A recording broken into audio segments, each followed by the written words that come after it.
Now, you might be thinking to yourself, what the heck, Kismet? You stream for 16 hours when you're back for a bonus stream? That's right, everybody, because Kismet taking it to a whole nother level. That's right. I'm feeling so much better, everybody. And man, did we have some serious crazy fun in that Hogwarts Legacy. It's consumed my every thought, everybody. It is so good.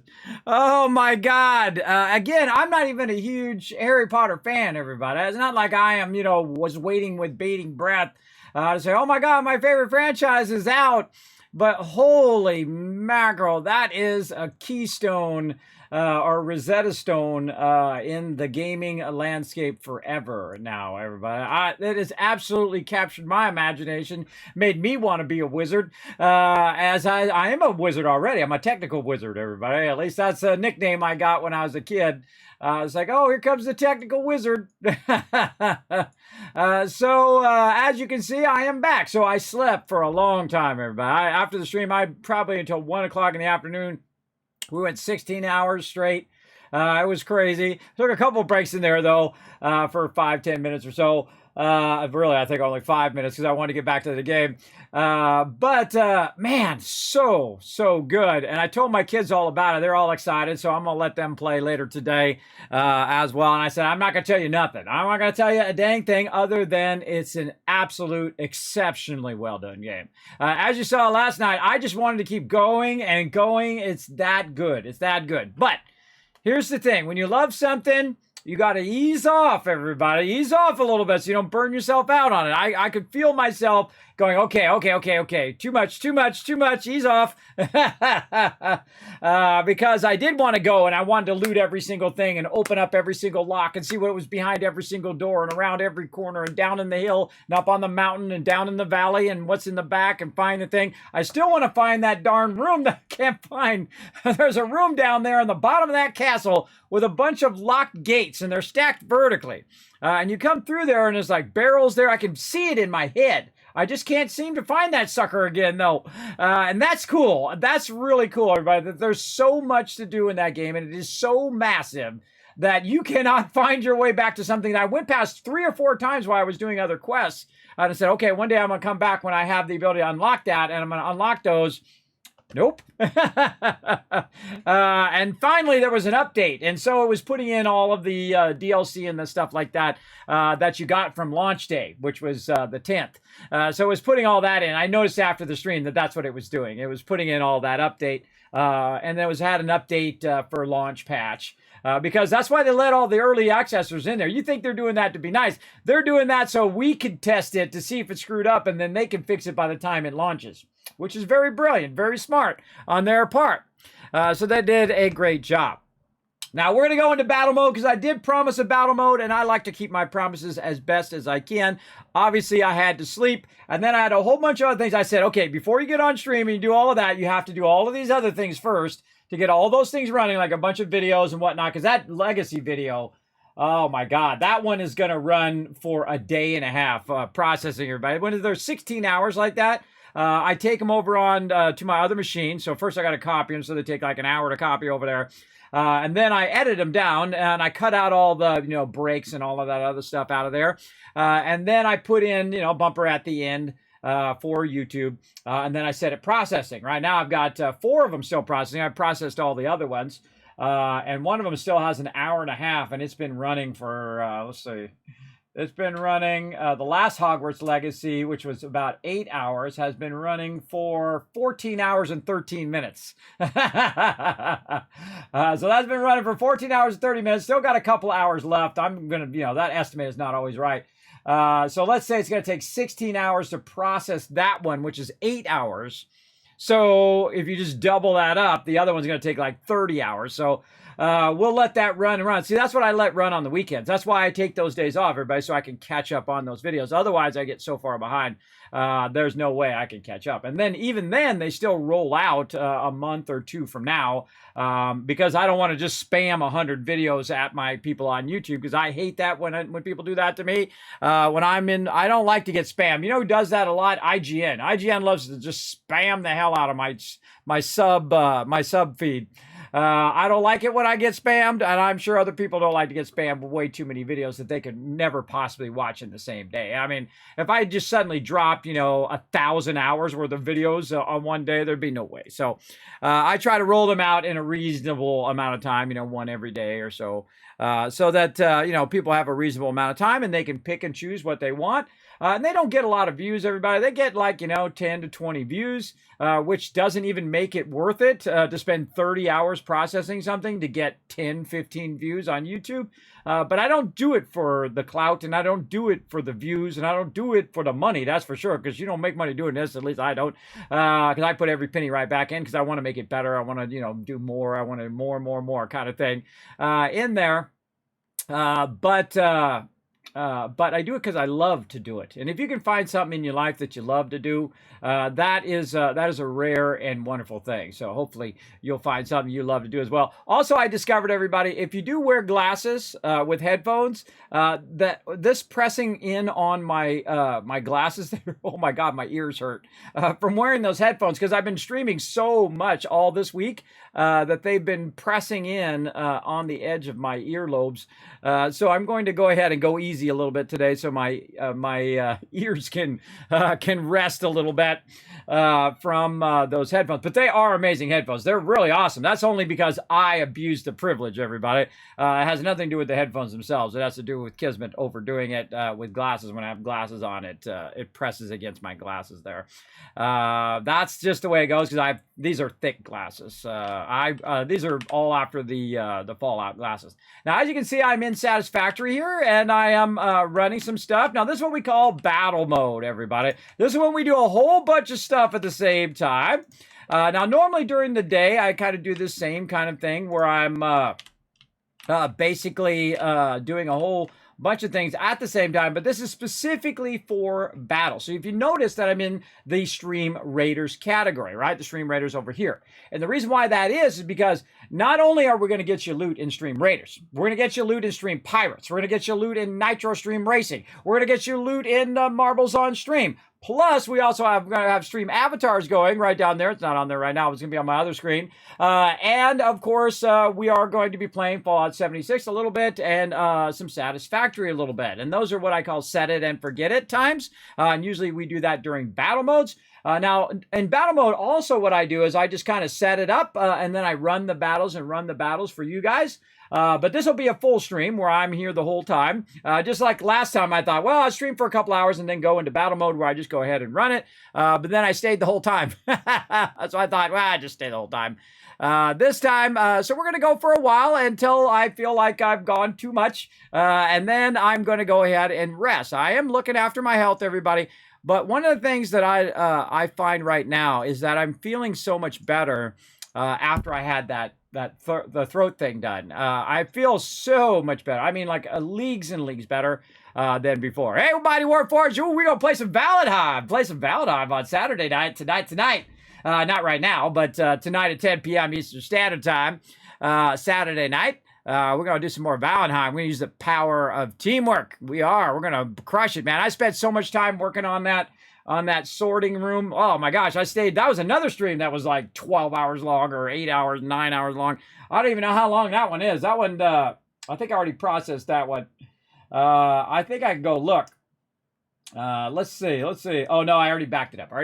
But yeah, that was another super long stream. But I've been pushing myself, and actually I push myself to that limit and then I ease off and I try to push that line back. Right? That line of that disability line that I have, right? I have this line where I can't, if I go past it, I get too dizzy. I have to quit and I have to stop the stream. I have to go lay down, right? But over the years, that line used to be like 30 minutes. I'm not kidding. Yeah, in the beginning, it was like 30 minutes. I couldn't sit here for longer than 30 minutes and I get so dizzy, I have to lay down. And then I lost a lot of weight, and that helped. I eat better than I used to. I'm looking after my health. I went and had that throat thing done, which has really leaped me forward as well. I wish they'd figured that out like 9 years ago. I mean, I wouldn't have to suffer at the level. I mean, I'm suffering at this level, everybody, way up here. And now I'm about right there. So, I'm down a little bit, but I'm not like, everything's all better and I'm good. I wish. But, I think that as the more I work on my health, because I did let my health go, and that's what you do as you get older, everybody, you start focusing on your family, start focusing on everything else, and you stop working out, you stop eating right, you're out eating all sorts of bad foods all the time. It's not just occasionally, you're eating it at every meal. You're eating just candy and ice cream and junk all the time, and you're snacking on all that junk all the time.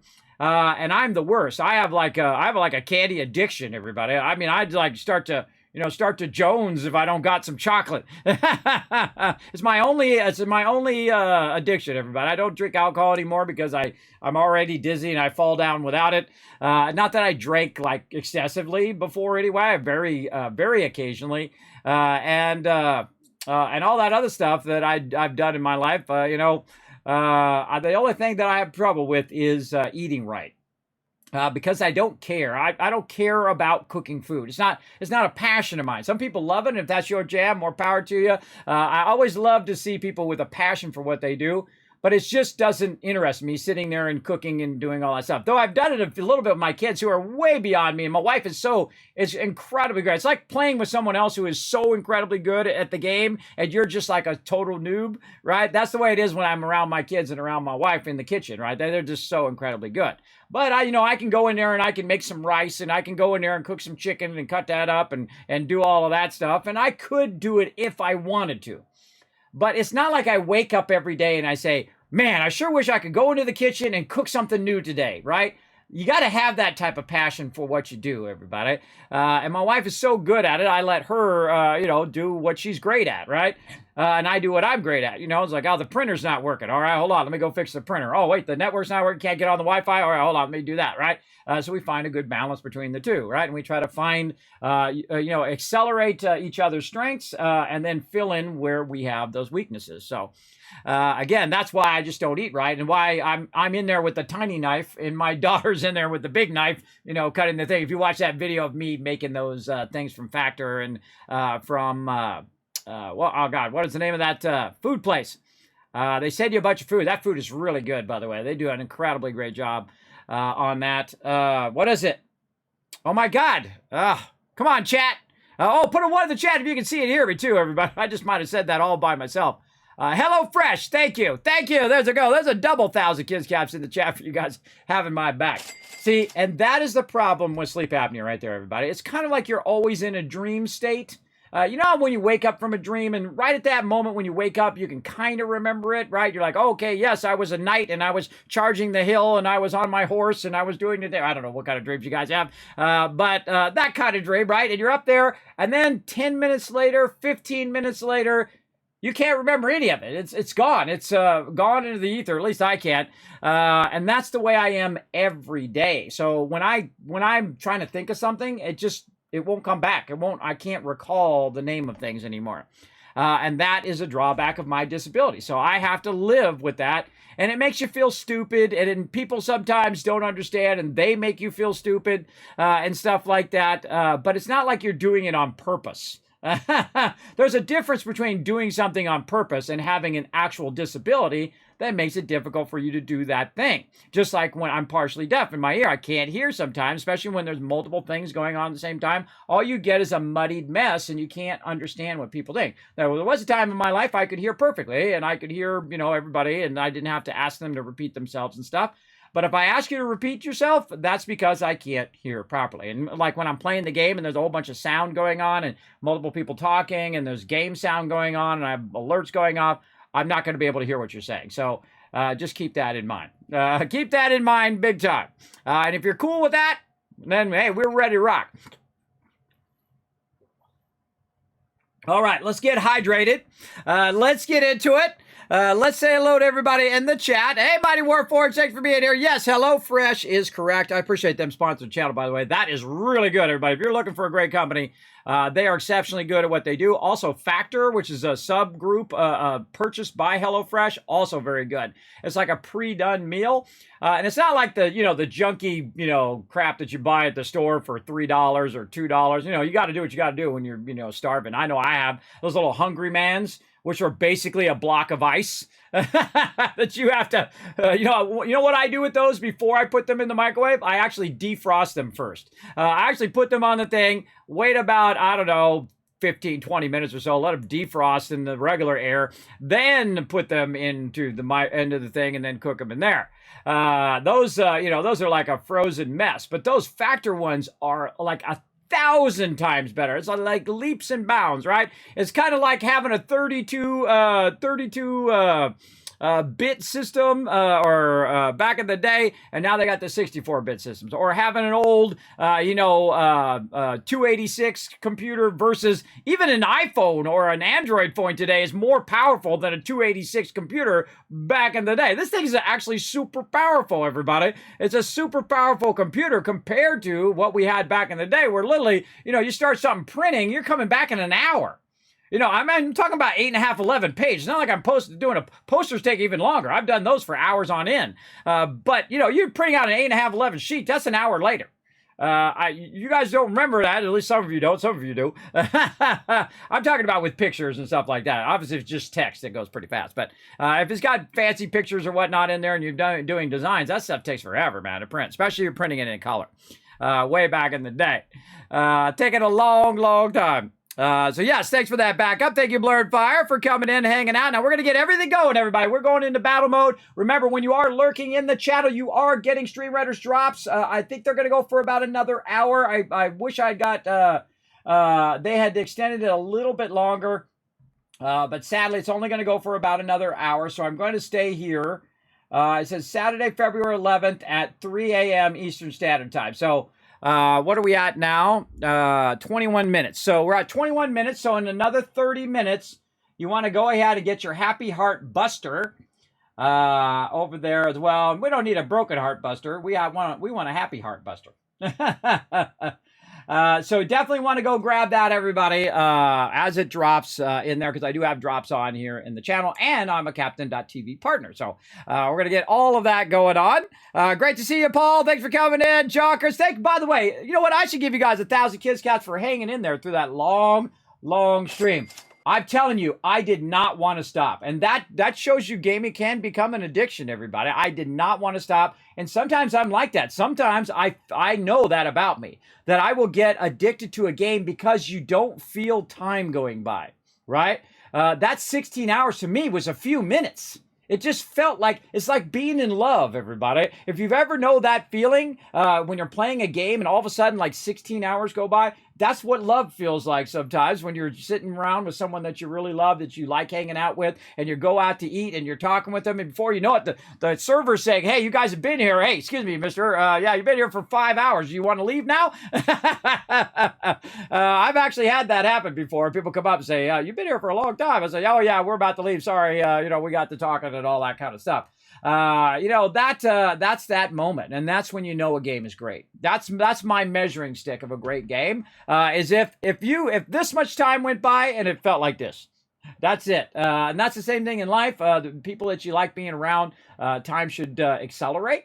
And then when they're not around, time should slow down, and you're like waiting to see them, right? So you're like, oh God, man, darn, wish the end of the day would come so I could go and see my special someone, right? That's that feeling. And it's very rare when it comes to games, everybody, at that level. I mean, there's a certain amount to it, to certain games, but at that level, that's just bordering on that addiction. Like I know that about myself. If I was younger, I could definitely just play that all day, every day, all week long, 7 days a week. Absolutely. I get lost in that game. I go through and I do every single objective, and I'd unlock every single thing, and I'd take out every single mob, unlock as many of those traits as possible, look at every single thing, read every single dialogue, and then do it all over again in hard mode. But I'm going to spread it out because I'm not a young man anymore, and I've got to be smart about my health so I don't miss tomorrow's stream, and I don't miss the next day's stuff, and I don't let my peeps down on YouTube and all the other things. I hope you guys are enjoying all those little mini videos that I'm sending out onto TikTok and onto Reddit, and I'm sending out on YouTube, all those little great moments that we had. One of those moments is no one kills my Nooshki. Kismet rage mode, right? I actually play, I think I play Battlegrounds better when I'm in rage mode than I do normally. I went in there and someone had killed Nooshki out of nowhere. I didn't even see him And then I tracked them down while they were trying to get her loot. And I came in there and I blasted all of them. It was awesome. That's probably the most kills I've gotten in that game. When Kismet goes into rage mode. So feel free to check that stuff out, everybody. I'll go ahead and put those links in the chat if you want to check that out on my various social medias out there, including I've been putting out on Twitter as well. That is thousands of hours worth of work, everybody. That's so much work to get all of those clips and make them vertical and put them all out and then schedule them all. It's just such a giant undertaking. And those are the things I'm doing when I'm not streaming, but I'm working on all of that stuff. But I think we should get into some battles. Let's do it.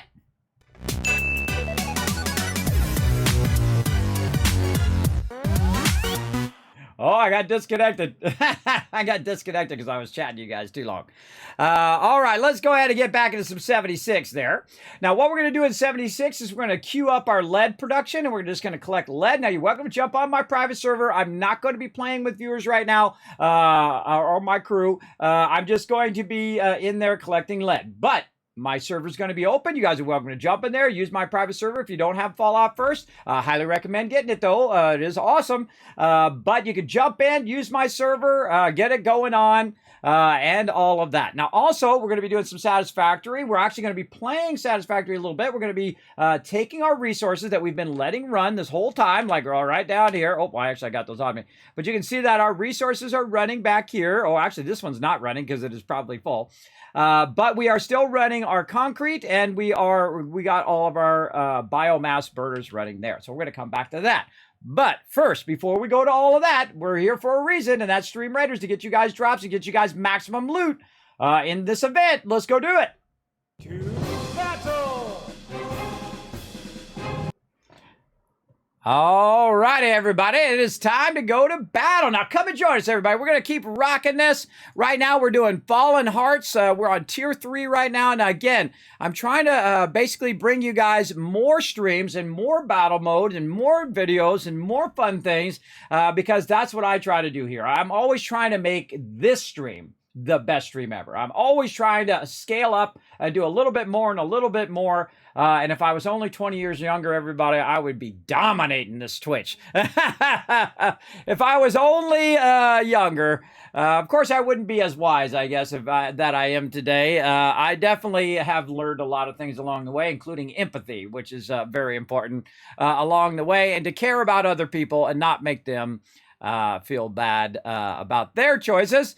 In life, I just give my advice, everybody, but I don't tell anybody what to do, right? I say, this is my point of view, and you can take it, you can leave it. It's your life choices. I feel like that's the best way to approach anything, not tell other people what they should be doing, because nobody wants to be told what to do. Nobody, especially, 50-year-old man. I already been through the ringer, everybody. I paid my dues 1,000 times and 1,000 times again and 1,000 times on top of that. All of us older peeps know what that's about, right? Even some of the younger peeps. I mean, people who've gone through a lot of horrific things in their childhood, right? Those people know what it is. They know what it's like to push that every day, to get out of the bed, push yourself. All right, come on. Today, we're going to get something done. We're going to do something today. We're going to make it happen. That's me every day. I'm trying to make this stuff happen as much as I possibly can and put as much passion and effort into it as I can. All right, everybody. First, we want to check our quest before we put any units down. Oh, we got to get some battle plans going on. Let's see. Flag bearers. Those are super easy. Oh, orc slayers. Oh, we can do one more orc slayer and get that done. Now, really what we want to do is we want to focus on that very first one, that very first quest line, everybody, because that's the one that takes the longest and is the most difficult to finish. And we're going to try to get it done. We're going to try to get it done as best we can here. So I'm going to go ahead and put my Orc Slayer, I think right there. I think he might have to walk around there. I don't know if that's a blocker or whatnot. But there we go. So we got our Orc Slayer done. Now, again, this top one right here, Special 2 is the one you want to work on. So we just got to win. In my case, I got to win 3 battles. Then we also have some battle plans to do there as well. So we're going to go back. I don't do like complex battle plans unless necessary. But I'm just going to say like right here and then do this just so we can get that objective done right over there. Now, one of the things I suggest after you do that is to go back in and see if it actually did kick in. And if it did, all right, now you're off and running, right? You're kicking butt. Now, sometimes you might see me playing like Satisfactory or something like that, but know that these are running in the background. Right, so it's okay here on Twitch if I jump around into different games. I'm one of the few people who do it at the mega level, at a level that's insane. You know, like we're doing 7 games at the same time, that level, right? Like we're doing Stream Avatars down there. We're going to be doing Stream Raiders, which we got off and running. So again, follow that link in the chat. Come join me in the battle, everybody. If I see that people don't want to do Stream Raiders, well, if I don't see people joining us, then we will go ahead and then stop for the night on that. Remember, this is for you guys to get extra battles in and to get extra loot. So the more people that participate, the more I will keep it going. If I do like 3 battles and I see that no one participates, then I will just stop Stream Raiders and stop Stream Pirates for tonight. So again, it's all up onto you all if you want to come join us or not. All right. And if you've never done it, remember it is free to play and it is very, very fun because you can do it right on your phone. You can go ahead and get your phone up, but you can go ahead and go to streamraiders.com. And then find me, your Captain Kismet, and you can do it right in your web browser on your phone. Whether you're Android, iOS, doesn't matter. Whether you're on your desktop machine, laptop, whatever it is, you can do it right there and watch the stream at the same time and get drops at the same time. So we can get you drops in all of those 7 and all of the 4 games that we're going to play. And then you can also get drops 5th game, which would be Stream Avatars. You can find that down below in the panels. And then also we're going to get you drops for Stream Raiders as well. So very, very cool. So again, I'm trying to maximize your guys' loot. Let's go ahead and switch over to some Stream Pirates and get that going as too. Pillage that treasure.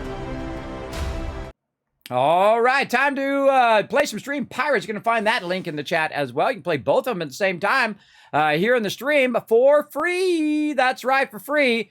I do have to get my little bannerman going for Stream Pirates. I'll let you know when that's ready. I'll probably do that later today if I have time, or on Sunday. I got a lot of stuff to do on Sunday as well. Let's see. Let's go ahead and throw our navigator in here so he can try to... Man, he's always got it blocked in such a way that I can't quite get in there to clear all of this. And none of that looks good. All right, let's just go with that. That's our only option, really. And then my guy here, my captain, will keep going. I see Paul in there helping out. There you go, Paul. You should come join us for some Stream Raiders, too. Come join us over there as well. For Stream Pirates and Stream Raiders. And remember, we're trying to get some loot here, everybody. We're really making a break on Stream Pirates and Stream Raiders. So come join us for all of that. Now, also, we're going to be doing marbles on stream here. Let's go see how we're doing on that. It's race time! Exclamation play in the chat to join us. All right, there you go, everybody. We're going to go ahead and pop it over the shop here. What do they got? Oh, they got lots of cool stuff. Oh, look at this. Potion of Love. Yeah, I like that. I like that. Now, again, remember, if you do go in the shop, make sure to use... Oh, Rubber Ducky. Rubber Ducky, he's the one. A little Bert and Ernie there for you, Sesame Street. I like the Love Bear. Yeah, look at all these. Oh, that's such a good one. Now, again, if you do go into the store, use my creator code Kismet. It does help me out. It does help support these races. All right, let's go check the leaderboard right now. Now, right now, for fame and glory and for prizes, we are doing season 41. Now, it's going to be over on March 15th, so we're about a whole month still to go on that.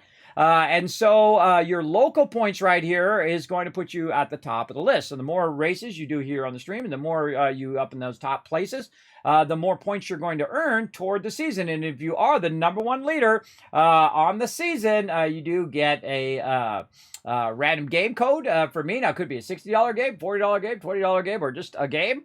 They are random game codes, and I just go in order of whatever it is, and I take it and I send it to you guys, all right? So feel free to come join us. We're going to go ahead and start races. Now, you can wait just a minute after I start this as well.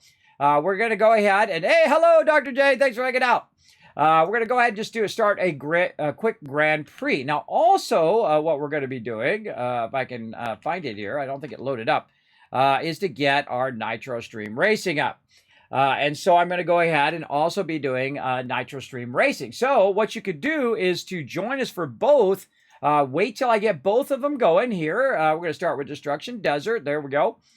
And I think we're just going to do Destruction Desert over and over. I was doing timing on all of them, and Destruction Desert is the fastest of the races. So Now what you can do is just go exclamation play, and it will add you both to Nitro Stream Racing. Oh, and let me switch over. Guys like my overlays? I spend a lot of time working on those things. So Nitro Stream Racing. Now, we're going to do it in a bit here. We're going to do it in just a bit. But you can just simply go exclamation play. And it will go ahead and activate you for both Nitro and for Marbles on stream. So it adds you to both games simultaneously. One over here, one over there. Oh, and I got to... Oh, look at this one. Cool. It's like a race. What's this one? Fig 8, a work in progress. It's going to be 3 laps. Oh, wow. This is like Nitro Stream Racing, but for marbles. Oh, I like that. Oh, man. We should be making a note of that one. Hold on. Let me write that one down. Let's see how good it is, though, first. But I'm going to write down Fig 8, work in progress. That's cute. That's just like Nitro Stream Racing. Neat. So again, now remember, this is a free-to-play game, so you can also follow that link right there in the chat and go up to their website. Right up here, Nitro Stream Racing. You'll see me right there, Kismet. You can also go on there, say join race. And then as you win races, and even if you don't win the race, you still get 10 gold each time. And then you can go ahead and get that gold, and you can buy upgrades for your vehicles and all that kind of cool stuff. So we'll go ahead and just leave that up and let that run. Look at my guy. He's doing his thing. He's like, whoop, whoop. Getting it going on. And so on. Let me get my character here and get him doing something over this way. Let me get him over here, and he's not really going to, I'm not going to really play 76. I'm just going to put him over there and get it going. So what I'm going to do is give you guys about, say, 5 minutes here to go exclamation play in the chat.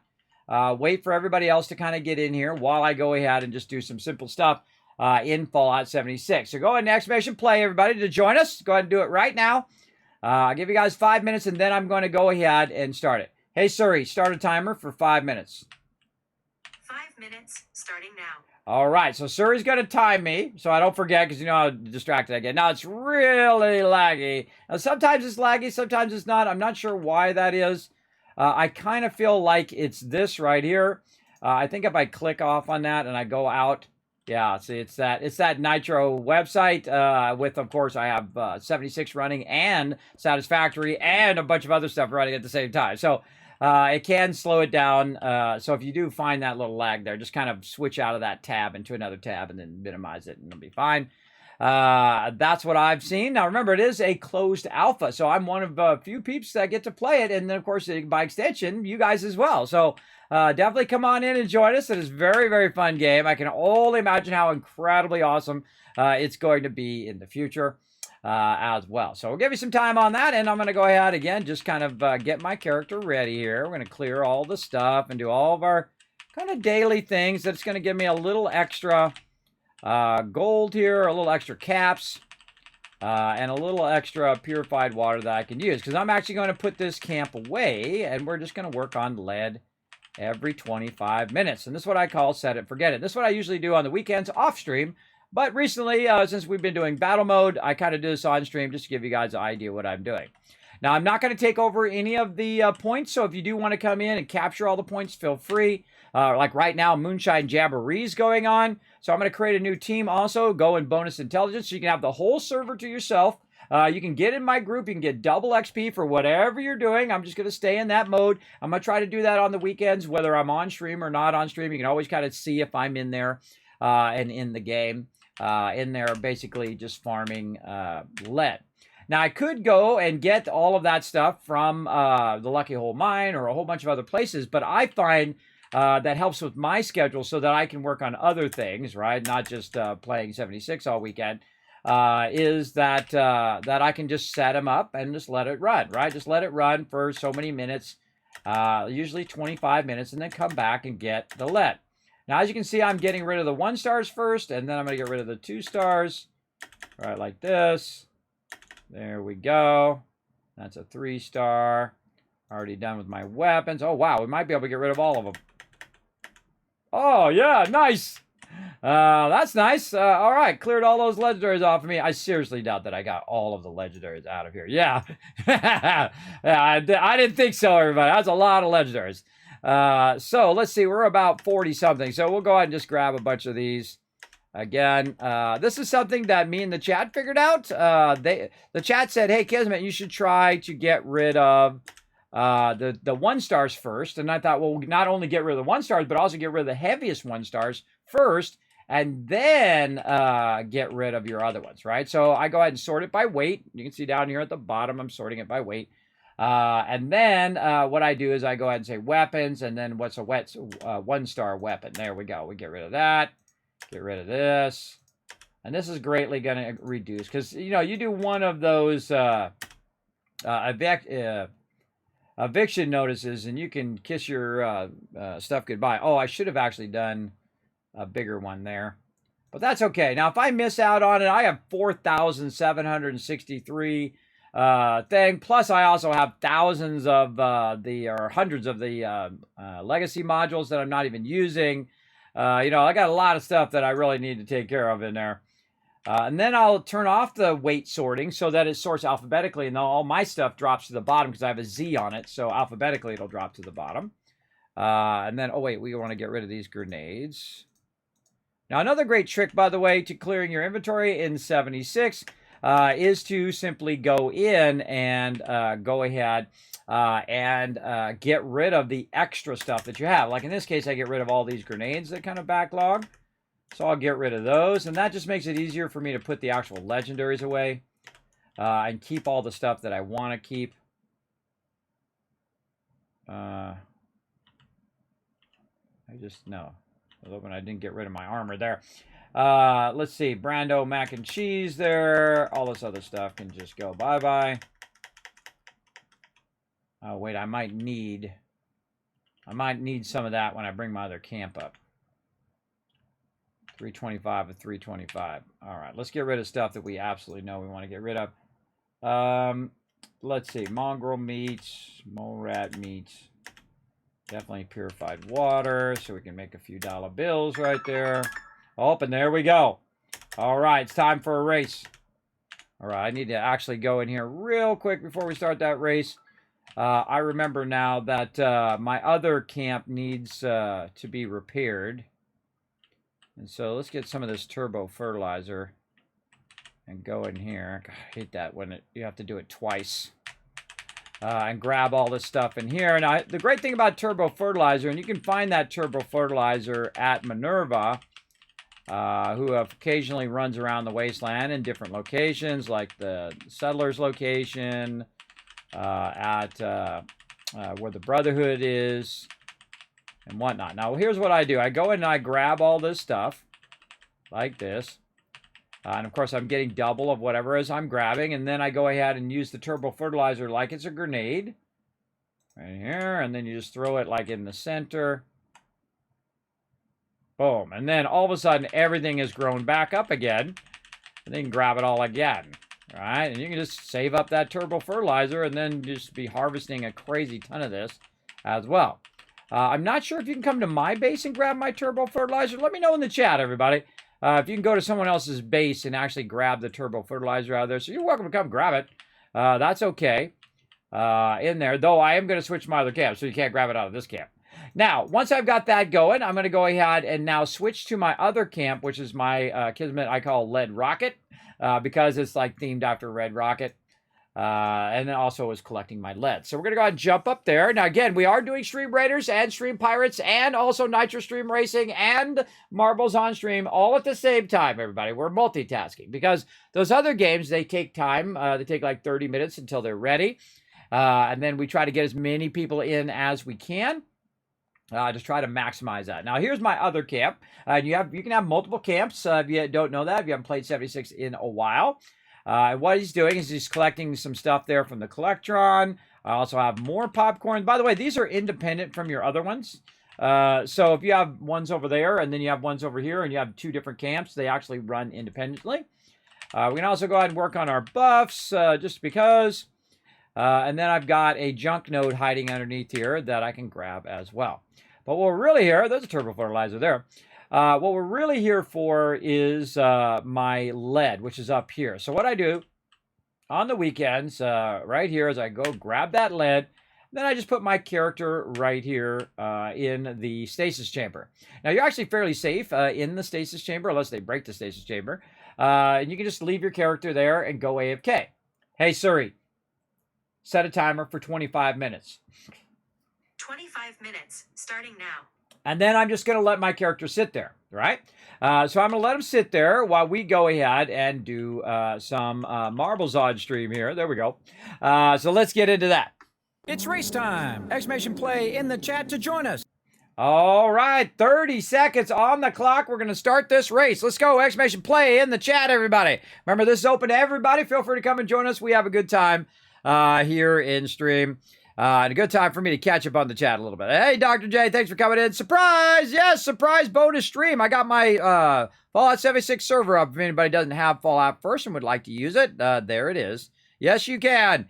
Kids, don't sleep. 16 hours, then back again. Love watching your hog stream. Buying it tomorrow. I don't think you'll regret it, I Am Death. You know how I tell it to you straight here on stream. I don't BS. I'm not sponsored by them in any way. And even if I was sponsored by them, if the game sucked, you wouldn't see it here on stream. And I certainly wouldn't talk about it like I liked it.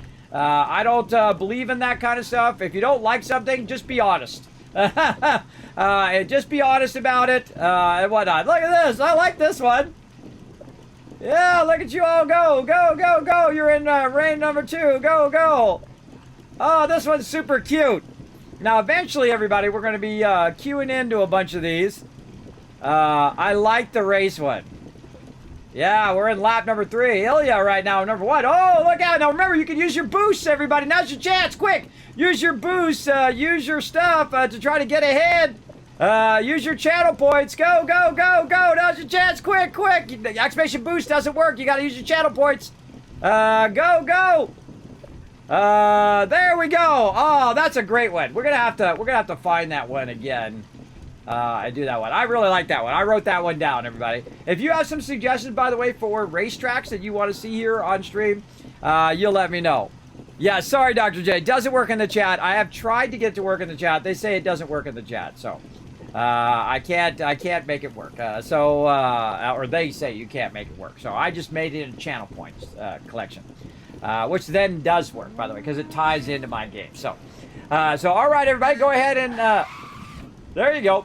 Go ahead and get that going. I just thought of an idea. I wonder if words on stream, if you guys could redeem exclamation continue to make that go. Hold on. I think I just had a moment of genius or a moment of it doesn't work anyway. Because if you redeem it, then it's me doing it, right? Then it's like Saltbot doing it, who's a moderator, and he's doing it. Then you could forward to the next thing. Hold on, I'm gonna write that down. That seems like a great way to push the stream forward. Give you guys more power in the chat.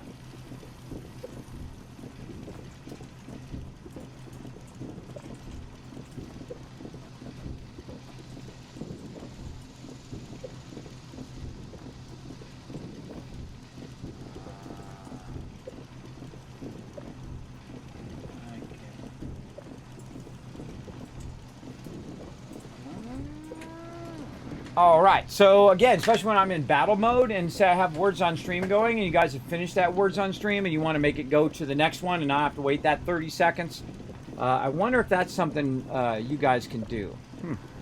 I have these moments and I write them down so that I have a giant list of stuff. I wish I was, I wish I was stronger. That's why I work on it every single day, so I can do 16-hour stream. And I slept, by the way. I slept for like 11 hours. I woke up like 3 hours ago.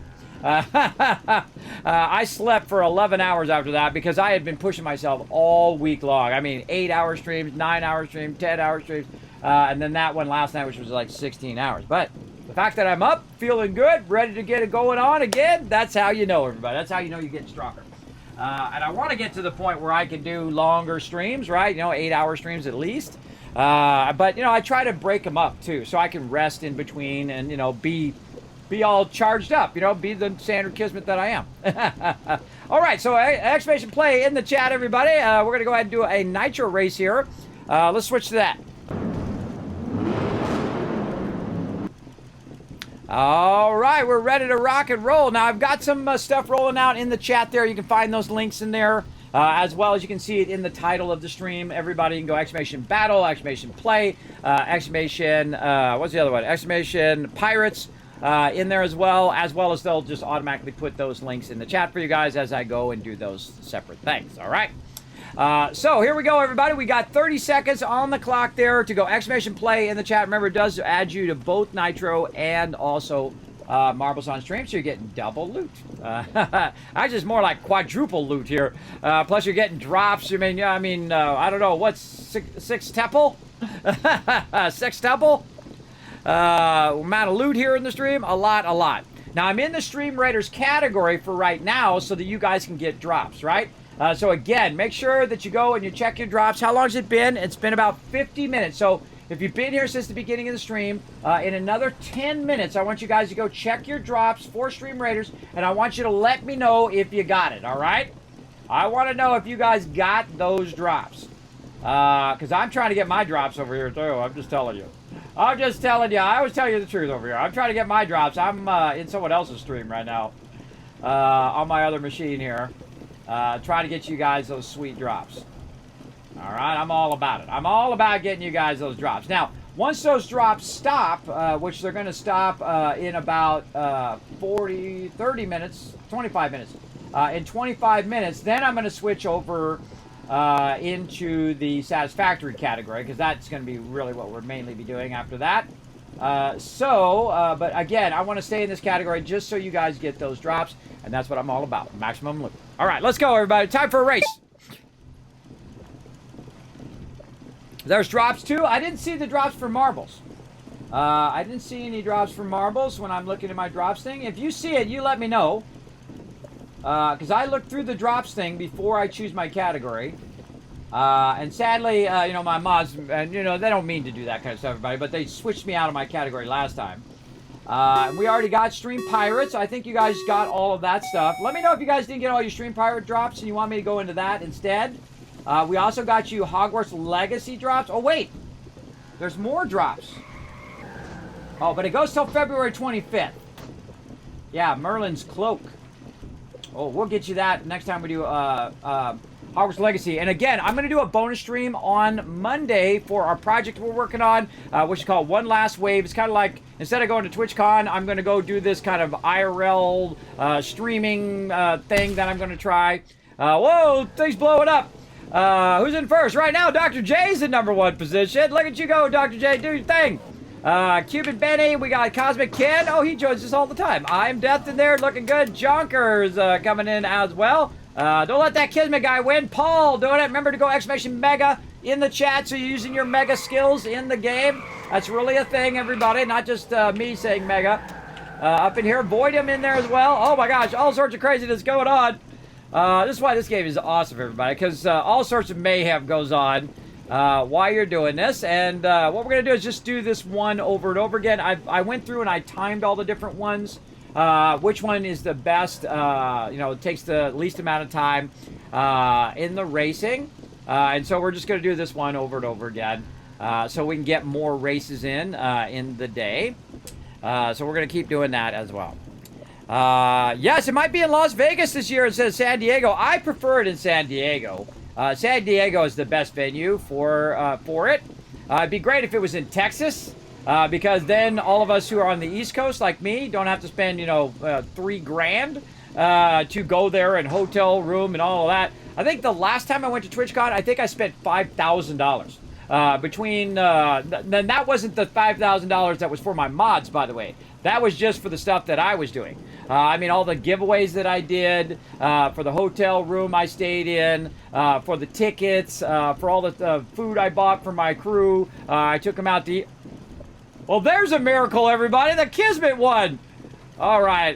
Come on, guys. You should have stopped me from winning there. Voidium, #2, #3, and Dr. J. Always a weird thing.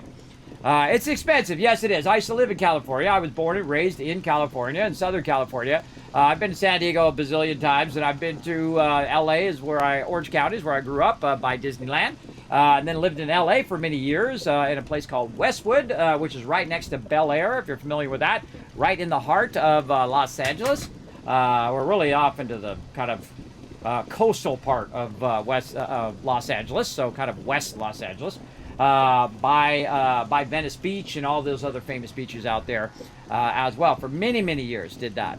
And of course, I was doing really well as a graphic designer, and that's how I could afford all that stuff. But that was 30 years ago, everybody, so I can only imagine how insane everything was. Now, in those days, you could buy a house for $150,000, $200,000, which I should have done more of. I should have bought a bunch of them. That's what I should have done. Should have invested my money into real estate. That would have been smart. Even when the real estate goes down, everybody, it always comes right back up again over time as well. Because some of those houses that cost, $150,000 back in the day, they're at $750,000 now for the same house. They didn't rebuild the house from scratch. It's the same house, and it's 30 years older than it was from those days. That's the thing about real estate, is that that market is that whole entire market is protected because of the government. The government always steps in and saves them. Lets the rest of those businesses die. But when it comes to real estate and those big companies, too big to fail, ridiculous stuff, they go in there and bail them out with our money, by the way. That's our money. It's your money. Your money paying for that. Your money paying for those political people to be up there and act like little grade school child people. They're all ridiculous. They're all ridiculous because, come on. Your job is to serve the people, and all you ever do is act like a child. Get up there, and your job is to work together to create a better tomorrow for millions of people, hundreds of millions of people in the country. And that's the way every government should be, is that they should be working toward making it better for each individual, not just these people at the top. I think there, and believe me, everybody, I was up in that, in that higher tier at some point, that high tax bracket as well, by the way, 50% tax in California is like nuts. But I've made that big money. And I've been in that tier where you're in that higher tier where you got lots of money and you're carrying $4,000 around in your wallet in cash. I did when I was young. Because I was 20 years old, everybody. I didn't understand that, that's not a common thing. Not everybody's making, six figures every single year, especially as a 20-year-old, right? I didn't understand. So I just walk around and say, oh, well, there's an $8,000 TV. Oh, I'm just going to buy that. Oh, yeah, I'll just take it. And then people look at me like I was kidding because I was a kid. Right? I had baby face, and everyone looked at me like I was like 15 when I was 20, 25 even. And I said, yeah, I want that TV. And they're like, how are you going to pay for this? And I said, with my, my gold card. They go, oh, okay. And then they probably think I was some rich kid's, kid or something like that. They didn't know that I earned it. I earned it the hard way by working my butt off. That's how I earned it every single day. But, I don't like to get too much into political stuff, but, that's where your money goes. Those people are paid by you. All those people paid by you. All city workers, all that stuff, they getting paid by you because you're out there grinding every day. You're out there scrubbing those toilets. You're out there doing your job. You're out there, printing or being a teacher or whatever it is you're doing every single day. You're out there grinding and you're paying for their salary. So I think this whole acting like a child thing is ridiculous. I don't like to watch it. I don't like to be around people like that. I don't like to watch people like that, and I don't want to be around people who act like a child, who think that being hateful to someone else is how you cure hate, right? That's not how you cure hate. How you cure hate is that you do it with love and compassion and empathy for a good reason, right? Not be hateful to someone else because someone else is hateful, right? It's like, oh, well, I'm going to be mean to you because this person I don't like. It's ridiculous. It's ridiculous. It's really super disrespectful as well. And that's the world we live in right now, everybody. That they think they can act like a child and the thing. But here's the great news for all you younger people, is that all of these people are going to die one day, and you don't have to continue their stupidity on forever. I'm 50 years old, everybody. I'm amazed I'm even alive at this point, right? Oh, hold on. Let me start a new race while I'm chatting here. I'm amazed I'm still alive. So if you are younger and you're in my stream, know that these people will go away, and that your parents and grandparents and great-grandparents' generation, they failed. They failed at what they were doing. Now, some people succeeded, but most of them failed to be a decent human being. to look after each other, to look toward each other. Because when we work together, we can do amazing things. Like we could go to another planet. Hey, wait, we did that. Oh, wait, we could build a station up in space. Hey, wait, we did that by everybody in the world working together. And we're still continuing to push it forward. And one day, all of you will go to Mars like it's like going to the store. You'll go, hey, you know, what do you guys want to do today? I don't know, you want to go to that restaurant on the moon? All right, let's go. Now, it seems far-fetched when I'm saying it right now. But this thing did too, back in my day. We didn't have phones. We didn't have no cell phone that we carry around and we could, you know, play games on it and do all that stuff. I would have lost my mind if this thing would have came out when I was a kid. Today, people take it for granted. It's like, my kids think this is a necessity. This is a luxury, everybody. It's a luxury. Not everybody has phones. In fact, people are walking to the well right now with a bowl in the middle of their desert that they're living in. You know, have a good perspective on life, everybody. Have a good perspective that if you got food, water, and shelter, you got it good. You got it good if you got those three things, because there's millions, billions of people in the world who do not have those things, and safety as well. They do not have those things. They do not have education. They do not have all the things that you were lucky through some cosmic luck that you got that ability. I consider myself lucky to be able to provide for my children, even though I know I'm not that rich kid anymore. I don't have that money anymore, but I spent it all on doctors and trying to stay alive, and I'm still alive, but $10 in the bank now, right? Me and my wife script and save just like everybody does, especially when you have 3 children, right? That's like, you know, hundreds of thousands of dollars you're spending just keeping the kids going and keeping them fed and, you know, getting, you know, renting their instruments for the school and paying for their books and paying for their clothes and paying. You're just doing that for 18, 20 years, everybody, depending on when you're, you know, how far your kids are apart from each other. And that's all you're doing all the time. Just constantly working on that thing. And it just absorbs all of your time. But the other option is to be a jerk parent, right? To not care about your kids and just think about yourself all the time. And, you know, you made a choice. You made a choice to have children. And when you make that choice to have children, then you should do right by them by teaching them how the real world works. Not the fairy princess Disneyland real stuff. I mean, when they're young, you know, let them indulge themselves in their imagination and that stuff. That's fine. But then as they get older, at the right moments in their life, you need to teach them about the real world so they're prepared. So when they fly out of the nest, they know all the dangers. They know the upsides and the downsides of being a human being, right? And to try to help them, push them toward being a decent human being, right? That's really important. And a strong individual who can take care of themselves, because nobody cares about you. I'm sorry. That's the real life, and a lot of you already know that, right? You know that the world's not fair. Scumbags shouldn't go on to be rich, right? It should be the good people that go on and be rich, and the good people who should go on and do that, right? Everybody's got their trials and whatnot. It should be the decent human beings, but that's not true. That's just not true in real life. In real life, a lot of the scumbags take advantage of gullible people and steal their money, right? That's all those scammers that do that. They steal these old ladies and old guys' money, people who are 65 plus, and they steal their life savings. You know, and again, they're on like Medicare and they can barely survive, and they got this life savings to save that they've saved their whole life for 60, 70 years, and they're just trying to survive every day. Right? And then the people come along and scam them, right? That sucks. That sucks. Those are those type of people in the world. Don't be those type of people. Try to be a positive force. But then again, it's your life. It's your life choice. I'm just telling you from my point of view. What I see.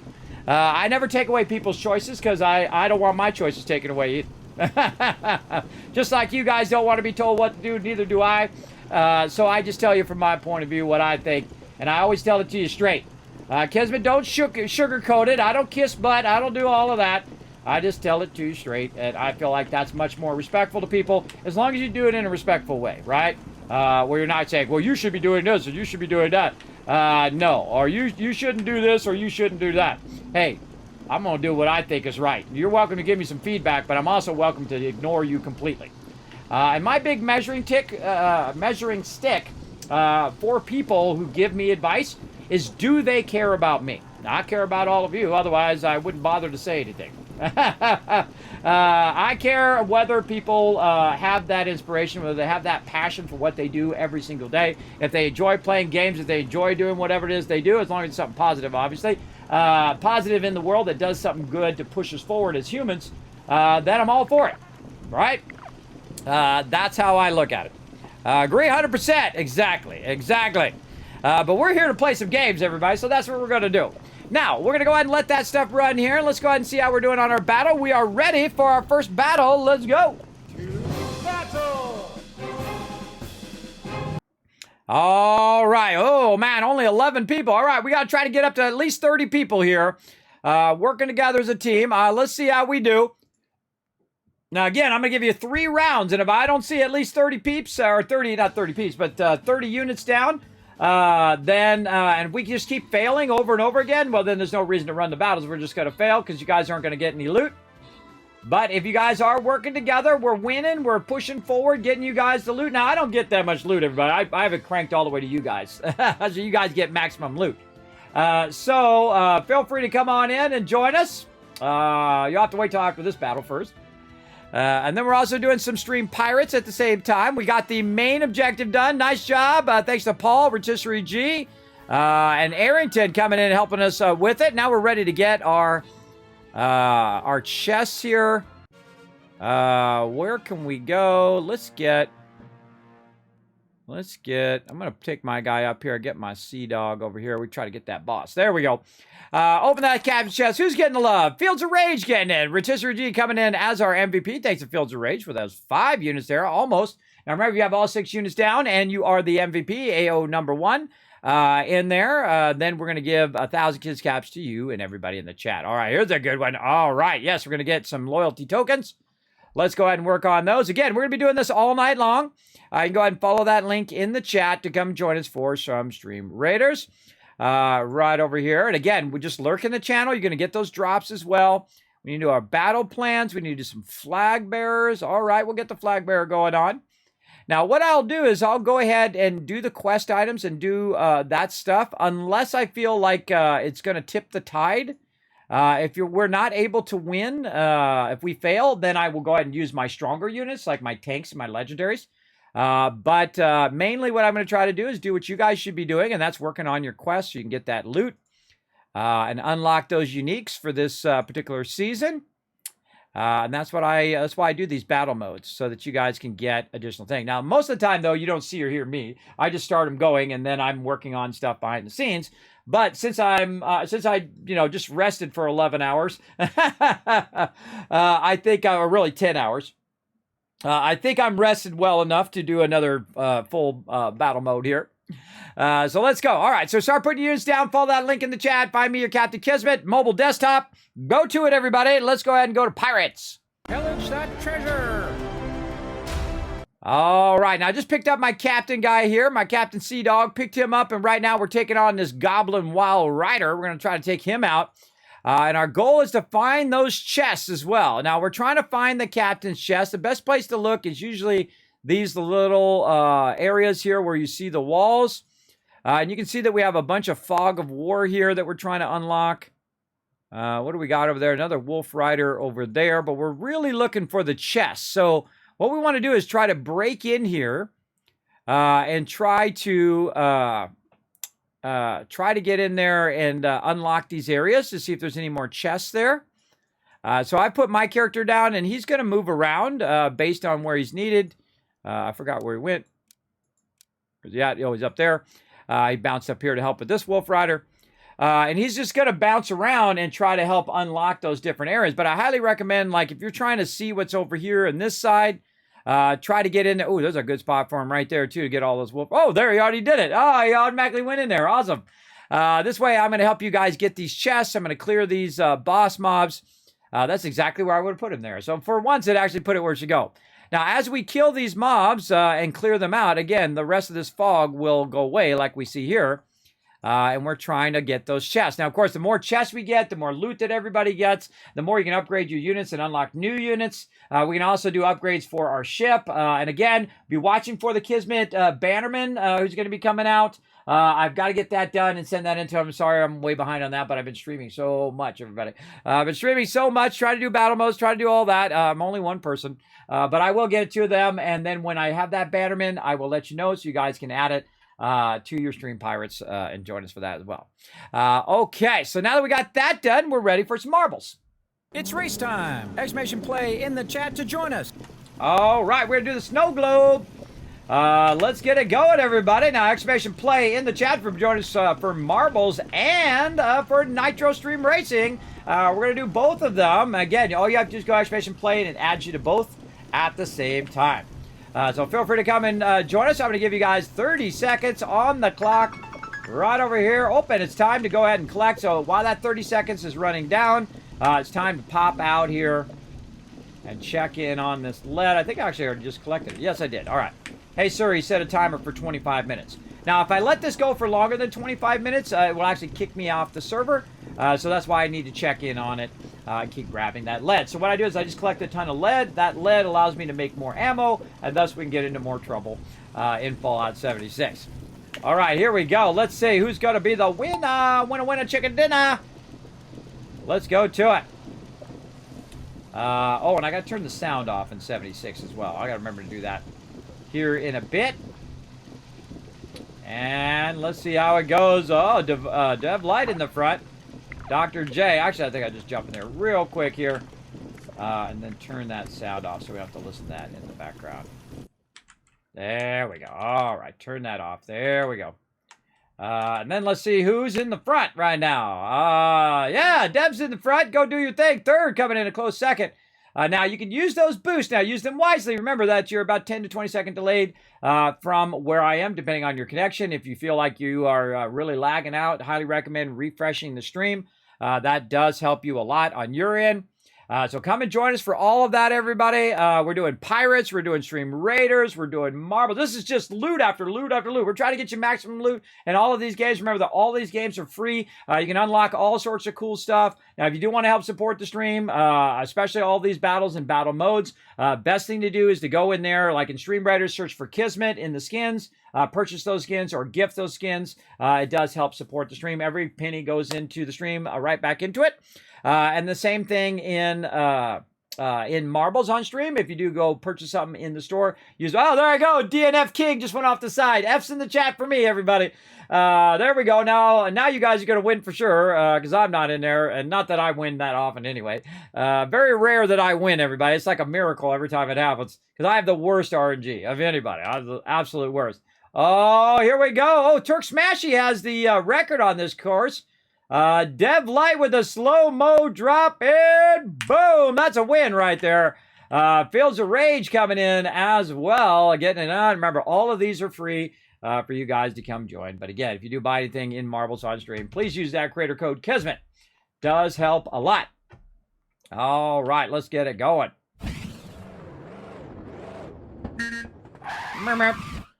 There we go. Wait, Paul and Jogger still coming down, but at least you didn't go off the side like me. See, look, even on a simple track where you don't normally go off the side, Kismet goes off the side. You got this, Joggers. Go do it, bro. Get in there, get it done. Paul, drop it in. Boom. There we go. Just waiting for Joggers now to come in. Let's just follow him down the road. Right down in there. Get that action going. Oh, coming in on the last round there. And boom. Drop it in. Winner, chicken dinner. Nice job. Now, again, you are earning points toward not only season 41, but also toward our local leaderboard. If you are the #1 leader, you will get loot from me. You don't even have to enter a giveaway. You just automatically win for participating in our races. All right. So here we go. We're going to go ahead and start this again. There we go. We're going to start another one, and I'm going to join myself. Then we're going to switch over to some Nitro. All right, Nitro Stream Racing. Now, exclamation play in the chat so you can join us for some Nitro, as well as some Stream Raider, or no, Marbles on stream. There we go. Marbles and Nitro share the same command, !play. So I've got it set up. You only have to put one command in there, and it will add you to both, so you're getting double loot all the time. I know, it's pretty cool, right? Pretty cool. That stuff's difficult to set up, by the way, everybody. It takes a bit. It takes a bit. Now, you got 30 seconds to go !play to join us for some Nitro here. As well. How we doing on those retweets over there? We got 2 retweets going on right now. So feel free to come and join us and earn yourself some Kiss Caps. Now, if you're not familiar with what Kiss Caps are, they're actually the loyalty points here in my stream. There's actually Kiss Caps and Tycoon Caps. Tycoon Caps are channel points. Those are different. And Kiss Caps are used for giveaways. And I gave away 177 giveaways in December, everybody. That's literally thousands and thousands of dollars from all my awesome sponsors like Bethesda, Bethesda Gear, Lucid Sound, and a whole host of other awesome people like Zombie Cure Lab.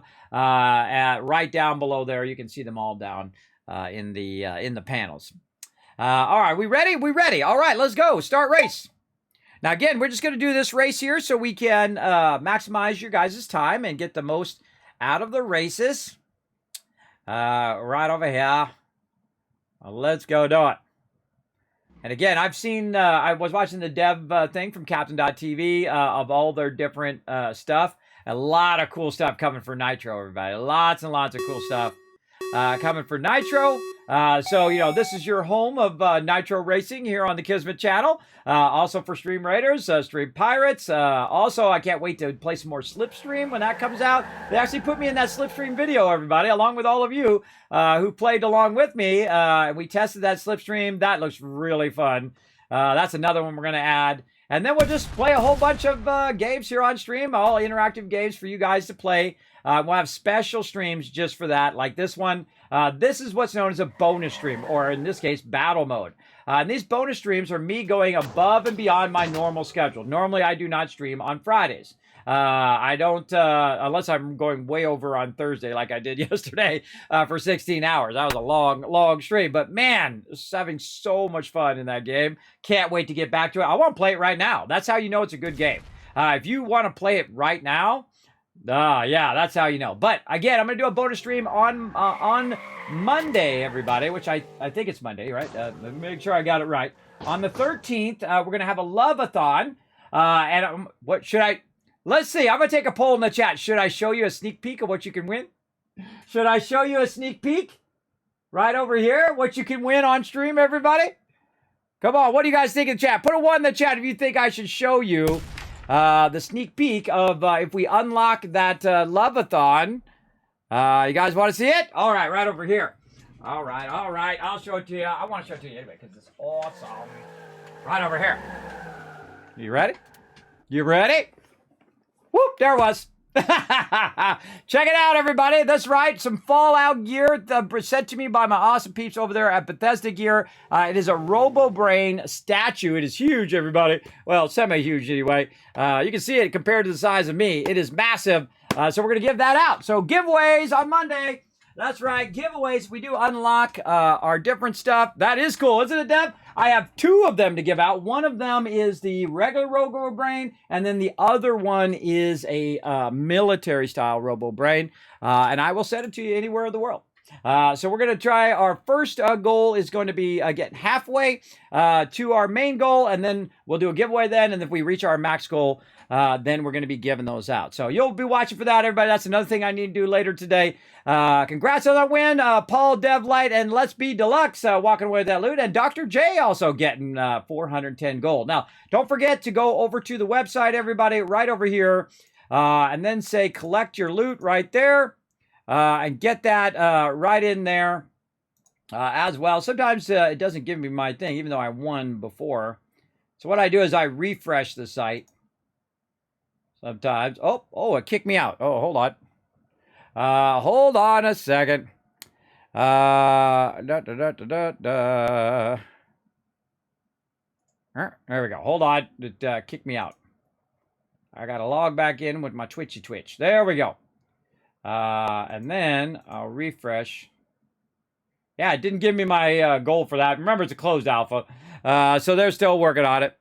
But there we go, everybody. All right, so we got that nitro going on, and we're going to go ahead and start a new race right over here. We're just going to keep doing Destruction Desert because that one is fast and fun.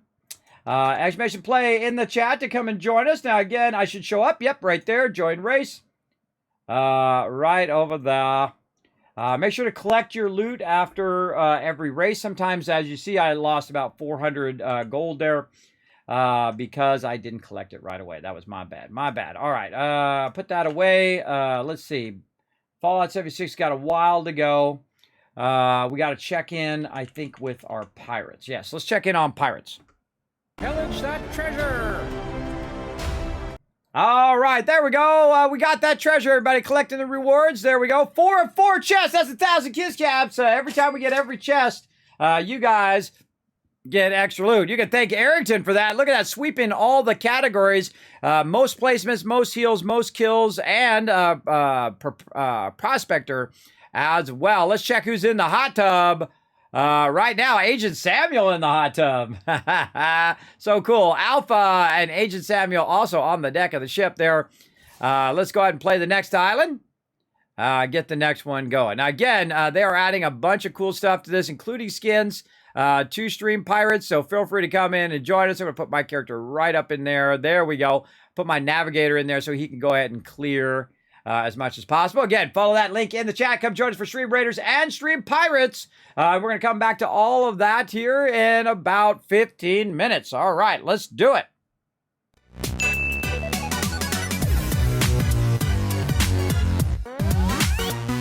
All right, now while we're waiting for those to go, it's time for some Satisfactory. Now I need to go in here and turn this to this maybe and do that because I can see that my Satisfactory is a little, there we go, is a little sluggish. Now, this is a wonderful game called Satisfactory, everybody. Now, while we're doing all those battles and doing all of that stuff and letting that run in the background, what we're doing is we're letting our biofuel run. Now, this is very early in the game. I started a new playthrough, talked a bit about the mechanics of the game and how to get started. Now, this is one of my suggestions when you first start off, is to start off with all of your basics, right? So let's see what's running here. Right now, we have an extractor, and it's auto-extracting the copper ore, and it's running that copper down the line here, and it's converting it into ignites right here, copper ignites. You can see that I have a box after each thing so that it can backlog those resources so that we can basically accelerate it later on. And then over here, we can see that we have this thing called a constructor. The constructor is taking the copper and turning it into wire. Now, this is one of my favorite games of all time, everybody. This is exceptionally well done, including the building is like a gold standard in building now. This should be in every game, the way that this game works, the way that you can just go ahead and pick stuff up like that. See, all I did was just hit middle mouse button. Middle mouse button, boom, I picked that object up. Do I want to make one of those? Middle mouse button. Now I can make one of those. What about a storage? Middle mouse button. Now I can put one right on the top if I wanted to, right? That's so awesome. Then you can also aim it exactly where you want it to go. I can put it down there. I can put it over there. I can snap it way from over here. Look at that. I can snap it on top of that thing way over there. And that's because the edges act as a way of telling which direction that you want that thing to click, right? And so the mechanics of it are phenomenal. The building is really, really well done. And if you like games like Factorio and things like that we played here on stream as well, this is your jam. This is a 12 out of 10. The only game I've ever given that level, everybody, because it is absolutely one of my favorites of all time now. It is the type of game that I know, just like at Hogwarts Legacy, everybody, that I could sit here and play this all day, every day. It's that good. It's that amazingly good. And we will. At some point. But right now, it's still in early access. I'm waiting for a release before I go hog wild and we go and get everybody on the server and we go and we get every single node and we send it into a central factory and all of that. All of those things. And what I want to do is basically have everybody assigned or sign up for those assignments. for doing a certain type of resource. So Kismet, I'm going to work on the copper. Kismet, I'm going to work on the iron. I'm going to go do the power. I'm going to go do the oil, and then have people do different resources, and they're in charge of making those things like plates and rods and those kind of things from there, and reinforced iron plates from those resources. And then another person goes over and says, I'm going to do all the copper. So then they're working on, the wire and the cable and the copper sheets. And then what we do is we then work together to say, okay, hey, I got the copper sheets done. Are you ready with the iron? Yes, I'm ready with the iron. Well, here, I'll send you some of mine. You send me some of yours, and then we can work on the next tier and the next tier and the next tier. That is my ultimate goal for Satisfactory, is to get to the point when their servers are working really well. And they're having troubles with their servers right now. That's why I'm playing a local game, because the server about this time of night, for some reason, starts to lag out, and then it's basically unplayable. So I've started a new single player playthrough right now, just to kind of play through the game again and get us back to the point in which we were. And then we can also play it a little bit while we're in between battles and whatnot. So, and I also like to try different things every single time. And in this particular time, what I'm going to do is just let my basic resources run over here, and then work toward the next level, which is going to be our perpetual power, right? Right now we're in tier number 2, and we're working on parts assembly, and we're working on jump pads and resource sinks and all that other stuff. But what we're really working on is our space elevator. Our space elevator takes the resources that we're making and then sends it up to there, right? So we can unlock stuff by using our little hub terminal here, and then we'll send that little ship up and down. But eventually, we're going to want that space elevator here. So we're going to need a lot of concrete. So right now, you can see I have 6 of 5 concrete. So I basically can make one more foundation, and that's it. But the reason to let it run is so that when you come back, you'll have boom, and then you'll have boom, 2 boxes full of plates. So now I've got plenty of plates because I've been letting it run in the background while we've been playing other games. And that's all you really need to do. Just let it run, right? You set it and forget it. And I come back every hour or so and put more biofuel in there, because I went and collected a ton of biofuel. Then I had it process the biofuel for me. And now I can just let it keep going for 50 minutes at a time, right? So I've just kind of let that run. Now I need some concrete. So this one right here is concrete. And you're like, oh, kidding me, you got no concrete. Well, that's because concrete goes a lot slower than all the other resources I find in the beginning, unless you find a pure node. But I still do have a whole box full of it up here that I can use.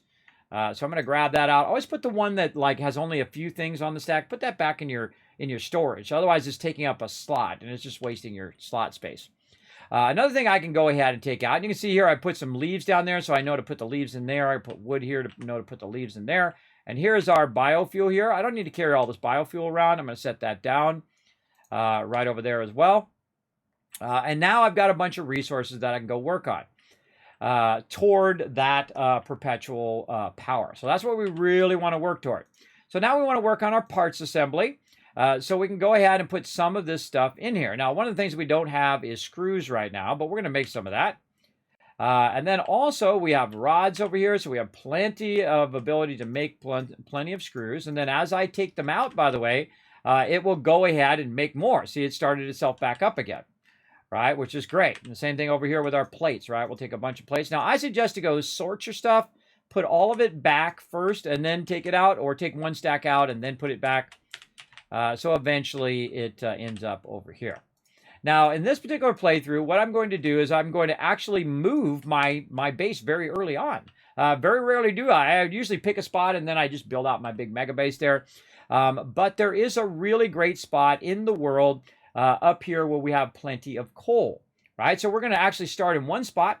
We're then going to move to another spot where we have all our coal and then get resources from there. And then we're going to move to another spot, which is closer to our oil. And we're going to connect our coal to where our pure resources are, and then also to our oil.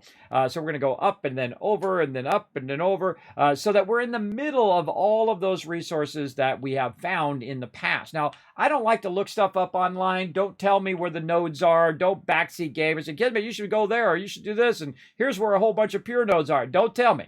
Part of the fun is exploring. And I've played the game for, hundreds, even thousands of hours now. I know where most of them are, so I have explored the world pretty well, but I haven't seen where everything is, and I haven't been to every cave, and I haven't tapped into every single node. And there's a reason why I do that, is that's because it leaves me something to do on release, right? So that's the trick. That's the trick. You don't have to come in and try to prove yourself and say, Kismet, look at me. I'm the smartest person on the server. I'm smart. Look at me. Look at me. I do have that problem sometimes. I have people come in and feel like they got to prove how amazing they are. We're just going to assume you're awesome from the start, if that's okay. Instead of you having to feel like you got to prove it to the group or whatnot. You don't have to prove nothing to nobody. What we like is people who can work together as a team, who can come in and say, all right, here, I'm going to work on this thing. Oh, I see. And then a good communicator say, look, I'm working on this. You working on that. All right, cool. And then be a good communicator with each other. Those are the types of peeps that we like to work with. Now, if you notice here, I'm doing the wire manually because it goes really fast if you do it. You can way outpace your factory at this stage. Now, later on, not so much. Later on, you're definitely going to need them factories built up, and especially a lot of power. So that's what we're thinking toward next. What is our next kind of upgrade of power that we can add? And we got a bunch of biofuel, and we can keep adding biofuel all day, but then we have to manually go and collect it. But if we get to coal, what happens is once we use that biofuel to start up the coal plants will then provide power to the water extraction that we're doing, and also provide power to the coal extraction. And then the coal and the water is going to provide the resources that the coal plant needs to provide power. And thus you see that perpetual loop, right? So now that we have the power, we can power the water and the coal. And now that we have the coal and the water, we can now power the station that powers the water and the coal. And you get the idea. And once you get to that stage, this game is unleashed, everybody. You are absolutely crushing it at that point. And the earlier you get to that stage, the more that you're going to crush this game. Absolutely. So that's my biggest suggestion, is try to let it run, set it and forget it. Something we talk about all the time here on stream. And get that stuff in there and get it going. So I need about another 100 of our cable and another, let's say, 200 of those screws. So I'm just letting it run. So you just hit spacebar and let it run in there as well. And keep that rocking and rolling. And I don't really hear my... Oh, I have it turned off. That's right. I turned the sound off on here. I should probably turn this back on. That's right. I'll turn that off. There we go. All right. I have it turned off when it's running in the background. Okie dokie. So we'll make a bunch more of this, and we'll make a bunch more screws. We got about another 5 minutes till we go back into Stream Raiders and do another battle. We are past the time of drops. So again, go check your drops, everybody. Go see if you got your Stream Raiders drops. Just by lurking in the channel, you should have got it. I'm going to go check mine over here, too. I'm going to go check my drops. Let's go get it. Let's go get them drops.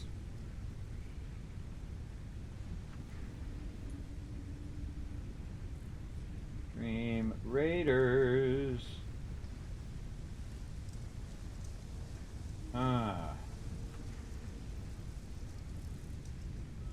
Oh, I didn't claim it before 3 o'clock. Oh. Hopefully you guys claimed it. Let me know in the chat. Did anybody claim their Stream Raider skin? I didn't claim mine in time. Oh. Before it went away. Oh, that sucks. I should have set an alarm before 3 o'clock. That's a bummer. All right. Well, I'm going to go ahead and switch my category over here since we're not getting any drops for that. We'll switch back to Satisfactory here. Hello.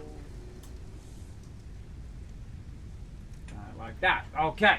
And of course, we're still going to do battles and all of that other stuff. But we're going to be focusing a bit here on Satisfactory while we're waiting for our battles in between. Now remember that I really kind of clock off of Stream Raiders. So every 30 minutes I will do a battle. Every 30 minutes I will do Stream Pirates. We'll check in with that. Now sometimes it doesn't sync with Stream Pirates because Stream Pirates goes for 45 minutes and Stream Raiders goes for 30 minutes. So sometimes they get out of cycle of each other. Now I could end Stream Pirates early, but then you're missing out on a ton of loot, and I don't want you to do that. I don't want you to miss out on all the loot, everybody. So I let it run for its full 45 minutes so you guys can get as much loot as possible. And it looks like we've gotten that done. Looking good. Let me go ahead and pull up my character here so he can try to wipe out these baddies. There we go. All right. And again, we're running out a ton of all of the stuff that we need here. Put those in there. And then more screws. Now, there's another thing you can do is just let this run yourself just by hitting the space bar on that little hammer there. It'll just run and run and run. You can just let it roll. Go get yourself a sandwich. Because I'm not holding the button down, everybody. It has a lock now on it, which is great. They added that, I don't know, update 5, 6, 7. I can't remember, a while ago. Could have been 3 or 4. But I've been playing Satisfactory since it released. Since it came out on Epic, on the Epic Game Store exclusively. And it's phenomenal. It's absolutely great. So also, I fell in love with their goat simulator. That's how I found out about Coffee Stain Studios, which I thought was a terrible idea for a game like goat simulator. What the heck? What kind of game is that? So I went and I played it. And I absolutely loved it. And then they came out with Satisfactory. I was like, oh, factory building game? Count me in. And it's like they built this game for me. It's like they said, what does Kismet want to do in a game? And he's like, boom, build an epic factory. That's what he wants to do. And then he wants to do it with his friends, right? That's another awesome part of the game. We'll get back to doing that when they have their servers more stable. But I don't want you guys to get frustrated because they're not really focusing on the servers as much. They're mainly focusing on... Oh, and there we go. We unlocked our part assembly. Milestone reached. More complex assembly of parts can now be automated. Project assembly parts can now be constructed and sent up via the space elevator. Note: project parts are too complex to produce by hand. Okay, so we got a whole bunch of parts there.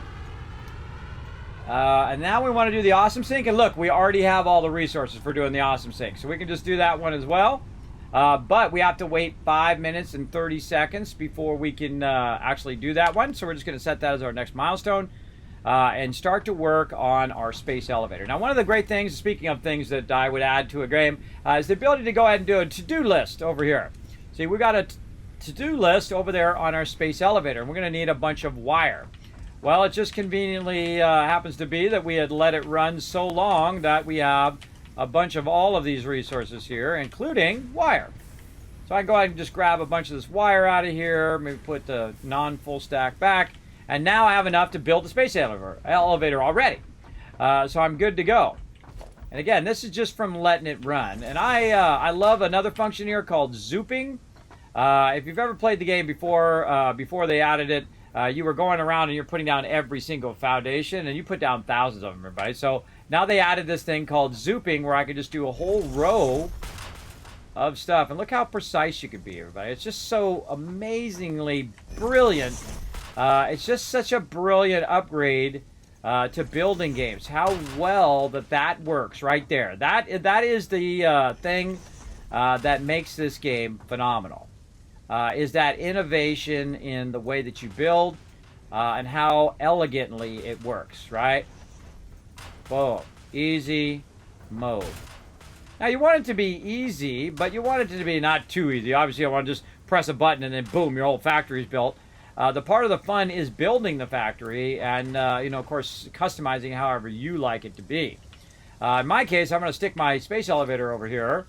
And it's absolutely massive, everybody. It's huge, humongous. I'm going to try to find the front of it. And we're just going to go ahead and set it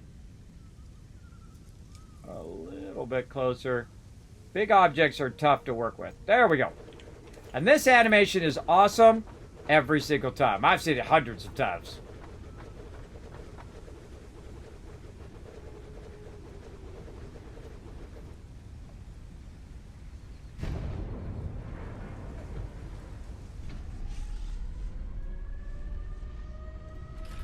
Now, I hope at some point in my lifetime, everybody, they do this for real. I even said this to Elon Musk. I'm like, Elon Musk, let's go, bro. Why are we setting up rocket ships when we could have a space elevator with a big long cable like that and do it? Now, I would imagine it's because, you know, we don't have the technology or the strength to have something running from space onto Earth, especially if it starts to fall from space, you know, and it falls down and kills a million people. That would not be good. But the amount of tension would be absolutely nuts. Why Satisfactory over Hogwarts? Because I would not be able to focus on doing battles and all that other stuff, and I want to play Hogwarts without all the battles and all of that stuff. So that's a special thing. And I already played it for 16 hours yesterday. I would be playing more of it right now, but we're in battle mode right now. We're really doing stream raiders, and we're doing all of this. This is a bonus stream. So all my peeps who do battles and who do races and all of that get bonus loot. I'm just doing Satisfactory in between all of that battle mode. Just so you know. Yeah, but Satisfactory is one of my favorite games of all time. This is a no-brainer for me, everybody. This is a no-brainer buy. Highly recommend it. If you haven't bought it yet, try to find it on sale, and even if you don't find it on sale, it's still worth it. This is a $60 game. So is Hogwarts Legacy. Absolutely a $60 game, maybe even a $70 game.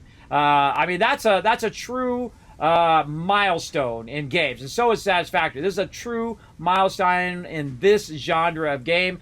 Same thing with Hogwarts Legacy. Same thing with Doom. Same thing with what is it? Wolfenstein. What else? Oh God, Witcher 3. BioShock. Man, I could list the thing. I'll tell you, Spider-Man. God of War. Horizon Zero Dawn. These are milestones, tent poles in the timeline of gaming, everybody. These are all exceptionally great games. Exceptionally great for the genre that they're in. And if you like building games, this is your jam. You like wizard games, Hogwarts Legacy is your jam. Man, look, gives me goosebumps. Gives me goosebumps just thinking about all the awesome games, man, that you got right now. I would have lost my mind if these games came out when I was young. These would have been amazing. Of course, I wouldn't have been able to afford the computer when I was a real young kid to run these games. But yeah, but we can nowadays because computers are way cheaper than they used to be. I mean, a computer that if I had this computer that I have now 25 years ago, it would have cost like $80,000. It would have been a super silicon graphics with 57 processors in it to make it even go as fast as mine goes now. Even my phone, everybody, even if the technology that's in your phone right now, that technology, that'd be 10 grand right there. You guys don't know, man. I know, I was there. I pioneered all of that. All right, so we got our space elevator in. Now, what we want to do is we've got a mission up there, and that is to make some stuff that goes into our space elevator. To do that, we are going to need our assembler here, right? So I'm just going to throw an assembler off here to the side. Now, before I can do my assembler, I have to make some rotors to get that going. So what we're going to do is we're going to go over here, and we're going to try to start making some rotors and some modular frames and stuff. But we want to do some rotors. We want to do 16. Now, what I can do is simply just press spacebar, let it run. It's going to make me a bunch of rotors while we do a battle. Oh, over here. Buttons.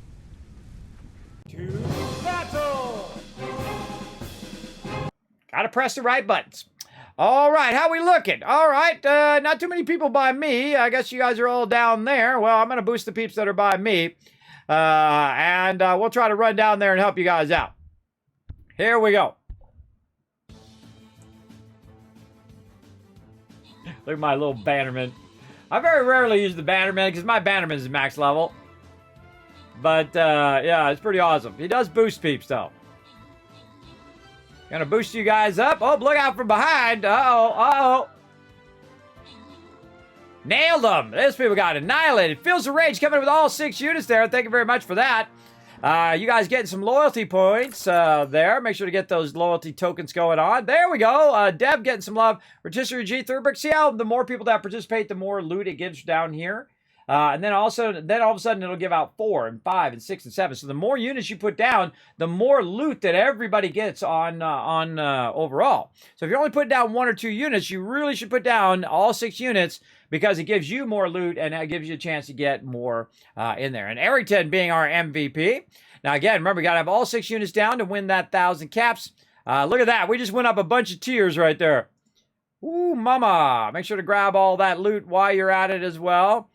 Collecting that gold and getting those done. Very nice. Getting those new skins as well. Let's move on to another battle. Again, we're doing the Fallen Hearts event right now. And I think I need another bannerman, I think is what we need to get going on. Let's check those quests, make sure that we forward our quests. Yeah, there we go. We won 3 battles. Let's forward those quests. What do we need to do next? Place 3 paladins. Now, I'd always prioritize the top one. This one right here, the special 3.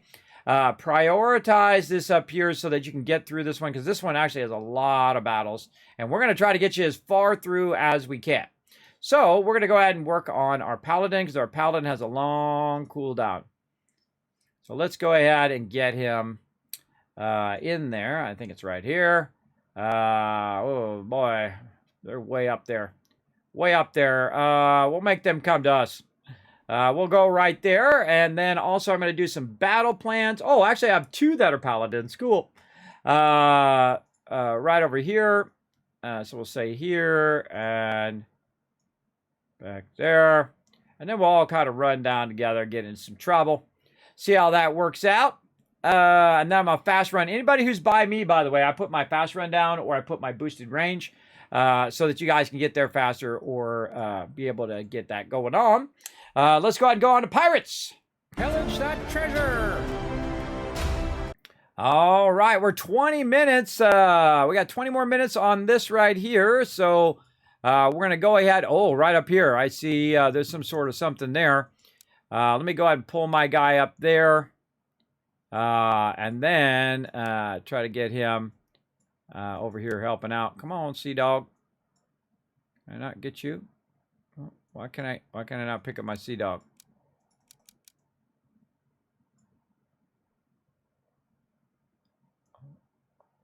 Okay, there we go. Finally did it. Oh, yes, right here. Hold on. We got the capture chest right here.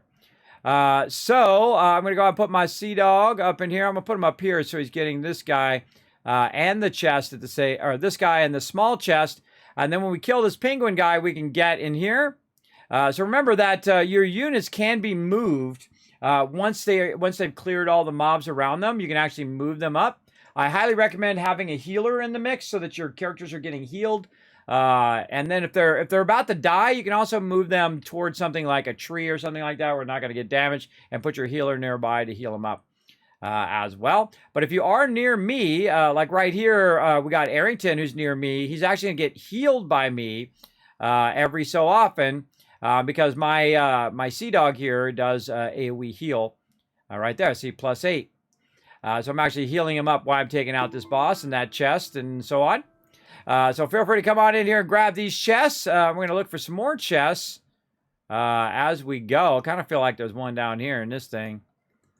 So again, you want to have some of them exploring and trying to find the next little area for us to unlock. Yeah, it looks like there's one there, one there. And then there was one over here, which means that most likely there's one over in this area over here. So we definitely want to blast our way in there and get that done. We'll let that run and we'll do some races. It's race time! Exclamation play in the chat to join us. All right, you heard the man. Let's go. 30 seconds on the clock to join us for some marbles and for some Nitro Streamer racing. Let's go. Exclamation play. Let's get it going on. Now, just so you guys know, I'm going to be doing a special stream on Monday because on Tuesday for Valentine's Day is my wife's and mine 30-year anniversary together. Everybody, we had our first date on Valentine's Day 30 years ago. Isn't that amazing? Man, I'm just amazed I'm still alive at this point, everybody. And you know, when you've been with someone that long, everybody, you have your ups and downs and your good times and your tough times, especially when you get a bit older, everybody. It's a bit tougher. Because, you know, especially if you haven't been taking care of your health like me, it's not good. But, you know, you have your moments where things are tough and things are easy. It was a lot easier when we were younger. We didn't have any responsibilities. We didn't have a mortgage. We didn't have, you know, kids to feed and all of that. You know, we had all that disposable income we could use and go on trips and all of that fun stuff. But now, oh, Paul's, look, Paul has the record on this and he's passing himself up. Look at that. Go, Paul, go. Look at you go. You're going to outdo your own record. Oh, well, or maybe not. That's still possible.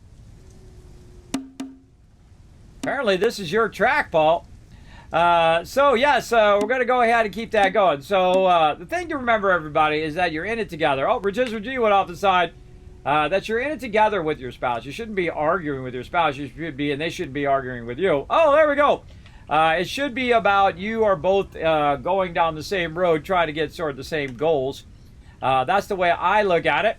That we work together as a common team toward those goals. All right. There we go. All right, getting them points, getting that loot. All right, let's get to the next one, the lucky few.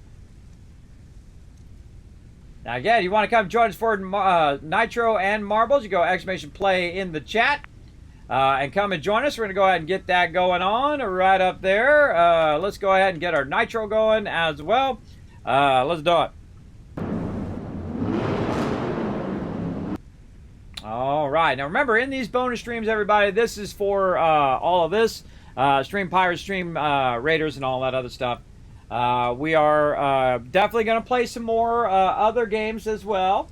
But Satisfactory is a great game to run while I'm doing this because it's running in the background, doing resources and all of that while I am running races. So it's a great kind of balanced game where you can play it with multiple things. Like I also play I forgot my timer. I also play Fallout 76 here as well, but I forgot my timer and I got kicked. So let me go back into my... Sorry if you were on my server, everybody, and I got distracted. But Fallout 76 is another great game that you can go ahead and just play in the background as well. So yeah, come and join us, everybody, in there. And again, we're going to do Nitro here in just a couple seconds. Let me load back into Fallout 76 here. And what I'm doing here is I'm just collecting lead. So I've got my lead factory up, or my lead base up.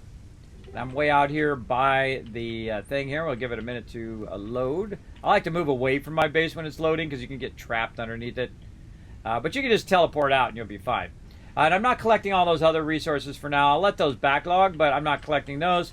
All I'm doing is just collecting the lead out of here, back into my chamber, and that's it. So it's a great thing to just let sit in the run in the background. Hey, Suri, 25 minutes. 25 minutes, starting now. All right.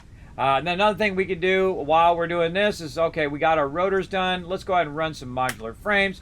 Let those run in the background while we're doing a Nitro race. Let's go. Again, multitasking is fun, everybody, especially if you have a machine that can handle it. I have a bunch of things going. I actually have 2 machines running all of this stuff right now. And I have a 3rd machine which watches retweets and all that other stuff over here where I do all my graphics and stuff. Over here on the other side.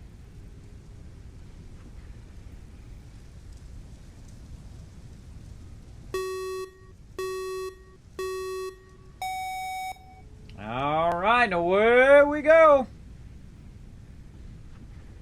Ah, look out! Getting run over there. Big time.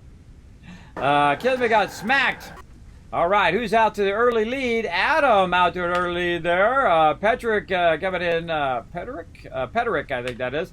Number 2, Waldo taking that number 2 position now. Very nice. Ace Lone Star hanging out there as well. Number 6, Jonkers. Void moving up. Whoa, somebody just went boomity boom. Watch out, gotta go boom. Jonkers in there now moving up. JJ, we got Pet in there. Tara now. Thurbrick now. Number 10. Wow. Oh man, there's all sorts of action going on. People spinning out, running into stuff. Bulldozer coming in. Oh god, jeez. Whoa, people going flying left and right. All sorts of mayhem going on. Gotta love it, gotta love it. Now remember, you can go !mega in the chat, or you can just go to their website, everybody. I'll go ahead and put that link in the chat, and you can use your mega up there on their website, and you can collect your loot after every race.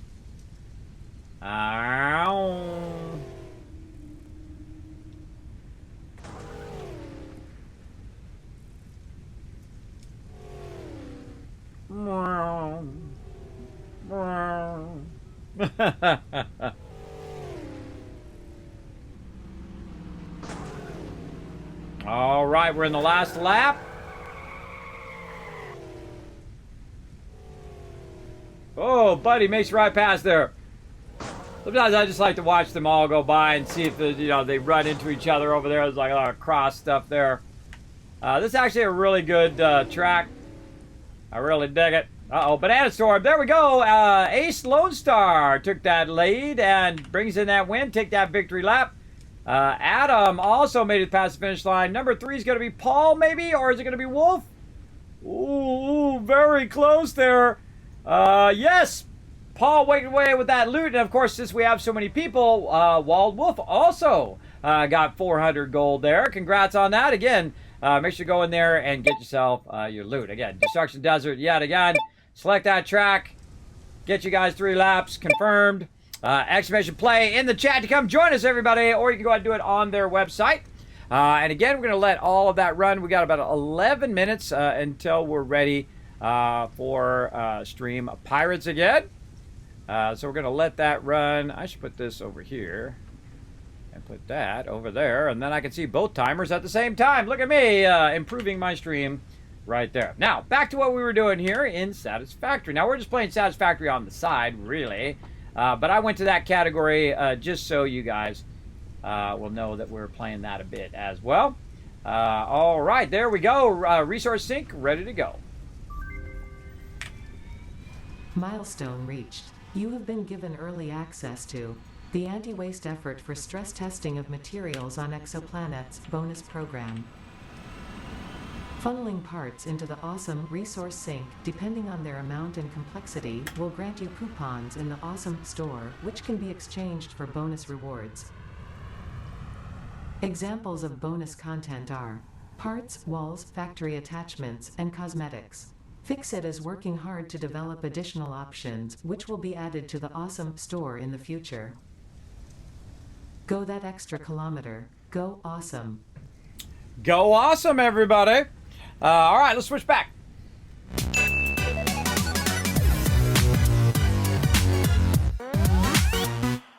Okay, so I'm manually creating some screws right now because I'm going to need some screws for the next upgrade because I'm going to want to do some reinforced iron plates. Now, we can automate all of that. I very rarely automate these early upgrades, and the reason why is it's just faster if I just let it run. To go through all the time of setting up all of your production, I feel it takes longer than if you just go in and make it yourself in the thing, because you can just set it and forget it, right?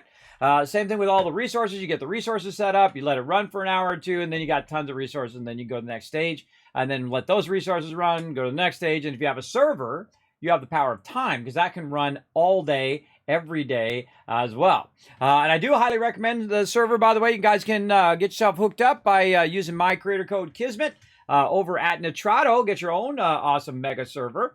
Know that they are still working on the server software over there at Coffee Stain. They're still working on getting that server squared away. It's very kind of touch and go for me. But again, once they get that kind of stabilized, then I will set it up and we'll all start together and we'll all go out and build again and do all that fun stuff when it does come out on release. But I do like to play the game. It's very, very fun. Is Hogwarts Legacy good? It is more than good, Timothy. It is a milestone in gaming. That's how good it is, bro. That is how good it is. It is an instant buy for me. I mostly bought it for my kids. I'm just going to be honest. I didn't buy it for me. I thought I would play it for a little while here on stream and say, okay, everybody, I gave you a gist of it. But I played it yesterday for 16 hours straight. And I can tell you, I didn't want to stop. It's that good. And I don't want to tell you a dang thing about it. I don't want to tell you anything because I want you to have that moment too. I want you to go in there and go, dang, that's awesome. And then you go out a door and then you go, dang, that's awesome. And then you go over to the other thing and you're going, dang, that's awesome. And then you cross the bridge and you're like, whoa, look at that. Oh my God. And then you do the other thing and you go, oh, and then you're on your broom going, and doing that and you're going, that's awesome. I want you to have that moment when you experience a milestone in gaming like that. That's something I'm talking about, that is going to be a new gold standard that all the other games are going to have to live up to now. It ain't no Cyberpunk on launch, right? You know, Cyberpunk was a dumpster fire. And they were smart enough also, though it is kind of a bummer for all the people who have previous console. I do. I have a PS4 and an Xbox One S or X or whatever it is. I got the previous console generation too. So we have to wait till April till we get it. But you don't want no cyberpunk deal going on, right? Where you go into Hogwarts Legacy and it just doesn't run. It just doesn't work, right? You don't want that going on with your Hogwarts Legacy. That would ruin the experience for so many people. And that's why they pushed it back. And I appreciate them pushing it back as opposed to pushing out trash. So they're over there optimizing it and trying to make it work with those old things. Because there's nothing like paying $60 for a game that sucks or a game that doesn't work or you can't play the game because they didn't take the time to make sure it works, right? They're like, well, nope, we can't afford to develop this game anymore, so we're going to push it out, and then we're going to take everybody's money, and then we're going to take that money and we're going to reinvest. Now, a few games have come back from that, and that is No Man's Sky and Fallout 76. There's a few games that have come back from really bad launches that, they overpromised and underdelivered, right? And then they didn't really realize what people really wanted, and they tried some stuff, and it wasn't good. I'm sorry, that's just the truth. That's just the truth. That's the way it is. But if you bought No Man's Sky back in the day and you play it now, it is an exceptionally great game because they spent 2 years fixing it and didn't charge anymore. And that is cool, bro. That is cool. That means they took all that money they made on the game and reinvested in the game and made it a way better game. So you still got the same purchase price of when you originally bought it and didn't have to buy anything else, didn't have to buy any of the upgrades. And it is an exceptionally good game now. And the same thing with 76. They didn't give up on it. They went in there and they said, okay, we're going to bring all the NPCs back. We're going to do all of that. We're going to have dialogue choices. We're going to have deep dialogue. We're going to have the full dialogue as well. We're going to have it where you can use your perk points. We're going to have this perk point system. We're going to lean into that perk point system. We're going to give you legendaries. We're going to give you the ability to craft legendaries on both on armor and on your weapons. They're going to allow you to do a bunch of mods in there as well. Like you can modify your armor, not as mods like Skyrim and 7 Days to Die, but modding your gear. They also added a legendary exchange. So if you get a bunch of legendaries you don't like, you can exchange it in and then try your hand at getting the legacy that you actually want, or the not the legacy, but the legendary that you actually want. And they did take out legacy weapons, and actually the game's a better game for it. I'm sorry, that's just the truth. I know it sucked to lose your legacy weapons, and if it wasn't, you don't blame Bethesda for that one, everybody. You can blame the cheaters and the dupers for that one. That one is all on them, 100% on them, for taking all those legacy weapons and duping them to such a point that the game was getting to a point where no one could even hit the mobs if you had a regular weapon. If you didn't have an explosive weapon, even me, I was level 650 in my previous character. I'm level 400 now in my new character. And I could barely hit the mobs. And I played the game since it launched. I've never stopped playing it. It made it completely unfun for most people because they're just sitting there like, oh, this sucks. Right? And it's fun for the one person who's using their legacy weapon and getting a shot in, but not for all the other people. So it is actually a better game and more fun now because it is still a challenge. Now, is there still incredibly OP stuff in the game? Oh, absolutely. You can still one-shot mobs. You can still go in there and get the auto axe and kill a mob, in about 20 seconds or 2 seconds or 1 second, depending on what your setup is, right? So they did a great job of adding that. Personal vendors, tons of awesome stuff in the Awesome Shop, for the Atom Shop, for all of your stuff. And of course, their seasons, all their stuff they've been working on for stuff like Nuka World and things like that. That stuff they added for free. That's like a free DLC that you're getting all the time. They're constantly adding content, constantly have all of these events going on and things going on in there. They're working hard on it. And they've fixed thousands of problems with the game. Absolutely. Massive. They have hundreds of pages of bug fixes they've done over the years. So they stuck with it, and they made it a much better game. And it is a way better game today. Now, is it a Fallout 4 or a Fallout New Vegas? Absolutely not. Because I'm going to tell you straight. Kismet going to tell you. Kismet going to tell you he's going to drop it. If you haven't played Fallout 4 or Fallout New Vegas or Fallout 3, you definitely want to play some of those. Those are good. Those are really good. You want to play some of them Fallouts. But do I enjoy playing it? Absolutely. It's incredibly fun. It's like Fallout 4 with friends. If you go into it like that, then you're going to have some fun. But if you're more of a solo player and you want that solo Fallout 5 experience, well, you got 10 years to wait. I'm sorry. That's just the truth. That's just the truth of that. Because they're working on a bunch of other stuff right now. And hopefully they do the same thing that Hogwarts Legacy did. They push it back and they push it back until it is ready, until they've got it down, until it is beautiful. Now, Starfield has to live up to Hogwarts Legacy, because Hogwarts Legacy is awesome. It is everything that is great in all of these other games. Spider-Man, I can see a lot of the mechanics in Hogwarts Legacy comes from the PS4 Spider-Man game. Absolutely, a lot of things where you get their weapon from them, and then you take their weapon, you turn around, and boom, you drop it right back on them. That's from Spider-Man, bro. And it's from other games, too, that were before that. But Spider-Man did it best, man. And Spider-Man on PS4, one of my favorite games. One of the few games I've done 100%. 100% completion in that sucker. I got it all done. I actually went through twice. That's how good that game is. That's a milestone in gaming. And this Hogwarts Legacy is the same thing. Highly recommend it. Absolutely, without anything. There we go. Yes. Well, I think that they now have Xbox to rein them in, so they don't push out, bad things, because they took a huge beating on Fallout 76. They got absolutely gobsmacked around by the community for coming out with Fallout 76, and that's because they said, and see, they were honest about it, but people don't care. They said, look, we're going to try something. Not everyone's going to like this. We're going to see how it goes. And if we don't like it, we're going to change it and all of that. And so they did. And then a lot of people didn't like it and they got pissed off and they thought the game was terrible. And because they were having problems with it, they couldn't run the game. Again, the same thing I was talking about with Cyberpunk and all these other games. People are just pushing out junk games and expecting everyone to pay $60, $70 for it. I don't think so. That's like stealing. That's like stealing from your customer. If you're putting out a game and it doesn't run and it doesn't work and people can't play it, you're literally stealing people's money. It's like if I was going to exchange something to you and you said, hey, I want to buy these tires, right? And then I sold you the tires, and then you realize that the tires are flat, right? You're like, wait a minute. I can't drive my car if they're flat. It doesn't work. They don't work. And you're like, well, I'll come back in about 6 months and I'll fix your tires for you. And you're like, no, that's not how it works. See, that it doesn't work that way in any other thing that you would buy, everybody. You wouldn't go buy a refrigerator and then plug it in and it doesn't work, and they say, I'm going to come back in 6 months and fix your refrigerator for you. No. That doesn't work with any other product other than games for some reason. And that's because a lot of these corporate scumbags, that's just what they are pushing these games out too early. Because they're just looking at the bottom line. They got Bob from accounting in there saying, well, you know what? If we push it out now, we can make some money because the holiday season's coming up. But they don't realize, because they don't play games.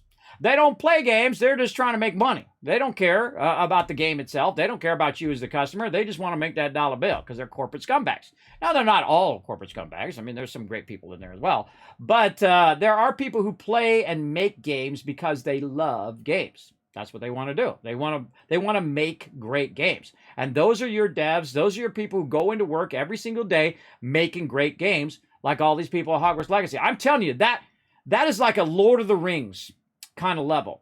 If you've ever read the books Lord of the Rings, which I have when I was a kid, I've read through Lord of the Rings, all of the books. And when I saw the movie, it was the closest movie to my imagination I've ever watched. I mean, that's how I imagined Lord of the Rings would be when I was doing the book. And you could tell that they lovingly put those movies together. Every person who was on that movie pretty much loved the source material, and they wanted to make it great. And they did. They made a milestone in movies, everybody. Those Lord of the Rings movies are amazing. Every time they come on, they're like what I call a remote setter, right? You just set that baby down because you're going to watch the rest of that Lord of the Rings. At least the first three. The Hobbit one's a little slow and a little, the pacing is a bit slow on it. But I've watched that one too and I enjoyed it. Is it as good as the other ones? No. Is it as good as, some other things? Is that new one that came out with, that $1 billion one? Oh, that one is terrible, everybody. That one's so terrible. I don't care about... The problem is when you're watching something, and you don't care whether your protagonist lives or dies, that's when you've got a problem. When you don't care about the characters, you're not invested emotionally into any of these characters, then you don't care. But if you got something like Game of Thrones, and you all of a sudden are getting emotionally invested, and then you're also like, oh my God, anybody could die at any moment in this game, right? Or in this movie, right? Or in this TV show. Then you get it. Now, I didn't actually start watching Game of Thrones till like the 4th season. And everyone's just for years, everybody's like, Kismet, oh, you gotta watch this. It's so awesome. It's so awesome. It's so awesome. And it's not for kids, everybody. Don't be watching that by your kids, everybody. That's some saucy stuff in there. But it is incredibly well written and incredibly well directed and incredibly well acted, right? You got to get all of those pieces in point. And it is really great. Now, the last couple seasons, you know how it goes. Everybody didn't like those. I thought they were okay. I mean, probably the beginning and the middle was way better. And then it kind of, I think the people just got tired of making it and they wanted to go do something else, but then they screwed up and then, and everybody didn't like it. They didn't like that ending, but you know how it goes. Outer Worlds, but more No Man's Sky. Outer Worlds, another great milestone game, by the way. That's another fantastic one. Yeah, Fallout in space. Now, again, what's going to happen is all the people doing Starfield are going to be looking at Hogwarts Legacy and saying, oh my God, that's a great game. That's really well done. And everything that they do in there, every mechanic, like when you're collecting all the pages, that's fun, right? It's not grindy to me anyway. I found it incredibly fun. In fact, I kept collecting the pages even though I didn't need to. That's how fun it was. I would go around and I would go in and do all the puzzles and I would solve all the things. And then I would get new skills and I would try those out. And I was upgrading my gear and having fun doing that and having fun doing the cosmetic stuff and riding the broom and doing the little challenges and doing all of that. And before I knew it, like that, just like that, 8 hours went by. And that is how you know it's a great game. And again, I'm not sponsored by them in any way. They ain't over here. Warner Bros. Aren't over here saying, Kismet, here's some dollar bills. I tell it to you straight. And if it sucked, I would tell you it sucked. So I don't like this game. I'm out of here. That's it. That's all I would say. And then you would never see it again on my stream. Ever. Because I don't play games I don't like. I don't answer to nobody. I don't have to do nothing I don't want to do. But I do want to go in and get you guys some more loot. So let's go ahead and do some pirates. To battle! All right, let's see how we're doing. We got 3 more minutes on this battle here. All right, now come and join us for some Street Riders. Get those units down, everybody. We're going to try to get you guys maximum loot over there. Let's go get you guys some loot in Stream Pirates. Pillage that treasure! All right, collect those rewards. Oh, 5 of 5. That's 1,000 caps in the chat for getting every one of those chests. Nice job. Rotisserie G coming in, helping out. We got Banana Mime coming in, helping out. And Arrington crushing it as well with those heals. Look at that. Remember, you guys can gift me those pearls so we can unlock new stuff for the ship. Oh, 300 XP for my captain there. Who's in the hot tub? Arrington in the hot tub this round. We got Fields of Rage on the ship and Arrington again on the ship. Let's go ahead and do another one. Get this going on. Big time over here. Let's do it. I'm going to get way up in here. Use my navigator. I like to use my navigator in the beginning because he can wipe out a whole lot more there as he's going around to help you guys navigate to the boss. Now, again, we want to take out the boss as quickly as possible, so it gives us plenty of time to run around and look for those chests. So, again, come and join us. You can find that link right there in the chat. Or you can just go !Pirates at any time, and it'll give you that link. You can come up and join us. All right, we're also ready for a race. Let's do that. It's race time! !Play in the chat to join us. All right, 30 seconds on the clock. Come join us. Now, again, we're trying to get you guys maximum loot today. We are playing Stream Raiders, Stream Pirates. This is a bonus stream on top of my normal stream. We're going to get you guys all of this excellent loot up in here. And we're Friday into Saturday now, getting this going on. Again, I played that Hogwarts Legacy 16 hours yesterday, and I feel like I still didn't have enough time. I feel like I could be playing it right now. But again, I'll be playing on Monday in a bonus stream for Levathon toward my One Last Wave project. That I'm trying to get going on. I want to do one last wave, one last surfing wave, everybody. I'm going to take you guys on the journey as well as I go out and surf with my daughters, hopefully. But we got to first get that, funds raised to get those surf lessons for them. And I sadly thought it was $200 total, but it's $200 per person. So that's going to be quite the thing. And again, if it doesn't work out, well, then I'll just push it back next year and whatnot, and just keep saving that what it is. And again, any donation will go toward that. Any bits, what's the other thing? Any donations or any bits will go directly toward that. There we go, brain. Directly toward that as well. So we're going to keep working at it little by little and see if it works out. And I think, yes, I agree with Encode. I'm very optimistic about the future of Bethesda, though I'm naive and believe Todd can do no wrong. Well, you got to think that it's not just Todd, everybody. People can let you down. So Todd was doing a whole bunch of different projects at the same time. If you look at it realistically, he's not sitting there manually programming Fallout 76, everybody. He put that on, I think he put it on what's known as the D team, right? Not the A team. Dun, dun, dun, dun, not them, but your D team, your team that is not as good as your A team, because your A team is working on Elder Scrolls. Your A team is working on Starfield. And you got your D team working on Fallout 76. And that game was only developed over a couple years. And obviously was not anywhere close as good as Fallout 4, which is a huge, massive hit. Not all Fallout fans like Fallout 4, by the way. They don't like the voice protagonist. They want to RP. They want to do all of that. I thought it was an exceptionally great game. But then again, I like to build. I like the whole building part of it, and some people don't. And that's okay. You can like what you like. That's okay. And we don't have to like the same thing. Now, of course, if you want RPG storyline and you want a really good story, you definitely want to play some New Vegas and some Fallout 3. Those are really, really well done. And the story in Fallout 4 is okay, and you can choose multiple paths of different factions and have kind of a different ending based on that. And then there's also an unwritten ending, which is called the happy ending as well. Oh, Phil's a Rage already at the end. My God, you guys rush right to the end there. With Encode coming in number 2 and Adam number 3. Nice. And again, there's a lot of great stuff in all of the series there. We'll watch everybody else drop it. There's a lot of good stuff throughout the series there.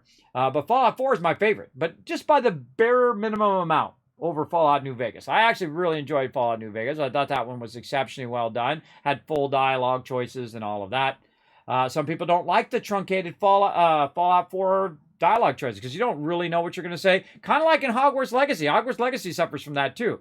Like I went in there and I was just going to say, oh yeah, I did this thing, but not reveal too much. And then I click the thing and the guy reveals everything about what I did. And I don't want to spoil it. But everything that I did, I spilled the beans when I wasn't supposed to. And I didn't know I was going to spill the beans because the dialogue is really, really small. So that's one of the few things that it suffers with is that small dialogue like Fallout 4. That's because they probably took that from Fallout 4. And they took all the great mechanics of Spider-Man and took all the great mechanics of all the other games that they stood upon the shoulders of giants and then took that and then innovated on those things as well, which is what you're supposed to do, everybody. You're supposed to, innovate into the next generation of games and innovate in the thing. You got to think that this is just the beginning of Hogwarts Legacy, right? The amount of DLC, the amount of things they could add to the game, the amount of things like Quidditch and a whole bunch of other stuff they could add later on. It doesn't have Quidditch in it for right now. And I don't know when it's coming out, so don't ask me. I don't have any inside information. Let's check that Grand Prix action too. But just the things that they could do with that game would be amazing. You could go to other schools, right? You go and visit other magical schools and see what they're all about. You could add a bunch of multiplayer stuff in there as well. Later on, you could add it where the thing I think that would break the internet, everybody, that Hogwarts Legacy, is if they added multiplayer on your own server. If you had your own server, very much like what's the name of those games? GTA RP. The other one is Rust. Rust RP, all of that. If you could take that Hogwarts Legacy and you could put it on your own server and people could RP that, I'd be watching that all the time. I'd be watching that hands down. I love the GTA RP. I watch that all the time too. That's one of my favorite genres on Twitch is watching that out because those people are so good at it. I'm terrible at RP, everybody. I'm like, okay, my guy's a blacksmith. All right, awesome. And that's it. That's the extent of my RP skills, everybody. But they do a really, really good job at it. And I really feel like they're that character, too. They really lean into that character and play that character. And that's why I love that. And I think that would break the internet. I think that would just be incredible if they were going to do that. Going out with a bang. Yeah, there you go. Yes, it's beautifully flawed. That is a great way to say that within code. Yeah, and again, it's not everybody's cup of tea, and not every game is. Like, maybe people don't like doing marbles here, right? They're like, I don't want to do no marbles, right? But I love it, and that's why I play it. And that's why I have it here on stream. If I didn't like it, I wouldn't play it on stream. Simple as that. I don't answer to nobody. Within code, there you go. You covered at number 3, Devlight, and our Grand Prix champion, Fields of Rage. Hey, there you go, Fields of Rage. You're our champion of that round. Nice job. And there you go. Now, remember, if you are the number 1 local leader on our local leaderboard, you will win free loot from me over here, Random Game Co. All right, let's do some more races. Let's go. And I usually do them in groups of 4 just to make them easy for you guys to get your energy back. You actually have energy during the season. Well, I forgot that you actually don't have it during the off season. Now, again, if you do go buy something, if you go ahead and upgrade your marbles or whatnot, you can use all the ones that I have up here. Oh, I added a new one. I forgot to say that. I added a new one, a little duck one over here, by the way. There is a duck marble. If you want to go ahead and add that for my subscribers, it's exclamation play and 7 over there. So I did add a new one for you guys. I forgot to mention that. Right over there. Okay, so let's go ahead and get some Nitro race going. Let's go. Now, just so you know, everybody, we do have Satisfactory up in the background. I'm letting it run. It's like making resources for me. I'm going to let it run and do some plates. And it's just making a bunch of resources in the background right now while we're doing races and doing battles. And we're going to get back to that. We're going to try to actually start to move our camp to another location. So we're going to get into that after we get our Nitro race in. We got about 35 seconds for you guys to come and go exclamation play in the chat. Now, remember that these races are connected. So when you go exclamation play in the chat for Nitro, you're also being added to marbles as well. So you get adding to both of them. Or you can go to the website. If you, for whatever reason, you're not able to get in to the race, you can go to the website as well and get in that way. Over there on game.playnitro.com. So there you go. Let's see, 5 more seconds. How are we doing over here on our stuff? We also got another battle ready. Wow, okay. We'll go ahead and get that battle going on here in just a moment. First, we're going to do this race, and it's ready to go. All right, let's do it.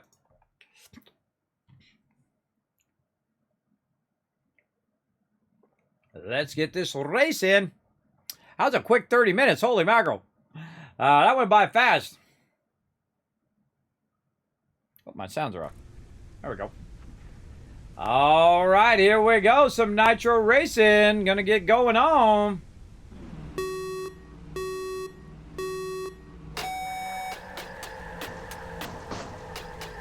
Now, if I see a lot of people aren't racing, everybody, then I will just stop doing races. If I see a lot of people aren't doing Stream Raiders, I'll stop doing Stream Raiders and battles and all of that.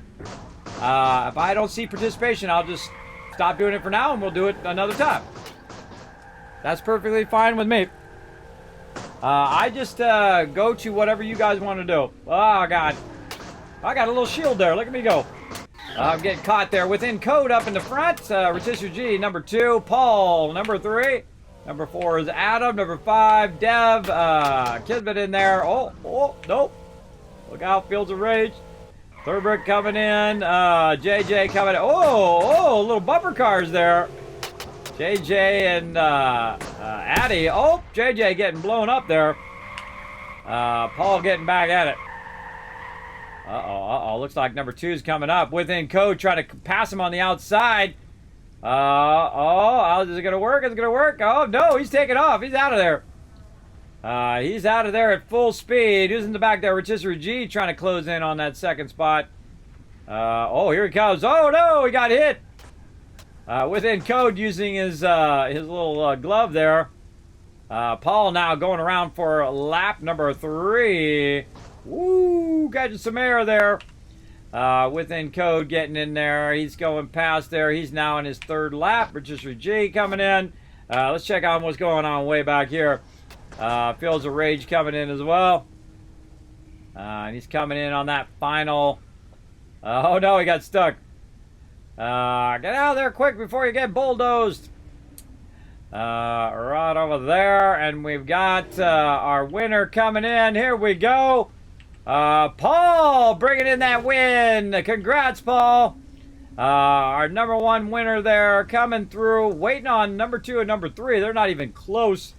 They're way back there. Must have got hit a few things. I see Rotisserie G coming in. There he goes. Rotisserie G in there as number 2. Third brick. And number 3. Hey, these are all my pieces from my stream. Nice job, everybody. Crushing it. And we're going to go ahead and start a new race. Again, Destruction Desert. Select that track. And we're going to confirm that. Again, exclamation play to come join us for the next one. And time for some Stream Raiders. Battle! Alrighty, let's get this going. We're going to get back to some Satisfactory. I'm going to go ahead and super run everybody. I'm going to try to maximize that super run. There we go. Now we talking. Now we getting some people in battling. Now again, we're going to do these every 30 minutes. Everybody try to get you guys maximum loot. And get this going on. Oh, kind of splitting up a little bit there, but that's okay. We'll see how it ends up. I'll go ahead and wail on these guys down here on the right. Just get it done just that much faster. Get those evil snakes. That actually was really good. That guy's running away. Get him. There we go. That was actually really good because one group was up there taking them out, and then we were over here taking these other ones out. We're trying to get this scary ghost guy. Look at that. Kismet coming in with the kills this time. There we go. Got that done. Oh, we got place 5 units. We got to go ahead and get that reward going. Adam and Arrington getting some love. And, that's 5. Oh, so close, Arrington. So close. I was about to give you 1,000 kiss caps. Got to have all 6 units down. Very close, though, but you are our MVP of that round. Let's go ahead. He's probably working on his 3 pirates as well, so he's multitasking right over there, I'm sure. All right, let's go ahead and let's see. Let's go do our quest first. Let's collect those. Again, you want to keep both of these going. Can't place my paladin right now because he's on cooldown. I could probably do a flag bearer. Let's go ahead and get that going. And we'll try to get down here and buy the baddies. So flag bearer. Right there. There we go. Going to boost all you guys. Get that going on. More battle plans. Let's say like it is. And like it is. All right. Looks good. Let's get in there and get her done. We'll come back to that in about 30 minutes. Pillage that treasure! All right, we got free our elves done. So we got the objective done up here. And now we're just looking for those chests. Let's see if we see any here in Stream Pirates. I don't see any. But we need to break our way through here. Yeah, look at Paul right here doing a good job. See what he's going to do is he's going to take out that tree. And then once you take out the tree, it's going to reveal all this stuff over here. Maybe I should get up here and try to take this out. Get my navigator and try to get him to push through. No. Problem with my peeps is they're so large that it's hard for me to get close to. Yeah, right there. It's hard for me to get close to the edge to be able to take this stuff out. So let's go ahead and have them take out a bunch of this. And then I'll try to move them next time a little bit closer. We got 30 minutes. Wow, we got plenty of time to try to get more loot. So keep at it, everybody. Try to get that loot. I'd highly recommend not worrying about these present ones right here. And just worry about opening up the world so we can try to find those boss chests. You always want to focus the boss chests because those are going to be your best loot. And there we go. See, he opened it up. Now we can see. Oh, right here. Right over here, there's a snowy fence. Something going on over there, maybe.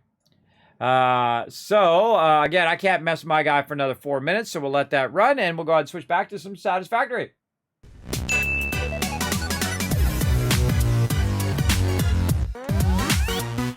All right, now while we were watching all of that, we were converting a bunch of stuff here. We need to go back and get some more rods here. That's not where we're going. Let's see, over here. And again, I'd let all these rods go. Look, it filled it back up too while we were sitting there. And so you just want this to just keep filling it back up as you're using it up, just kind of replacing what you've already used. And what we're doing right now is we're just trying to get our next upgrade. So we're just trying to get pushed through here so that we can get to our next upgrade and then get our perpetual power. If we get our perpetual power tonight, that would be amazing. That would be awesome sauce. Over here, there we go. Get some of those plates. And now we're able to, wow, make 100 of those. And how many more do we need? I don't know. I would probably say about 20. And then also what we're going to do is we're going to set up the ability for it to make a bunch of stuff for us automatically, what I call offline. I can just kind of run it from the box over there to make this item and then run it into the Awesome Sink for us. Now, we might end up needing more fuel as well. So we're definitely going to want to watch that to make sure that our fuel doesn't run off and our power doesn't run off as well. Let me turn my sound back on. That doesn't run out. Now, again, we're playing Stream Raiders, Stream Pirates, Marbles on Stream, and Nitro Stream Racing. Plus, we have Stream Avatars down there for you as well. Now, earlier we were trying to get some drops. Sadly, I did not grab my drop. I was not paying attention. I missed out on my drop, but hopefully you guys got your Stream Raiders drop. All right, I think that's probably good enough. We got enough there to get that big red button going on. Let's do it.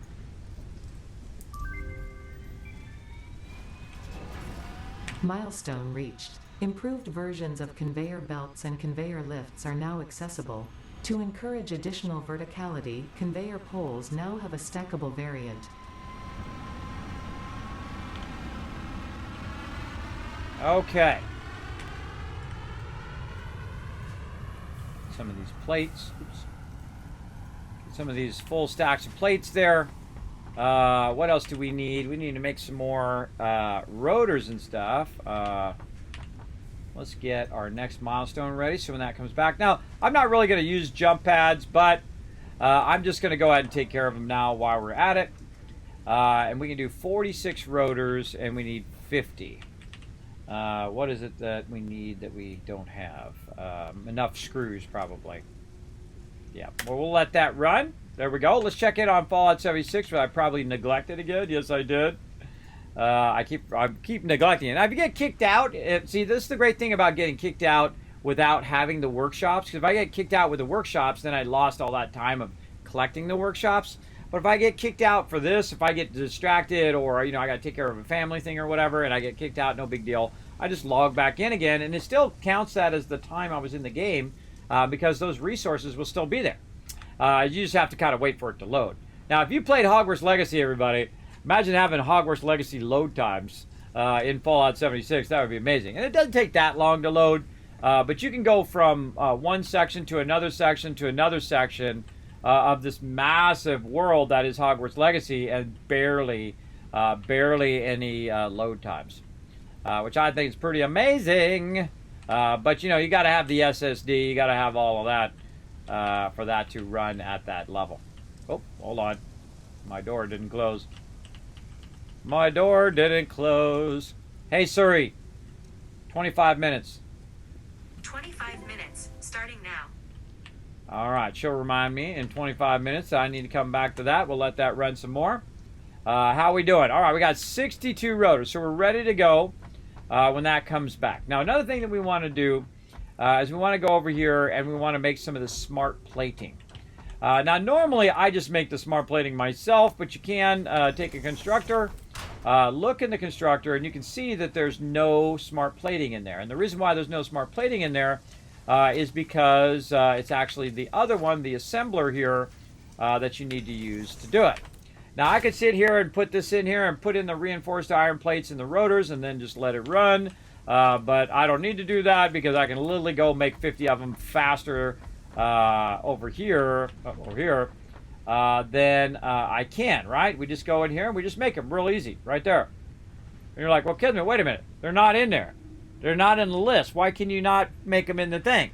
And that's because they made it where you can't make them in there anymore. So if you guys remember that back in the day where you could actually make them in there, it was much easier doing that way. But now, oh, look at that. It's hanging over the side there. Hanging over the side a little bit. Go ahead and zoop under there. I don't like my stuff to hang off like that. So what we want to do is we want to get this assembler over here, and we want to go ahead and make us some plates. So we're just going to run that directly into there, and we're going to say make some smart platings. Now I'm just going to take the stuff that I have on me right now and start that running. Now how am I going to start it running? Well, first I'm going to need some of this power from over here, from one of my power poles. Let's say this one. And we'll run that there, and we'll run that over here. And that'll go ahead and start up because I already have the resources for it to get going. Now I'm going to need more rotors and things to make the thing that I'm trying to make the thing I'm trying to make. So I'm actually going to take that out and then go ahead and make a second one. And that should be more than enough here at the beginning. Again, we're running it out of there, into there. Let's go ahead and tie our power into both of them. And again, this is what I call offline production. So now we're going to say smart plating. We're going to cut this in half and say 5 in this one, cut this in half, and 27 in that one. Now, one of the problems of what I'm doing is the fact that my upgrade for my jump pads is also using the same resources, right? Now, how many of these can we make? Well, it's going to make 2 per minute based on the 5 that I gave it. So that's going to be 10. And this one over here is going to be 10. So that's about 20 right there. And we need 50. But what we really need right now is reinforced iron plates. Because we have a bit of the ones that we made that we're really going to use for other upgrade, but we really want to use it for this. We need a lot more screws. So let's go ahead and make more screws. Now, I'm going to go over here and also set up this to be making screws as well. So we can go ahead and grab this, move this over, grab one of these, put this over. Oh, we got to make some more plates first before we can do those. Make a few plates. Oh, we're going to make one, then we'll make enough screws to make another one. Right there. And then we'll pick one of these up. Open our things coming back now. Now those jump ones are not very high priority. I actually usually don't even do them because they're just a waste of my time. Then over here we're going to say screws and get this going on. Now the way I have this actually makes this really tough, and it's also clipping, which I don't like. So I'm going to go ahead and change my mind. I'm going to do this. I'm going to take this. I'm going to push this one forward. Creepy alert. Turn that off because she gets creepy. And then I'm going to go ahead and turn this one, or connect this one here in the front. And I'm going to do this. And then I'm going to go ahead and split this off from running in there. Or even easier, I could go ahead and take this one here on the top and just run that around right in there. And now it's going to go ahead and supply those rods into this one. And this one's going to make screws. And so I'll go ahead and just put a bunch of rods in there just to get it started while those other ones are making their way down. And then I'll tie into what power I've got here. And then now it's going to make me screws while I'm doing other things. Now, you got to watch out for your overall power that you have to make sure not to put too many things down that you're going to run out of power.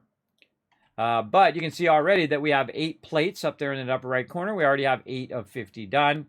And that's really what we want to do. We want to make a bunch of these. Now, while this is doing its thing, we can also go ahead and speed the process up a lot by me just going ahead and getting this done. And this is what I will do. I will transition from doing all those basic resources that you saw and then start doing the secondary resources for them, which is like cable, which is like reinforced iron plates, screws, things like that. Right about this stage is when I start to work on those secondary items. I typically don't do them in the beginning. I just have it, make a bunch of the base resources, and then you can use those base resources to convert very quickly to the other resources that we need. In this case, we need a bunch of reinforced iron plates to the tune of about half of 50, so 25, and we already have 10 of them in there. We're going to end up about 20. So we really need about 15 iron plates, and then we cut those iron plates in half. But we definitely want to make more than that. Now, meanwhile, while it's making me some screws there as well, I can go in here and I can grab a bunch of this out because there's 2 boxes worth of it over there. And I can just go ahead and, again, just let this run. Make a lot of screws. Right over there. Let it run, let it run. Thanks for placing down those epics. Appreciate that. I see you there in the chat. That Centurion was worthless. Yeah, we rolled right over him, right? Or was your Centurion worthless? Was it in the game, or was it the bad guys or the good guys? Sometimes you do get owned in that game. There we go. Top of the morning, Irish King. Thanks for coming and hanging out. Going out with a bang. Exactly. Now, again, if you do have a comment or question, you put it in the chat, and I miss it for any reason, feel free to throw it in there again. It does sometimes happen. Now, remember, later tonight, Saturday night, 10 p.m. Eastern Standard Time, we are going to play some fun with my peeps in Valheim. I'll be out on Sunday, which I normally am anyway, working on a ton of stuff I got to get done so that I can play more games next week with all of you guys. And then on Monday, we're going to have another bonus stream. That's going to be a love-a-thon, where as we hit certain milestones, of course, I give away tons of loot here on the stream, as well as we work toward a goal. And this goal is to unlock surf lessons for my kids. So I'm going to go ahead and get them some surf lessons, and then, of course, take you guys on the journey. I'll be streaming as we go and do all of this stuff, and so on and so forth, as we're going around getting it going on. Any idea when Starfield's coming out? I know a bunch of peeps over there at Bethesda, and they don't even know. Everybody. So you got to think that sometimes even the devs don't know. And the reason why they don't know is because they don't know, right? I mean, you'd think, oh, well, they're going to just know where everything's going on. They're going to know every single minute of everything. But they're just people too, everybody. They're just common people doing their thing, trying to, push out a game and do their thing. So they would love to get it out this month, I'm sure. And they would love to get it out last year as well. But take your time and make it great. And that's what Hogwarts Legacy did right. They took their time and they made it great. It is a great game. I don't care what anybody else says, everybody. Someone who's been playing games for 50 years, I have no prejudice against games. I don't care what the genre is. I don't care what the game is or who makes the game or whatever. I don't have any prejudice against any of that stuff. I know a great game when I see it. And I know a great game when I pay for it. And I know a great game when I play it. And that is a great game. The mechanics are great. Everything about it is great. Especially if you're a Harry Potter fan, but even if you're not like me, you're not a humongous fan, you know every character in the thing and who that third person was back in the hallway, which we saw for 2 seconds. I'm not that guy. That's not me. I'm not that guy on anything, really. Probably Fallout most of anything, but I just don't have the time, and I don't have the hard drive space anymore, everybody. The brain space to remember all that stuff. And even if I did try to remember it, I'm partially disabled, so I have sleep apnea and a really bad insomnia, which is why I'm up at 4 o'clock in the morning. I would rather be up streaming than laying in the bed trying to pretend like I'm sleeping. As well. I do not know. But when that comes out, we're going to play the heck out of that game, too. That's why I got to get through my Hogwarts Legacy playthrough, because if they drop that anytime soon, then I'm going to be in trouble, because we're going to be double addicted as well. And again, I like the fact that they are taking the time to make it great, and that's because of Xbox's influence as well. They're like, come on, let's make this a great game. Let's not go all full cyberpunk up in here. I mean, cyberpunk's like a term for a terrible game now. Even though they've fixed it up much better now, from what I hear. I sent mine back. I bought it. I'm not even a huge cyberpunk fan either. I bought it because I had watched a bunch of videos on it, and they said, oh, they're doing right by their community, and they're doing all that. So that's the problem with that, everybody. All that stuff that they're doing right, they're doing the thing, and then they screwed over all the people who vouched for them along the way, too. That's not right. That's not right. All the people who made videos, all the people who did it and said, you know what, really excited about this game, can't wait to play it. I think it's going to be amazing. And then they lied about the state of their game on the older consoles, and just a bunch of lying in a row, a bunch of underhanded, sneaky stuff. And I don't want to support any of that. So I returned the game. I was like, nope, I didn't even load it. Didn't even launch it. Nope. No thanks. No more of that. As a consumer, I'm not paying for junky games. I'm not paying for it. We shouldn't have to put up with it, and that's the only way that it's going to change. People pushing out scummy monetization, people pushing out junky games, is just don't buy the game. Don't buy the game, return the game. If it's a bad game, that's their fault, not yours. You spent all that time and effort making those few dollar bills that you can scrape up for your entertainment time, and that's not right. It's like stealing. If they give you a product that you can't play or can't use, then that's stealing, everybody. That's stealing from you. They may not look at it that way, but that's the way it is, right? Or defrauding you. It'd be, again, like the example I used. If you got some tires and those tires didn't work, and they said, well, come back in 6 months and we'll make them work. You'll be like, no, I want some tires that actually, I need tires now. I don't need tires in 6 months from now. I need it right now. I need my tires, or I'm not going to pay for this. I'll go somewhere else and get something else, right? And that's what you should do. If you see him being a scumbag, you say, nope, I'm not buying your game. I'm going to play another game. There's a ton of amazing games out there. And I'm sure you got a huge backlog of games that you haven't even touched yet. Like me with Subnautica, everybody. I never finished Subnautica. I played through again with that new update. Oh, so good. That game is so incredible. Another milestone game in there. Subnautica and Subnautica Below Zero, by the way. Both of them are great games and really a push forward in that whole genre of games. And it's really the definitive game for that genre as well. Same thing with My Time at Portia and My Time at Sandrock. Both of those definitive in their category. Really, a push forward in those type of games.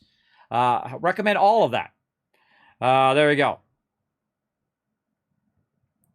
Yes. For smaller games, that's great. Early access, right? Early access, like Satisfactory, has really gotten a lot better because of community feedback, and they've listened to a bunch of it. Now, of course, they're still in the middle of building it. So whenever people are like complaining that the game doesn't work or their saves got glitched out or whatever it is, you made that choice. It's like getting in a car with someone who is not a great driver. Everybody, that's the way it is with early access. You made that choice. You can always make the choice to not do that. And then, of course, later you say, well, no, I had to. No, you didn't. You say, no, I'm not getting in that car. I'm not getting in that car with that crazy driver. I'm going to get on the bus. I'm going to call another friend. I'm going to walk. That's what you do instead. You got to make those choices. Remember, your choices are all on you.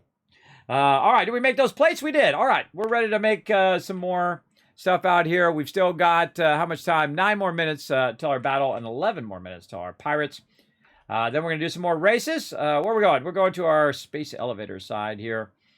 We're going to go ahead and put this stuff in here.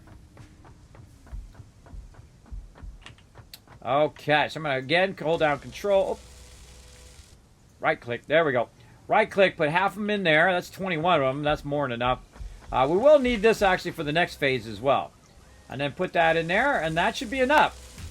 This is going to be 2, so this is going to be... Oh, actually, I need more rotors. This is going to be 2 per, and this is 2 per minute, so this is 10. And that's going to be 10. Oh, so that's going to be 20. So that's going to put us at 30. Actually, we need more. We need more rotors and more plates. Let's go back and make some more. Now, again, I can set up a whole part of the factory, but I'm actually going to be moving my factory in this one. We're going to do like a mobile primary factory. We're going to move it a couple times. You don't want to move it too much, otherwise you're doing a lot of moving work. But you do eventually... Oh, wait, let's get some screws over here that's made for us, so we don't have to make all of them. Yeah, there we go. And again, making some more reinforced iron plates, and then making some more rotors. Now, also you can close this stuff down, which I'll do at some point. Just kind of close all this stuff that I'm not making down. What do we need over here? Way more screws. Yep.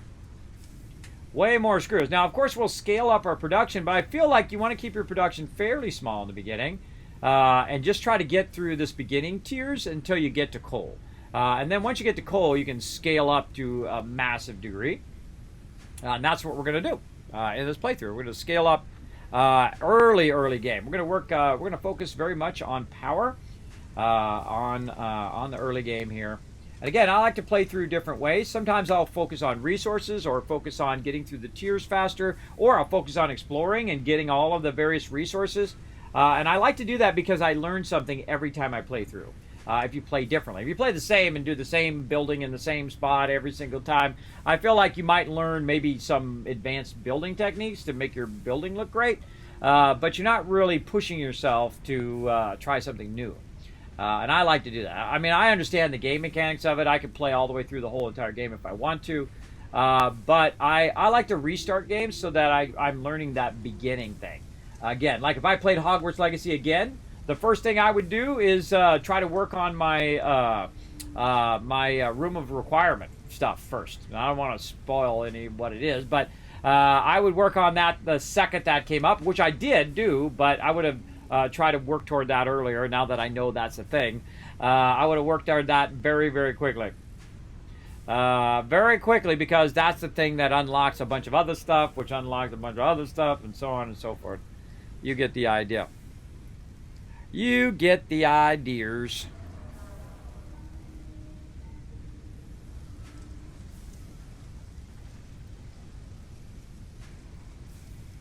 All right, how we doing? 17 rotors. There's 18. All right, so we're making a bunch of screws, waiting for this to run. And we're going to get this going. I guess I could be having this do some rotors here while we're doing this as well. Rotors and things. So we could be splitting that as well. All right, let's do a little bit of that. What, we need more plates.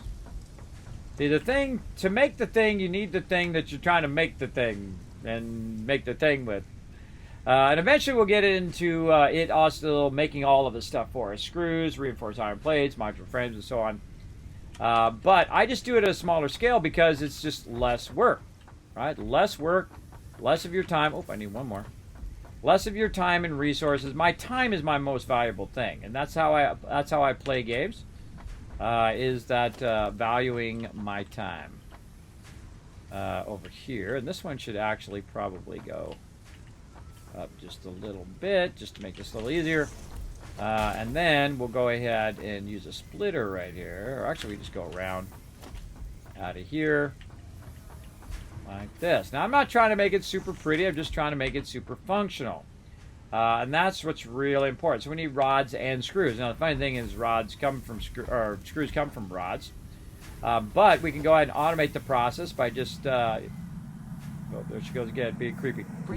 And that is just by running those resources where you need them to go. So now I just split it, so it's going to split the rods into where it's making screws, but then also bring the rods down to work with our assembler.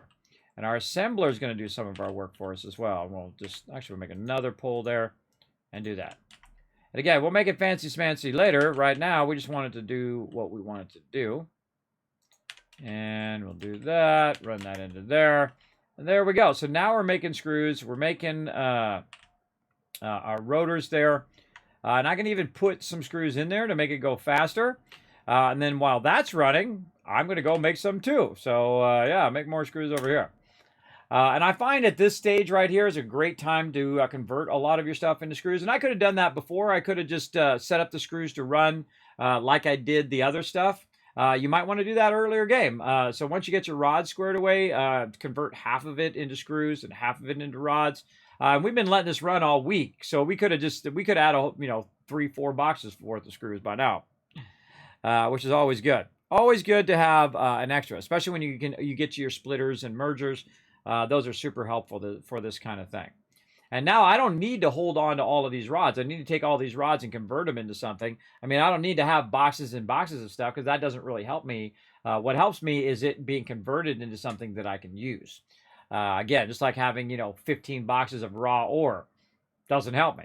It's the end result is that what you're trying to work toward.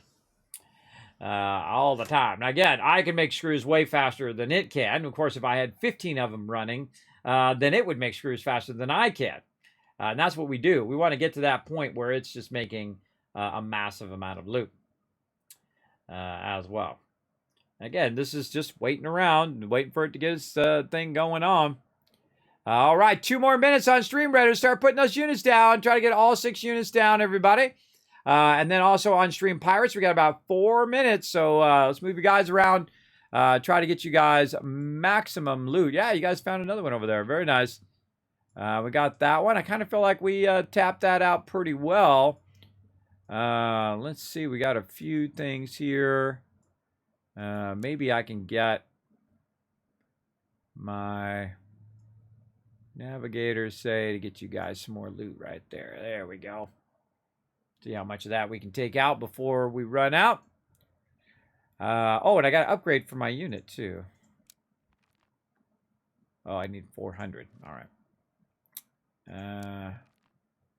Could upgrade my navigator.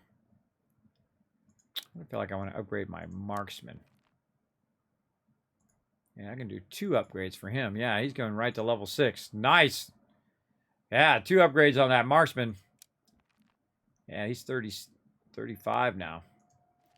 35 damage. My Sea Dog is doing 51 damage. Wow. Wow. He does some good damage. Just his configuration is not that good. I'm talking about Stream Pirates, everybody. We got that running in the background along with races and stuff like that. All right, that's probably pretty good. Let's go ahead and then start making some rotors over here. And then we'll take these rotors and stuff and we'll feed it in there to keep our stuff going. I'm always interested in what runs out first. Is it going to be rotors that runs out first, or is it going to be reinforced iron plates? Now, you might notice that my reinforced iron plates are going down as well because it's using some of the resources for my reinforced iron plates to make the rotors. And same thing here with our reinforced iron plates. Let's make a bunch of those. We'll kind of match how many we have reinforced iron plates to how many rotors we have. This way we can balance them. Keep them going. We're 42 of 50 over there right now. So we're going to have this phase done here in just a few minutes. We'll try to let it run in the background while we are doing this battle. Battle's about another 30 seconds. Get it going. And then by the time we come back, we should be good to go on our final phase for our space elevator. Then we're going to be able to launch stuff in our space elevator and then go to the next tier. Again, did you notice that I just totally abandoned those jump pads? I don't need them. I'll unlock them later, but I don't really need them. And if I don't need something, I won't unlock it because one, it's just wasting my time because I'm not going to use it. And number 2, it uses less resources, including time, which is your most valuable resource, which I talk about all the time. All right, right over here. Let's go ahead and split these. We're ready for a battle. We'll go ahead and do that here in just a second. So right click. Half of those there, half of these there. There we go. And then over here, I can just control click those in there. And there we are. We're 48 of 50. So by the time we come back, we'll have that done. Now, smart thing to do, run back over here. And again, I'm trying to use up all of the screws and all of the rods and all of that stuff. Try to use that stuff up. And we're going to get a bunch here to really let this go while we are doing our stuff here. All right, we're going to do a ton of screws there. All right, we'll let that run. Let's do a battle. Let's go do it. To battle! Look at that timing. Look at that timing. All right, let's go. Throw down. I'm going to go ahead and boost everybody who's nearby me. Try to get them all fast run action. And let's go. Let's get it going on.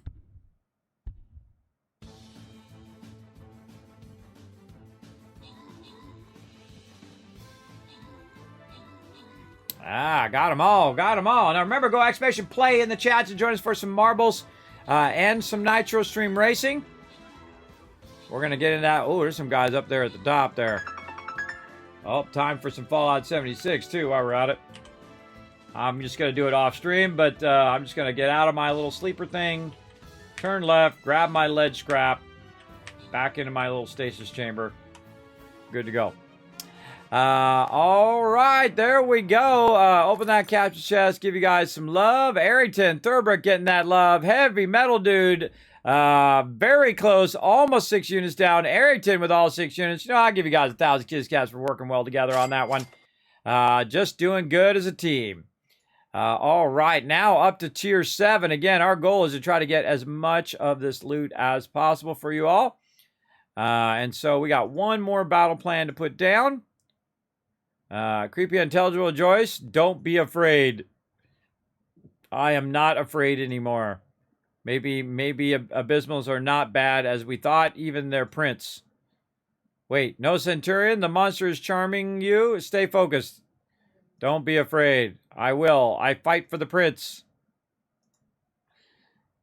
All right, start battle. They got a little storyline in there now. Pretty nice. All right, let's go in and see again with our quest. We got to do battle plans. We got to put down some flag bearers, but let's see if our paladin is ready. Paladin, are you ready to rock? Where are you? Right there. All right, paladin's good to go. I kind of feel like we want to go this side over here. Right there. There we go. All right, one more paladin to go there. And so we'll do something like, let's say bottom side here. And like this. Now, I'm not really doing this battle plan for you guys. I'm really doing it to do the achievement or the quest, because it comes up and says you got to do so many battle plans. There we go. And then we can collect those. Again, trying to keep that going. I try to do battle plans for those of you who might need to have that in your quest as well. Try to put those in there. If you do need something from me, everybody, like me to put battle plans down or something, you let me know so we can forward your quest as well. But placing 3 paladins there. We got one more paladin to go, and then we got to do 5 more battle plans after that. One of the cool things, too, is when you have dual things that are the same thing, then you're doing, battle plans for both at the same time. Very efficient. But we'll do some more battle plans after that, and we'll try to get our flag bearers done. And whatnot. You guys can come and join us for some Stream Raiders. Again, you're going to find that link right there in the chat. Find me, your Captain Kismet.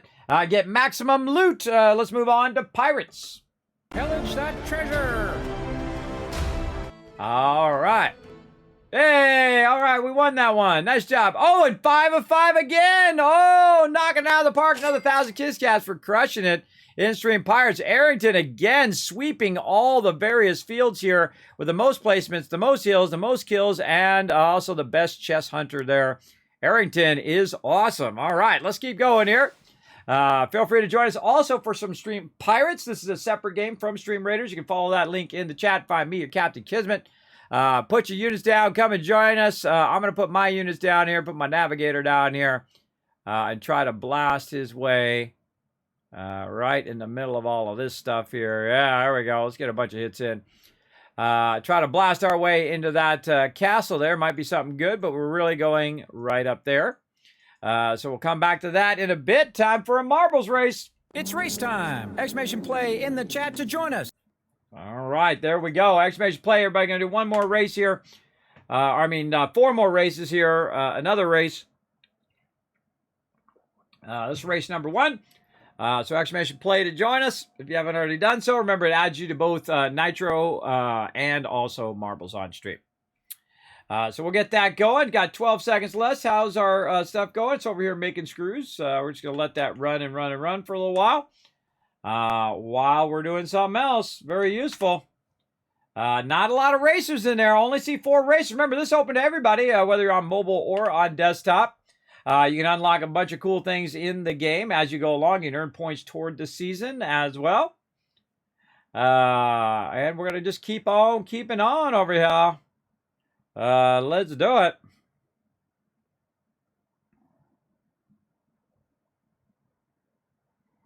All right, let's get into it.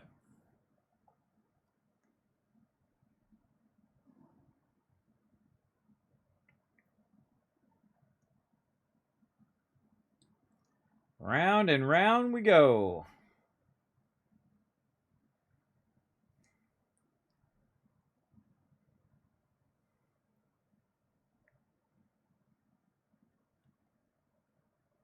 Dropping out. Into oh, I turned my sound back on. This is going to be a teleporter one, I can tell already. Oh, going back the other way.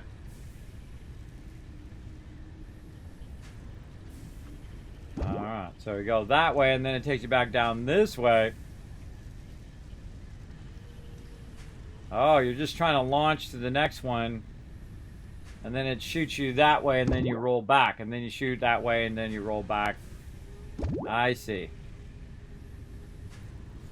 Yeah, see the portal's up there. That's an interesting idea. And then you get to the end. Looks like Paul's in the lead of this one. I think he's going to bring in that win. Let's get it going. going to shoot him down there. And boom, there we go with the win. Nice job. Let's see who's going to pop out of there next. Who's it going to be? Boom, within code coming in. Number 2, Adam looks like number 3, and Thurbrick number 4. Very nice. All right. Let's go do it again, everybody. Let's go ahead and get some more races going on. Again, if I don't see a lot of people participating, I will just close that down. But if you do want to join us for some races, just exclamation play in the chat. Super easy. Same thing over here on Nitro. If I see not a lot of people are participating, then I just close it out. We'll do it another time. All right, 60 seconds on the clock to come join us, everybody. Again, you can join us on the website over there and get that going on. Let's see. What else you want to do here? We want to go ahead and check in. I think we made enough screws there. And now we want to make a bunch of rotors. Let's go ahead and get that going. Oh, and we're ready. We're ready. Hold on. Let's launch it so we can get this going. Stream elevator this way. We've got our stream elevator ready, everybody. We've got our 50 things done, so we can go ahead and finish out this phase. We're going to seal it. And we're going to send it.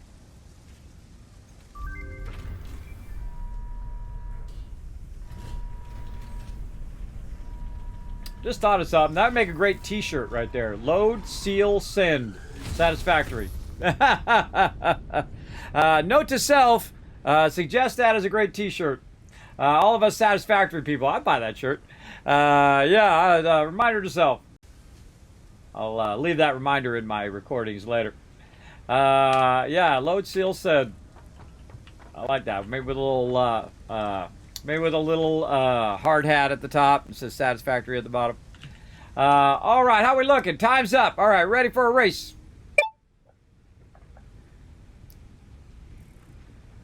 Let's go.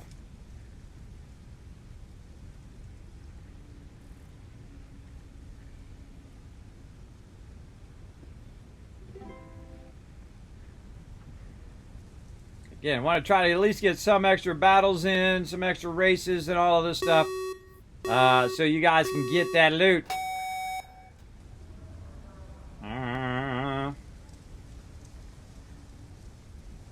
Oh, we all got swept.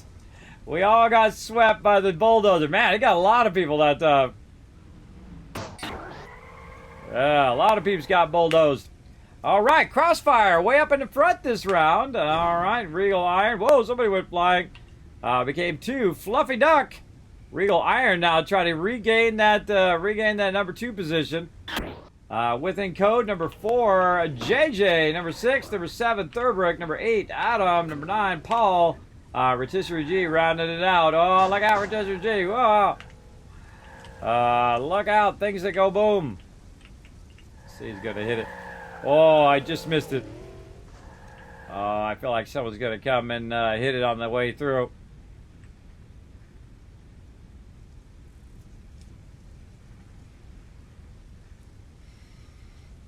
No, really? All right. Went right past it.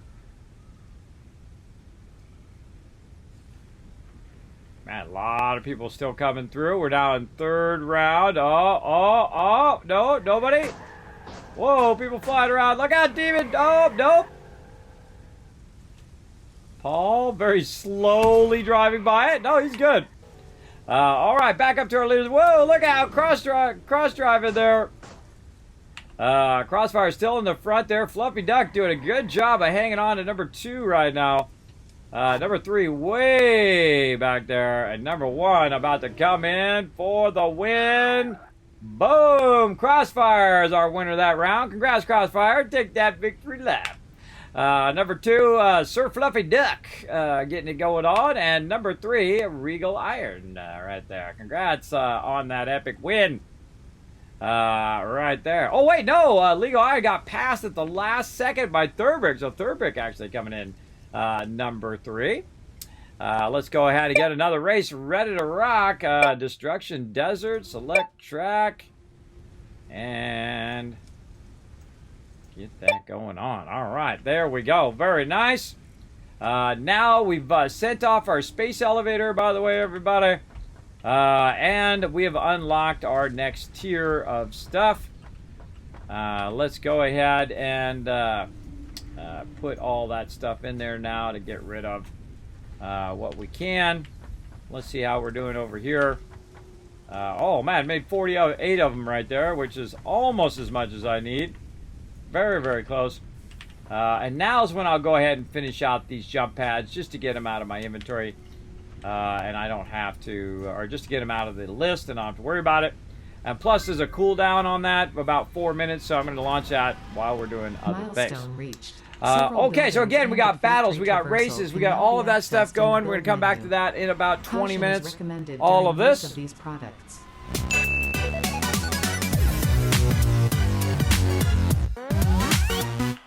All right, back to a little bit of Satisfactory here, everybody. Now, we're trying to play Satisfactory in between all the other battles and things that we're doing. And ever so slowly, it's over here making us some rotors, which is nice. Now, one of the things we definitely want to do is check in on how our fuel is doing.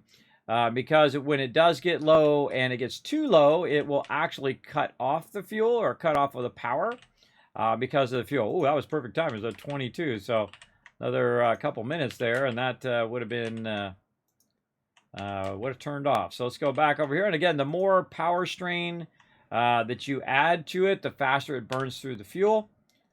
And so we'll do that, and then we'll put all these back. We got plenty of fuel right now. And again, our goal is to get to that next stage where we can work on our perpetual power.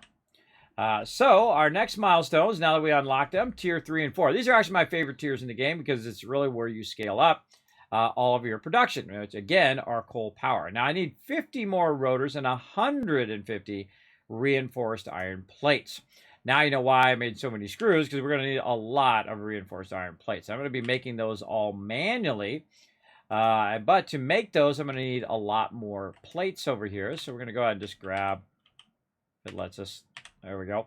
Grab a bunch of those plates and then just put a couple of these stacks back. I don't need that many, but you know, enough to try to get this going on. There we go, 179. So I can make them all myself. And if you notice, I don't have a reinforced iron plate production going. Because again, in the early game, until I have the power to let that stuff run, then I won't even bother. Again, it's just a time thing, a time factor. And in this game, you do a lot of this, where you're just kind of waiting for stuff to go. In the early game, in the later game, you have so much stuff running that it'll just run on its own. Once we get to our coal power, we can just let it run and run and run, and then we can explore and we can do all that other stuff. Which that's how I kind of play. I first get my base squared away, I get my resources running, and then I feel like when everything's running, then I feel like it's okay to leave the base because it's over there doing its thing.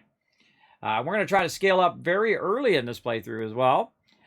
Scale up our power as much as we can in the beginning, and keep scaling and scaling. I'm going to show you guys how to scale not only your power, but also scale your extraction for your power. Very early on. So we will have to do some exploring and some stuff to upgrade our MAM so that we can overclock our extractors. That's one of the first things you want to overclock is your extractors. It's just going to give you more resources that you can use, especially for your power. When it comes to coal and things like that, overclocking it just gets you more of that, which it's going to have some diminishing returns as you go, but not at a scale in which you could just overclock every single node for your coal or your oil or whatever, and then it would produce so much more resources that it would counteract that cost in additional electricity. I found that with coal specifically, like I've made 140 coal plants before. Yeah, I sure have. And then I overclocked them all. And then the fact that I overclocked them all, I got even more power on top of that. And then, of course, the amount of cost, right? The cost in, power to extract the stuff to keep the power going went up, but not as much as my power went up, way more. So definitely worth it to overclock those stuff fairly early. Now, again, you don't have to be in any hurry in this game. You can just take your time, do whatever you want to do over time. But in this case, I want to go ahead and just kind of forward this first stuff till we get to coal. And then coal will unleash us as we can do whatever we want after that. Because we can just let it run. Let it run, in the background. I don't have to keep coming back and feeding fuel into the fuel thing. It'll just run until it maxes out our boxes.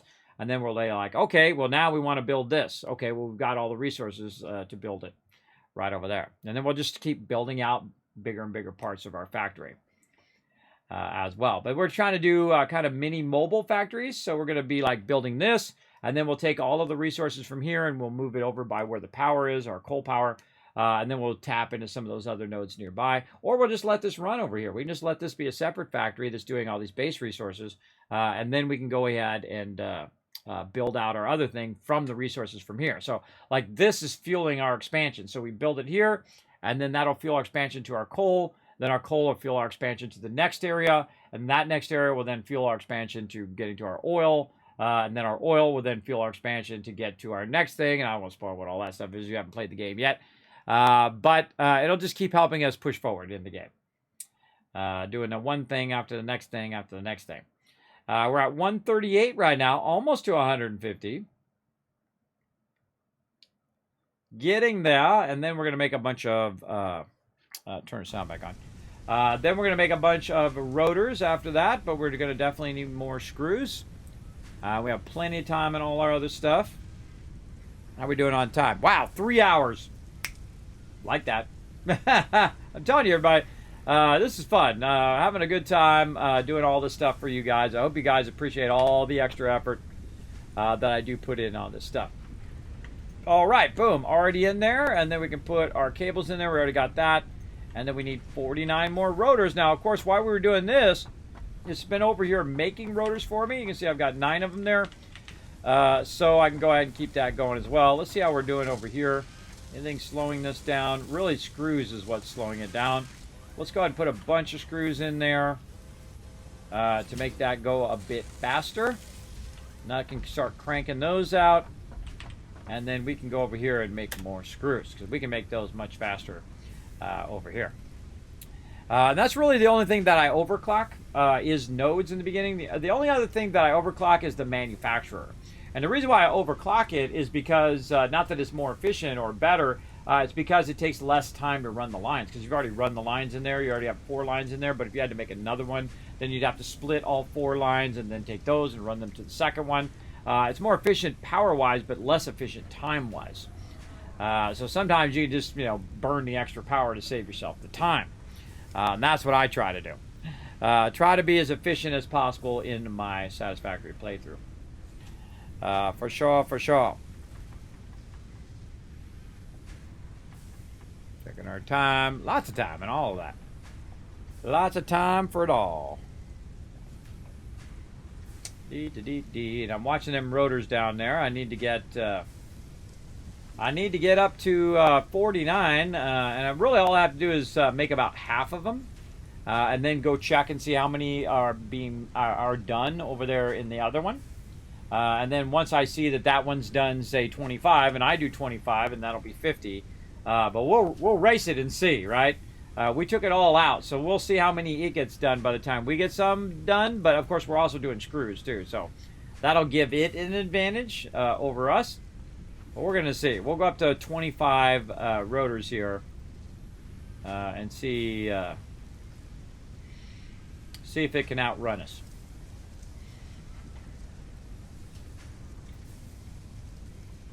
As well. Dang, man, time's going by.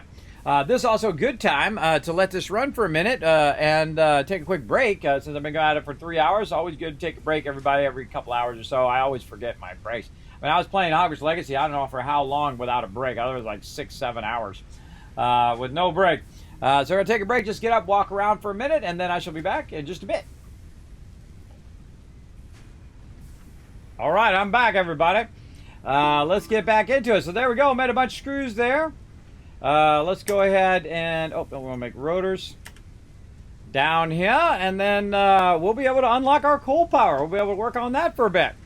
We're gonna get it going, and we're gonna keep on going here, everybody. Again, we're gonna keep going on these battles and stuff, and trying to get you guys extra battles in, so you guys get as much out of the season as you can. I forget how much longer we got on this season. It's got to be a while.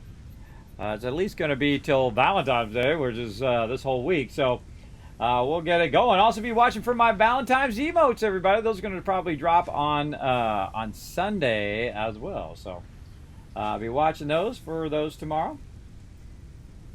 Tomorrow on Sunday. Okay. How many we got? 38. Oh, wait. We can go get some out of here. This already probably got done, so we don't have to make all of them. Yeah, there we go. 22. Yeah.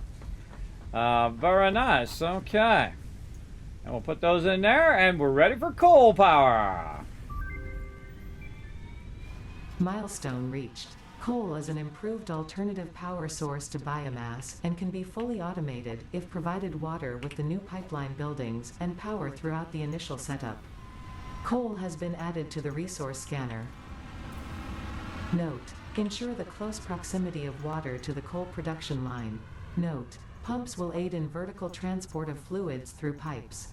Note: throughput and volume indicators are added to each pipe section automatically. Okay, now we got some options here. We can go vehicular transport or improved melee combat. I would probably go improved melee combat at this stage for our next one, and then eventually vehicular transport, as we don't have the rotors right now. Though we could probably try to get the rotors and the cables by the time it came back in 7 minutes. You know what? Let's do the vehicle first, and then we can drive the vehicle over to the coal and start getting that going.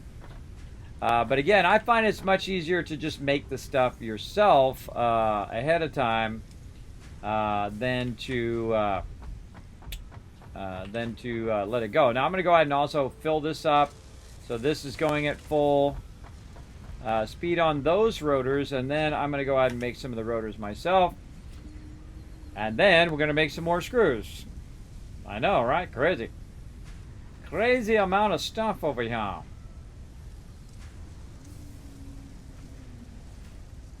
By the way, it also finished off with another 33 of our smart platings up there, which we also need for the next phase. So I just let it run out whatever else it has over there. So yeah, we're already a little bit in that next phase. Now we need like 500. So I'm just going to go ahead and work toward unlocking these next two things, which is our vehicular transport, and then work toward our combat upgrade. And then we're going to go move. We're going to move our actual base from here to somewhere else. And very rarely do I move. I usually pick like a starting zone and then I work there. But I have done it before. I actually was in the Rocky Desert. And I was wandering around there, and I found a bunch of nodes and got started there. And then I was wandering around. I found a bunch of awesome pure coal nodes. Then I moved my whole base up there where those pure coal nodes were, and then had plenty of other nodes nearby, and that I took and ran up there. It's really cool. Base went up really, really high up on a cliff, and had a big water pond there. Definitely awesome. Really great spot. But when you start here in the forest, there's actually some coal nearby as well, with a whole bunch of nodes that you can use for getting your coal going on. And especially getting your factory running at as much full speed as possible. Now, there's 100 of these. This is twice as much as we did before. So this is definitely going to take a while. And this is why it's great to let this stuff run while you're not even playing the game. You let it backlog, and then you have tons of it, and then you let it do its thing. The toughest thing is your fuel at this stage. Just keeping your fuel going. We're still using the fuel that we did a week ago. We went through and crafted a whole bunch of it till our inventory was full, and then let it convert it, and we let it run in the background for days now, and been good. That helps a lot because that doesn't come out of our time. That comes out of it just running here. Now, sitting here and watching it comes out of our time, out of our physical time here as well. Yeah, City of the Moon. Again, don't worry. We'll be playing. It's one of my favorite games of all time when that update number 21 comes out. It'll probably be the next game we play after Valheim because that hopefully they'll come out this year with that update 21. I am part of their whole streamer weekend stuff. I actually got one of the 7 Days to Die t-shirts before anybody else. It's pretty cool. I actually worn it when I went and got an oil change. Some of you have heard the story. but I was wearing it when I got an oil change, and somebody goes, "Oh, you like playing 7 Days to Die?" Because I'm 50 years old, everybody, and they go in there and they're like, "Oh, you like playing games, 7 Days to Die?" And I go, "Yeah, it's one of my favorite games of all time. I'm a streamer and I've do the thing." He's like, "Oh, I love 7 Days to Die, man. That's a great game. I've watched people play that on Twitch, and I play it myself." And we had this whole long conversation about how awesome 7 Days to Die is. So don't worry, City of the Moon. When it happens, it happens. The best way to know when I'm going to play some 7 Days to Die, of course, is to stay up with all them social medias right over there, including my new ones over on Instagram, TikTok, and Reddit. So pick your favorite social media and follow me over there. Or subscribe on YouTube, and I will let you know, mostly via the Twitter and Discord. Those are the best places to know the latest thing that I'm doing. Like I'm doing a bonus stream right now. I normally don't stream on Fridays into Saturday now. But I've been trying to do some extra battles so you guys can have enough time to get the loot. Plus, I also am not doing battles at nighttime now, so we can focus on gameplay. Because it's become way too difficult for me to both work with my team and do that at the same time, because we are doing so many things at the same time. So I thought I would extend it a little extra during the week. And these are things I can normally just run while I am doing videos and working on stuff behind the scenes. But I do a lot behind the scenes. Like I've got hundreds of videos that I'm working on that I'm running out on all those various social medias, little great moments along the way, like a Kismet archive of fun moments. Of course, brought to you by all of you guys, because you guys are the ones who clipped all that stuff. I clipped some of them, but mostly all of you. Now we're almost ready for a battle here. About 25 seconds left. So get those last little units down, and we're going to give this a go. We're going to see how we do. Hopefully we got enough peeps. We will see. Wow, a bunch of people just put one unit down. Oh boy, that's going to make it tough to win this one. I can see it already. All right, well, we'll let these screws run, and we will... darn thing keeps getting caught. Let that run, and we'll come back to that in a bit. To battle! All right, let's hope we got enough peeps to make this happen. Let's go ahead and boosty boost all of that. Let that run. Let's go. Ojit in there with a whole bunch of units in there. Manicorn going in there with the epic unit. That may help. Let's hope we got some healers in there for this one, because we do not have enough units. Oh boy, we got some peeps attacking from behind. Oh, we did not. Nobody put down. Only put down one unit. That's not gonna cut it. Like I said, you want to put down as many units as you can. We lost. That could have been just a couple more people putting down a couple more units. Look at everybody just putting one unit down. Could have just put down a couple more units, even if they were basic units, and we could have won that one. Now, again, if I see that we lose a couple times in a row, I'm going to assume that you guys don't want to continue to participate. Then I will just go ahead and stop and keep going. This is a boss battle right here, too. This is where you get the real good loot. Let's go. Let's go. Oh.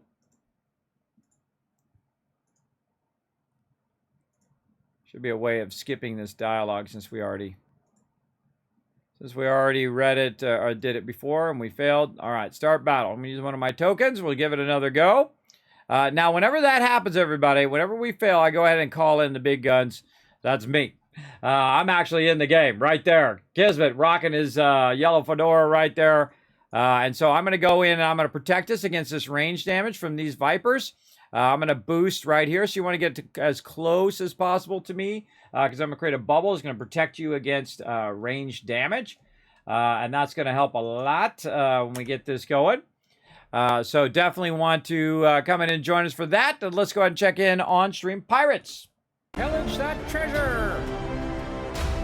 All right, how we doing? We got to take out these various different bonfires. We got that one done. We got this one done. 2 of 4. We still got to get this one and this one. So I actually don't want my navigator over there. I actually want my sea dog to get this one over here. Can't reach it. He can't reach it. All right, let's try the marksman. Yeah, there we go. Marksman right there. Try to get this bonfire. Then we need to get into here and get this going. Yeah, Arrington. Oh man, there's nobody. Doing pirates either. That's weird. Can you guys see me? Put a one in the chat if you can see and hear me. Even if they're level 1, Ojet, I appreciate you putting down all 6 units, man. You really went above and beyond. I appreciate you. In fact, I'm going to give the whole chat 1,000 kids caps for you. Yeah, so I got that done. I guess we did get all of them. Yeah, we got all of those done. All right. Again, if I don't see any participation in Stream Raiders or Stream Pirates, I'm just going to go ahead and close that down. And then I will just go ahead and close the stream down and then come back another time as well. Okay, so here's what we'll do. I'll give you guys one more battle here, and we'll see how many units we have in the next battle. And if we don't have at least like 20 units, then we'll go ahead and call it for tonight. I was going to go until about 7. We'll call it on our battles, but I'll keep going in Satisfactory. All right, let's do some marbles on stream. Let's go. It's race time! Exclamation play in the chat to join us. All right, now I see nobody in there. I see nobody in this. Yeah. There's somebody else in there and I just don't see him. All right. Well, I'm going to assume you guys don't want to do that. I don't see anybody in there. So I'm just going to go main menu. I'm not going to race if you guys don't want to race. I'm going to go ahead and jump out of there. Right there. All right. We'll jump out of that and we'll go. Yeah, only 3 people here. It's like, well, that's weird. See, it's like went from like 20 people to 10 people to 3. And again, same thing there. If I don't see enough people, it's not worth our time to race that. We're out. We'll do it another time. It's okay. It's okay, everybody. People, you know, they got to go to work. They're tired. They want to go to sleep. All that stuff. Again, I'll just keep doing it as much as you guys want to do it. That's what these bonus streams are all about. Okay, so I'm going to jump out of those. We'll keep Stream Raiders going and Stream Pirates. We'll go 12 more minutes on Stream Pirates.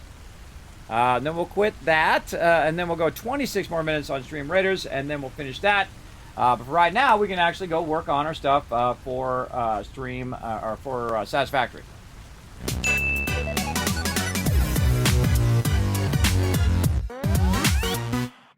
Okie dokie. So we're 62 of our stuff because I was letting it run there while we were doing that. And then over here, 39. That's 100. We are good. All right. So let's go ahead and put that in there. We got to make more of that. We have more of this. Let's get some more rods from over here. Oh, that's not rods. Rods are over here. Let's grab all of those. And we'll go back over here and we shall... rods over here in there. And then we're going to need more wire, which we have tons and tons of that we can make. Where is it? Electronics. There we go. Make some wire, and then we'll be ready. We'll have a vehicle that we can drive around, and we can put a bunch of resources on it and bring that resource with us to try to start our coal power going. And then we're gonna take a bunch of resources from here and just kind of run them back and forth until we filled up our resources over there, so that we can build stuff out there, big time. And we need about 200. We need 200 total cable, and we've already put 67 in there, so we need about 130 or let's say 140. So we'll get that going, and then again, one of the things I try to do is keep the hub on cooldown. Meaning that I'm just constantly upgrading to the next thing, and thinking to the next upgrade. Like the next thing we might want to do is our improved combat. Oh. The construction of outposts is now encouraged. Vehicle stations have built-in functionality to refuel and restock or collect parts. Okay, so that's launched off. We can set our next milestone. Now we're going to need 100 plates, and we're going to need 200 more cable. And again, we could go in and we can make a whole process of this, but I find it's just faster just to make it yourself. And that's the way it is in the early game, I find. Unless you're letting it run, which we could have added some more functionality to our thing while we were letting it run. Like you build up a bunch of resources, then you build out some more that's going into that secondary stuff. like screws and like cable. Especially if both boxes got full, that'd be a perfect time to use both those boxes and convert everything into what you need for these next stages. So, and I'd say really all you need is like one box in the beginning. So 1 box of wire, 1 box of cable and plates, and then use that to go ahead and then double it up and then start to do this secondary stuff. But there we go. We got that done. And then now we're going to do reinforced iron plates. We're waiting on screws, of course, right over there. But that's okay. We want to use what screws we have toward those plates right now. So it's going to get us almost halfway. And then we're going to have to make a bunch more screws and then make a bunch more plates from there. And we've got about 2 minutes, which isn't too long. It's definitely going to take us longer than 2 minutes to make all this stuff. But it gives you something to do while you're waiting.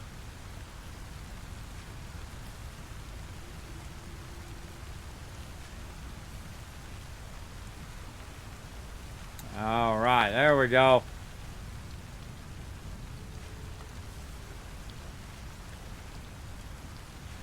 All right, come and join us, everybody, in the chat. Again, can you guys see me in the chat? Put a 1 in the chat if you guys can see and hear me. I feel like all of a sudden, like, nobody in the chat.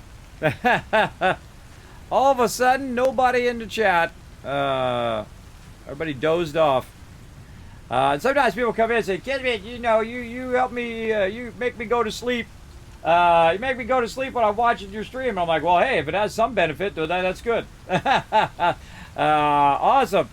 Thank you, Weird. I appreciate you backing me up in the chat. There's 1,000 Kiss Caps for you and the chat for you guys to use.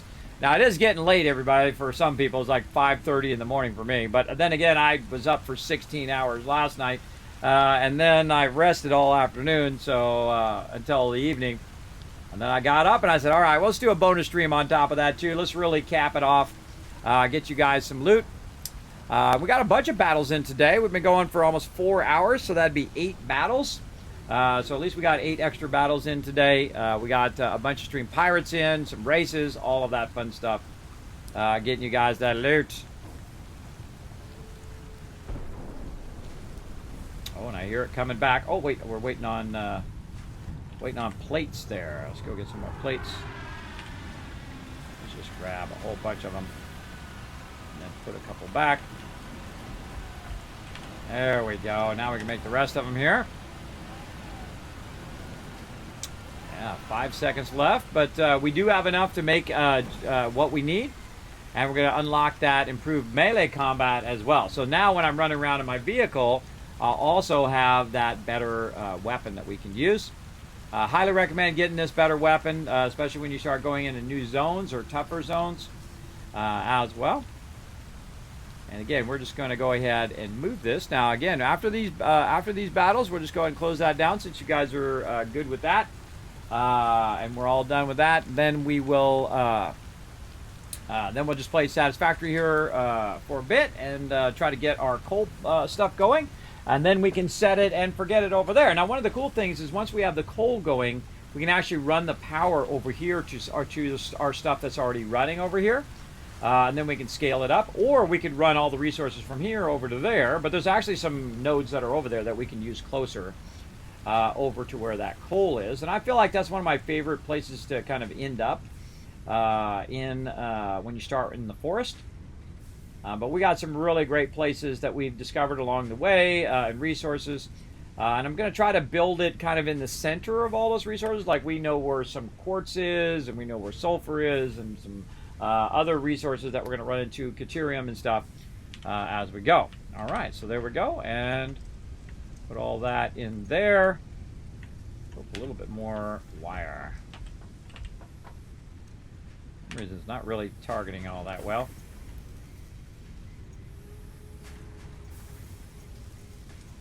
Sometimes I like to take a lot out, and then it's easy just to put it right in there. There we go. See how we're sweeping through all of these pretty quickly? Milestone reached. R&D inflated your pocket dimension, added an additional hand equipment slot, and have provided an improved Xeno Zapper with increased strength and range. Okay, now eventually we want to get to our steel production, but our steel production uses coal, so we don't really need to do any of that right now. Also, we can look ahead to our tier 4. Hypertube is a good one as well, but we need our steel production for that. We can do our fix-it blueprints, also need our steel production. And logistics. Now, tier 4 is one of those ones that actually relies very heavily on tier 3, especially the basic steel production. So you might as well just ignore those for now and just work mainly on your coal power at this point. There we go.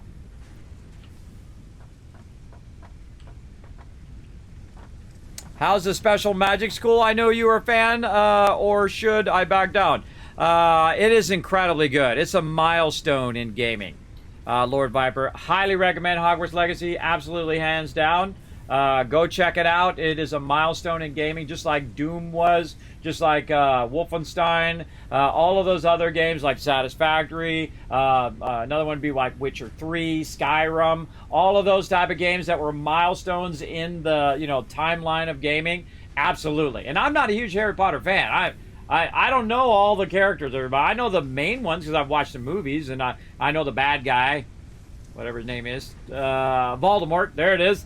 And I know a little bit like that because my kids are huge fans. My wife is a fan. She apparently read the book before they even came out with a movie. I never heard of it before. Never heard of it before the movie came out. Because I'm not as avid reader as they are, and I'm usually busy. I'm busy working, everybody. I'm a bit of a workaholic, but I do try to balance family time and work time. I try to say hello to them every day, see how they're doing, see if they need anything, that kind of thing, every single day.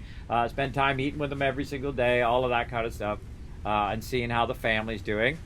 There you go. But it is awesome. It's an instant buy for me. It's definitely a $60 game. Because it has like the greatest things of all the different games that you might have loved, like Spider-Man on PS4, of course now on PC. But that feeling of you really feel like Spider-Man, when you're in there and you're on your broom flying around. I played for 16 hours yesterday, and you're in there on your broom flying around and you're running through the castle or whatever. You really feel like you're at Hogwarts. You feel like you're there, and that's what it should feel like when you're playing a game. It should feel like you're really in the moment, because games are to escape the world, everybody. They are an entertainment, just like watching TV and other things like that. They are an escape. You don't want to deal with real life, BS when you're playing your game, right?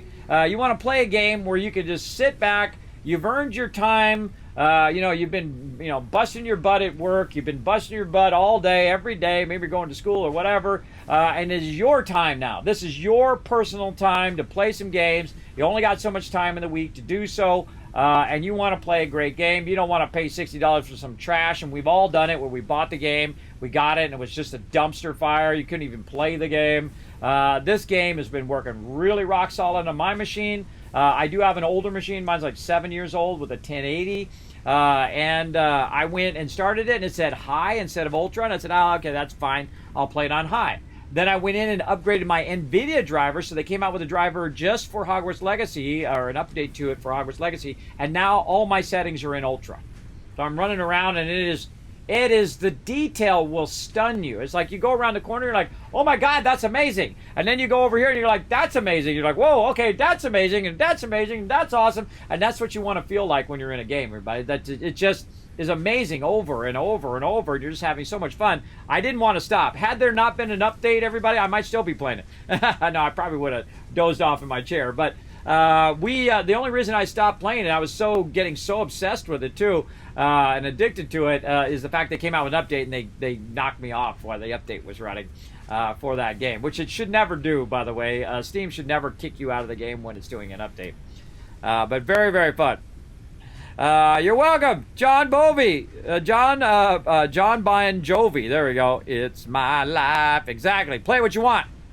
Play what you want. Screw everybody else, because you know what? It's your money and you get to play whatever you want. All right, time for a battle too. Let's go. To battle. All right, here we are, everybody. Let's see how much time we got. Like 14 more minutes on that. Let's go collect our pirate treasure. Pillage that treasure. All right. Well, I guess it's just me. I got the loot there. No one else wanted to do any pirates. They probably dozed off, had to go to work, something like that. That's fine. I'm cool with that. Just trying to get you guys some extra loot in. We still got some time on Stream Raiders, so make sure to put down as many units as you can. Try to bring in at least one last win for the night. We're going to go ahead and stop on Stream Pirates. We're going to get back to that on Tuesday at 1 p.m. Eastern Standard Time. We'll be doing more battles, more races, more pirating of sweet booty right over there.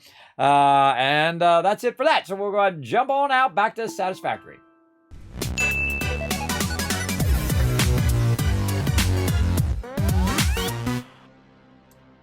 There you go. There you go. Again, thank you, OGIT, for the love. Appreciate that. Yes, be just like OG and go in there. I am the OG, by the way. I'm the OG gamer. I've been gaming for 50 years. That's right, not kidding. My first gaming console was the first gaming console, the Magnavox Odyssey, back in the day. That's right. Way back in the day, in the early 70s, which is before some of you were even born or even thought of. So there you go. Yes, it is exceptionally good. I judge a game on how it plays. I don't judge it on any other factors. I go in there, I play the game. If it's a great game, I will tell you. If it sucks, I will also tell you. Because I answer to no one. I'm not sponsored by them in any way. And even if I was sponsored to them, I tell all my sponsors I'm going to tell my community straight every time. If there's something I don't like about it, I'm going to tell them. And if I don't like the game, I'm not going to play it on my stream. And I turned down a lot of stuff, everybody. I turned down a lot of stuff. Things like, Raid Shadow Legends and things like that. Hey, I'm sure a lot of people love that game and that's great, but I don't think that really fits my stream. It's not like I'm going to sit here and play Raid Shadow Legends. But if you love it, more power to you, right? And that's sponsorship stuff that I'm passing up, and that's okay. I don't do it for the money. If I did it for the money, I'd go be a Walmart greeter and make more money. I'm doing this. I don't make any money doing this. I put every penny right back into the stream. That's how you make stuff grow, everybody. It's like, you just keep reinvesting and reinvesting and reinvesting, try to make it better and better and better over time. And then maybe one day it might pay off, but even if it doesn't, I had fun along the way. I had fun along the journey, just like when I play games, right? Even if I'm not like the best, Fortnite player in the world, if I have fun playing it, then that's great, right? Or League of Legends or whatever it is, right? I just think the journey is your most important part. Don't try to rush to the end. That's why I don't want to know anything about Hogwarts Legacy. That's why I'm not going to spoil things for you, and so on. So, I highly recommend it. I played it, I was going to play it for like 5 hours one day. I played it for 8 hours. I was going to play it for like 6 hours one day. I played it for 8 hours again. I was going to play it for like, another 6 hours last night. I played it for 16 hours. It just makes you want to keep going and going and going and doing more and more fun. Now, again, I got the deluxe edition, so I got to play it early, about 3 days early. The deluxe edition I got for $10 off, too. So it was like buying the regular edition, but I got all the deluxe stuff because I got it over at Fanatical. And then they sent me my code. I downloaded. I was on Steam. I was good to go. So if you do want to go get it for that off, I think they're still offering it. You can go ahead and check out my Discord right there, discord.gg/Kismet. You just click that link, go up there, check game deals. I have a ton of game deals in there, usually that people send me. Hey, Kismet, such and such things on Steam, such and such things on here, on a good deal. So I go ahead and just put that stuff up there for you guys. Okay, so again, we got 10 more minutes on this battle. Last call, everybody. Last call, last battle. And then we're just going to focus purely on Satisfactory here for about another, probably hour and a half or so.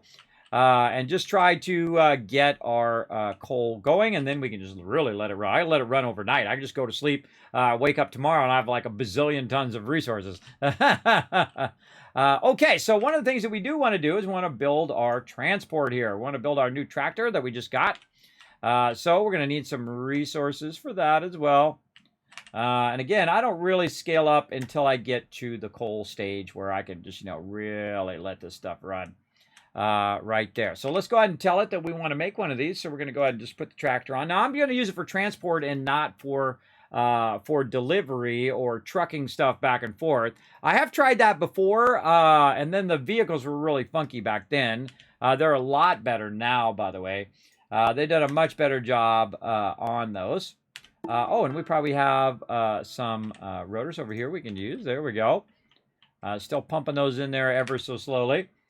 And so we've got our rotors there. What do we need? We need more modular frames, so we need more of our reinforced plates, which means we need more screws. All right.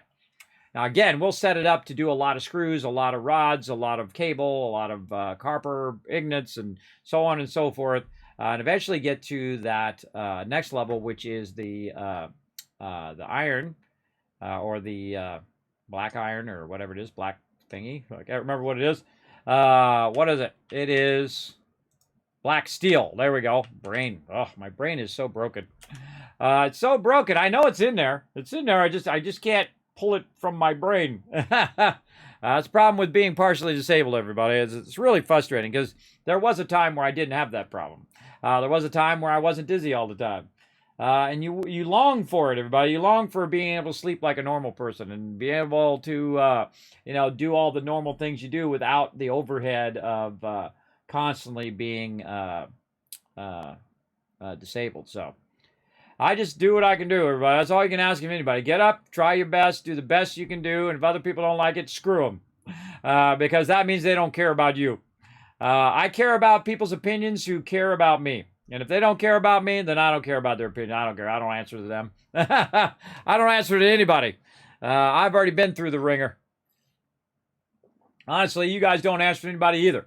If someone says your music sucks and you shouldn't be listening to that, say, hey, I can listen to whatever I want. I don't answer to you. I don't ask you what type of music I can listen to. I can wear any type of socks I want to wear. In fact, I can wear one color sock on the right and one color sock on the left if I feel like. Or I can wear, striped socks with different colors. I can do whatever I want. You don't answer to nobody. If they want to tell you what you should be doing, say, hey, why don't you mind your own business? Why don't you go take care of your own stuff? Because it seems like you got enough free time to be all up in my business, but you ain't taking care of your business. Right there, like try to level up and be a decent human being. Why don't you work on that one, bro? Stop telling other people what they should be doing. Yeah, absolutely true, right? That's right. That's the opinion that matters. Don't let people drag you down, everybody. Because you know what, people who are on the pity party, they like company, and they don't feel good about themselves, so they drag you down. So if you got somebody bullying you or treating you wrong, that's a them problem. That's not a you problem. That's their low self-esteem. That's their low level in real life, as I like to say. That's why they call people zeros, everybody, because they're a zero-level human being. All they do is care about themselves. They think they're right. They want to tell you what you should be doing. No. And I'm high level in real life. I've been leveling up my whole life, everybody. I try to treat people with respect. I expect people to be respectful of my channel. A lot of people use that term, you got to earn my respect. Nope, not at all. You don't need to earn someone else's respect. They give it to you or they don't. I give people respect, whether I know them or not. A brand new person, I'd be respectful to them because that's on me. That's who I am. That's the type of person I am. That's how I treat other people. If you think people should earn your respect, I think you coming at it at the wrong direction. You should be respectful, and if they're not respectful, then that's on them. That's their problem. That's their deal. That's what they got to work on. But it's hard enough being a human being, let alone taking over all of the BS of someone else trying to put that on you, right?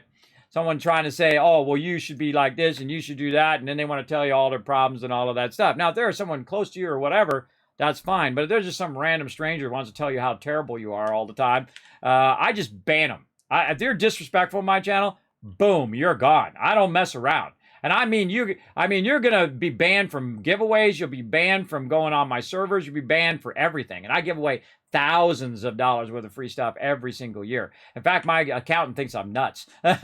He's like, why do you take all this money that you make and then re-put it back in the thing and you have no money and you don't earn any income from this thing that you're doing? And I said, I don't do it for money.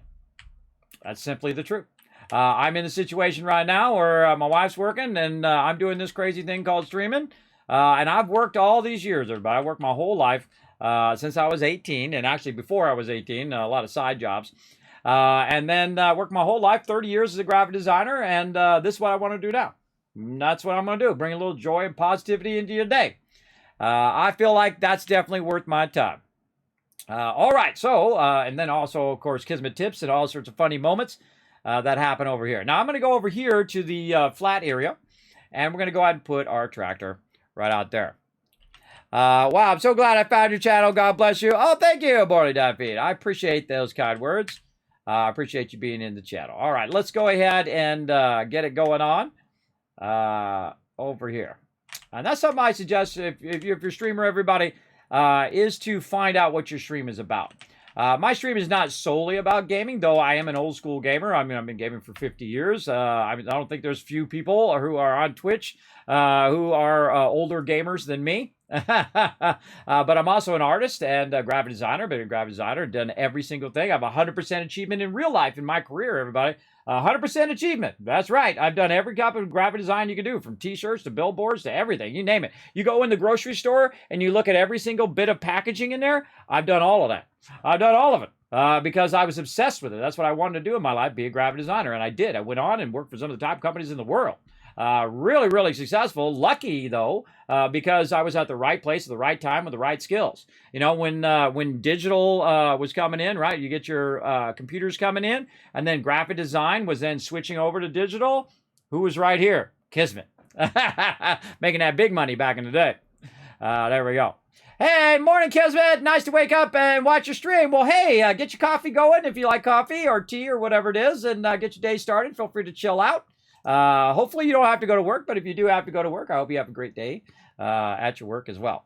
All right, everybody, now we're going to backlog a bunch of resources right here. I'm going to hold down Control and just put a bunch of stuff right in there. Also good to put an extra thing of fuel in there that you might need in there as well. And we're going to probably need some of this other stuff here. We're going to put that in there as well. Now, we're also going to load our character up with a bunch of resources as well.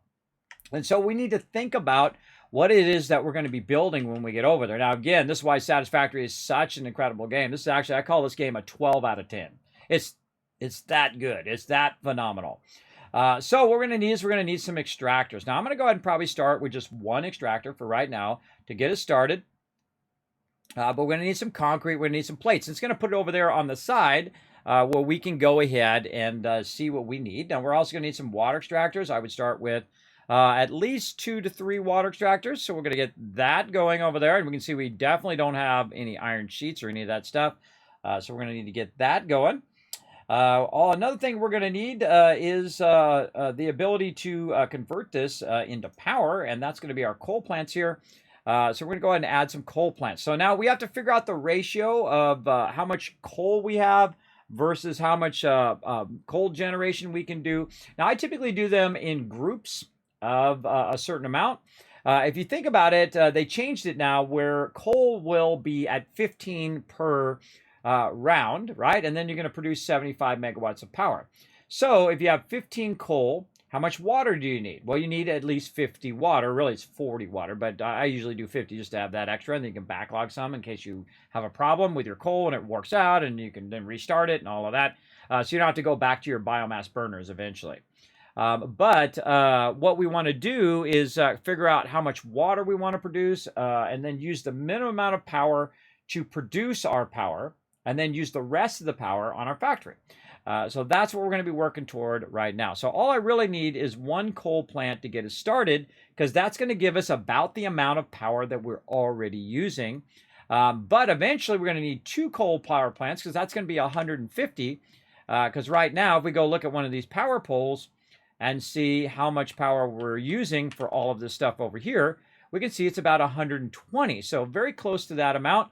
Now we're actually only using at our maximum about 70. So really that's really one of them is one coal plant. It would run everything that I have going here right now.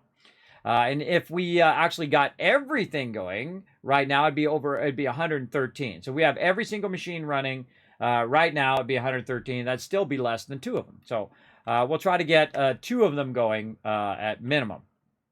Now, so we're going to need all that other stuff. So we've already got a bunch of stuff in there. Now, the thing I would suggest to bring the most of is going to be your concrete. Your concrete is going to help you build out all your foundations and all that other stuff. So let's go ahead and think toward our concrete here. And we got another box of it up here. And we're going to go ahead and take all of the concrete out. Because while I'm gone over there, it's going to make more concrete over here. So if I do need to come back and need concrete over here, it'll be chunking away at it. Also, we should use some of our fuel, which is getting close to being running out here. Let's see how much longer we got. We got plenty there. I'm just going to cut this in half and then just kind of keep that going. So I have about an hour to make this happen. And this is not very even, but we'll just go with that for now. I just kind of put the rest of my biofuel in there because we're almost out of biofuel. And when we run out of biofuel, then all of this stuff's going to go off. And then we're not going to be able to produce any more resources out of there. But we could just take all the raw resources, by the way, because there's a whole box full of raw resources. I could take all that and convert all that manually if I wanted to. But our goal is to get that done. Now, another goal that we want to do, and if it shuts off, that's okay too, because I have a bunch of resources backlogged in all the boxes, which is why I do that in the first place. So I have that backlog. So I'm just going to take all my concrete and I'm going to move it over there because I know that I'm going to eventually try to move all of my production by where my coal plant is. And then we're going to move one more time kind of out where we have a bunch of pure nodes. And then out by the water because that's going to give us infinite water. And then we'll just bring the coal over to us. And then we'll bring all the oil to us. And we'll bring all the stuff. And we're going to be kind of more in between. Because normally what I do is I build way over here in the forest. And then I run way over, get my oil, and then run back. But we're going to try to move closer to the oil so that we have a spot where we can do all of those things simultaneously. So we're going to get that going. Now, there is some things that we're going to need to build. Rotors and cables and all of that stuff. And while we're doing this battle, we can go ahead and get some wire over here and be producing some of that cable that we need. And again, you'll see me just get a whole bunch of it, and we'll just try to create as much as we can while we're doing a battle. Right there. Let's do one more battle, and then we're going to just do Satisfactory. To battle! Oh, cappuccino. Yeah, there you go. That's how you do. All right, much better on this round. There we go. Lots of people putting their units down. Now, again, I do a lot of Stream Raiders battle. I am a Stream Raiders partner, actually a Captain.tv partner as well. I've been playing it forever, since it came out. And you guys can join us on Tuesday, Wednesday, and Thursday during the day, 1 p.m. Eastern Standard Time to about 4 or 5 p.m. Each and every week. We do a lot of battles. We do Stream Pirates, Stream Raiders, Marbles on Stream, Nitro, and we have played Split Stream here on the stream as well. That's another fun game. We'll get into all of that fun next week as well, but we're going to do one last battle here. Let's see if we can bring in a win for everybody. I'm down there protecting everybody. There we go. So we got past that initial spot here, and I think we're going to get this boss here. This is looking good. Looking good. Yeah, see, I put my tank down this time. My tank is max level, and he also has an additional buff on top of it where he can absorb range damage, which makes it super useful. Super, super useful. Let's go. All right, another boss battle done. Nice job, everybody. Let's go ahead and give you guys some sweet loot there. Deville, Rotisserie G, Weird getting some loot. Cayenne coming in, and just because you guys joined for some Stream Raiders tonight, I'm going to give you that 1,000. Kizcast toward future giveaways. There you go. Let's go ahead and go back to it. Whoa, what happened? Did I hurt my comrades? It's not your fault, Centurion. You were under the influence of abysmal magic. It happens. Boss defeated, continue. That's 938 bosses we've killed, everybody. That means over 9,000 battles, because each one of these things is about 10 battles. So we've done over 9,000 battles, going for 10,000. Let's go ahead and get 1,000 boss kills and 10,000 battles. But we're going to pick that up on Tuesday. So we're going to go ahead and bounce out of there, finish up with some Satisfactory, try to get our stuff, set it, and forget it. And let's do it.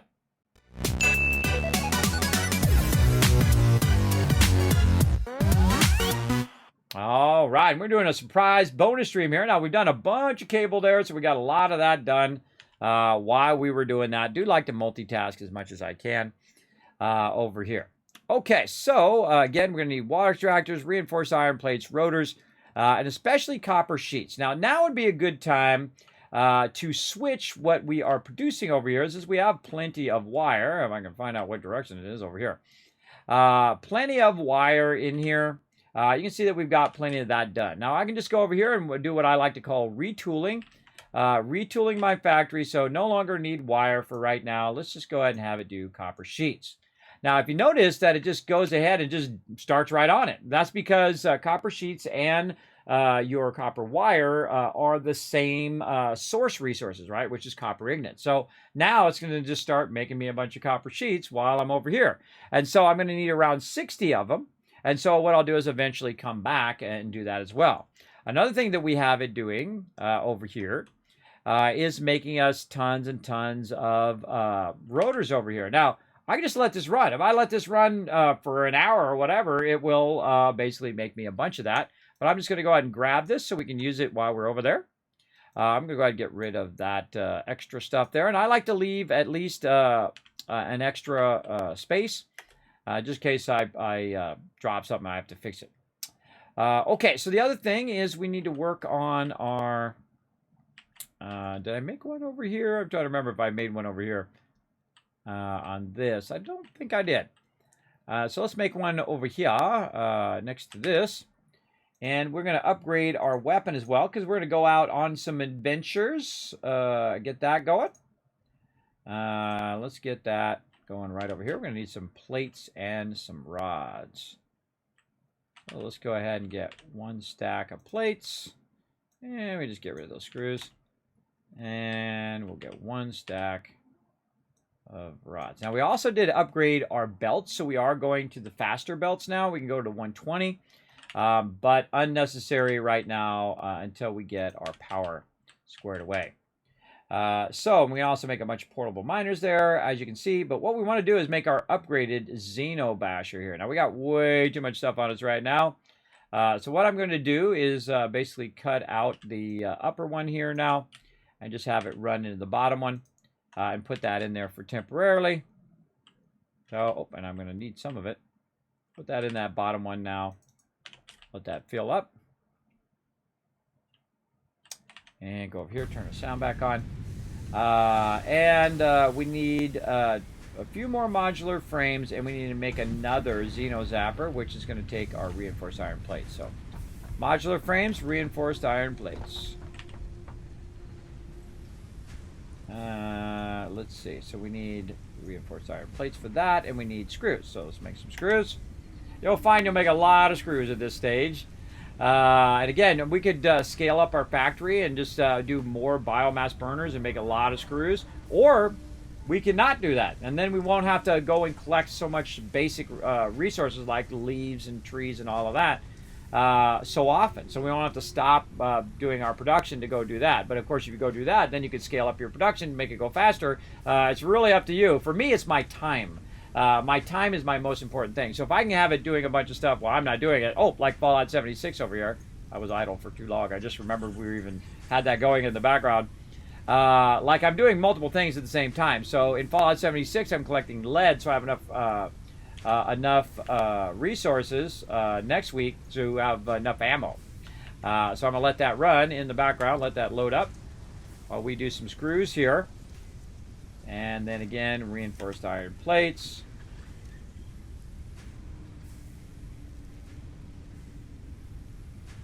And we'll make just enough modular frames. Now again, we will automate all of this. That's part of the fun of playing the game, is automating all of these resources and then scaling up your resources. You definitely need to scale up as you go along. And I'm going to show you a great way of setting up your base where you can have maximum expansion for whatever you might need.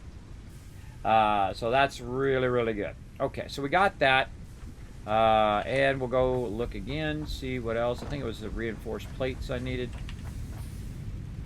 Was the other thing. Yes, 2 plates there. And that's it. All right, so 2 more reinforced plates.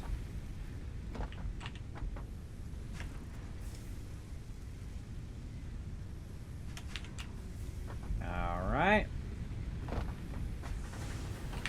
And we'll make ourselves another Xeno Zapper. Boom. And there we go. Now you're going to say, Kismet, it says 1 of 2. You got to make 2 more Xeno Zappers. You don't. You got one on you right here. You just take that one back out, and that will count. And you don't need to keep that small one, everybody. Just make the big one, and you're good. You don't need to keep the small one. The big one does a lot more damage, kills those mobs much faster. And then now we good. And I usually put that in my number 1 slot until I get my coffee cup.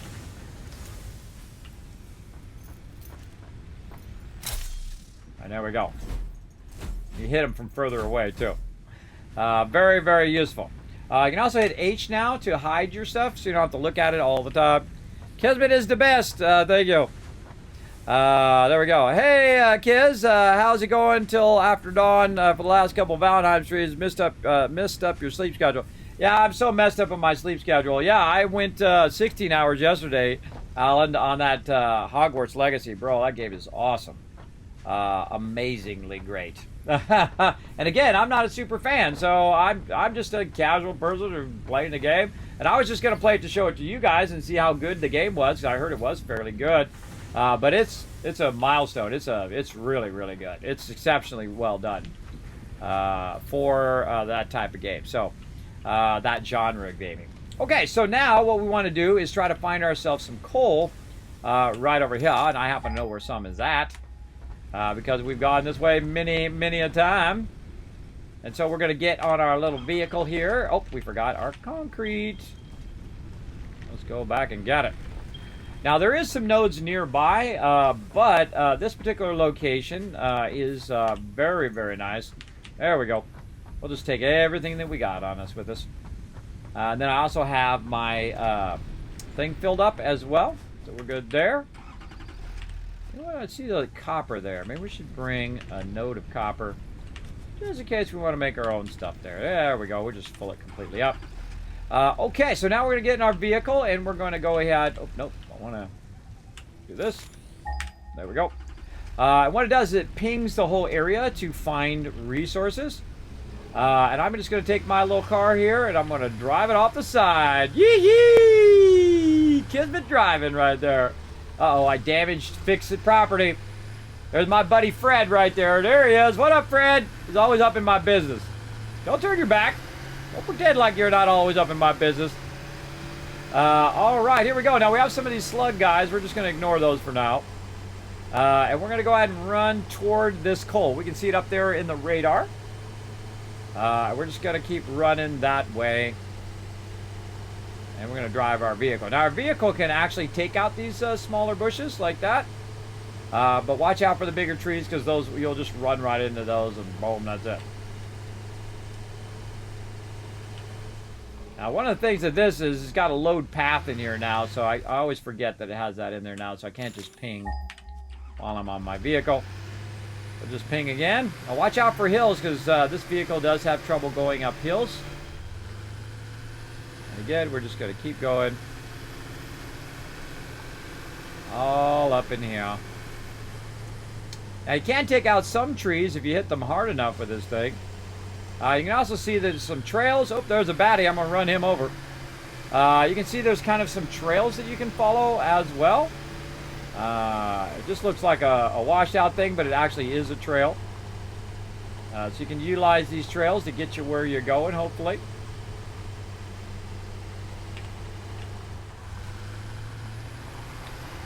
Now, if we go this way, we can see there's a bunch of water here. Now, we got to be careful, because we can get our vehicles stuck in the water. And we can see there's a waterfall going down right here, and we can fall off cliffs and stuff, as you saw me just do. So we're going to go over here. We're going to park a little too close. And then we're going to stand and look off the side here and hopefully not fall to our death. Right down there's a bunch of water. We can see there's a beach over there, and if we ping right here, we can see there's a bunch of coal nodes here. Now, this is a really great spot because there is all the water next to where the coal is. Super useful spot right over here that we're going to utilize. So we're going to go ahead and go over here, and we're going to go away from the waterfall. We don't want to fall off of there. We're going to see if we can find a shallow spot. Fred's getting across there just fine. Let's see if we can get across. Oh, yeah, we good. Now, also, you see right here, we got some barrels that we can grab, but sadly, I don't have enough inventory space. Where'd my vehicle go? We can also try to go in here and say, you know, put some of this stuff in here and stack it maybe with what we've already got. Yeah, there we go, a little stacking there. We've also got this modular frame we could probably get rid of and just make another one if we needed to. We'll get a few barrels there that we might need if we get into some trouble down here. Now, again, we got our upgraded weapon. And now we're just kind of taking this little trail, and hopefully it will lead us to that that coal. There's some mobs popping in there, and I'm just trying to dodge. the stuff here. And here we are. Bet you didn't know about that back thing, did you? Some of you do. Some of you do know about that back way in. Instead of going up on the top side, which is what I normally do. So let's go ahead and head back this way. And we're going to head back toward the water. Over here. Because water plus coal equals power. And that's what we want. Right over here. There we go. Some nice water down here. Fred down here. Already over here. It says Kismet. It's right over here, bro. He's got my back. Let's form a gaggle and team up. In what? What are we teaming up in?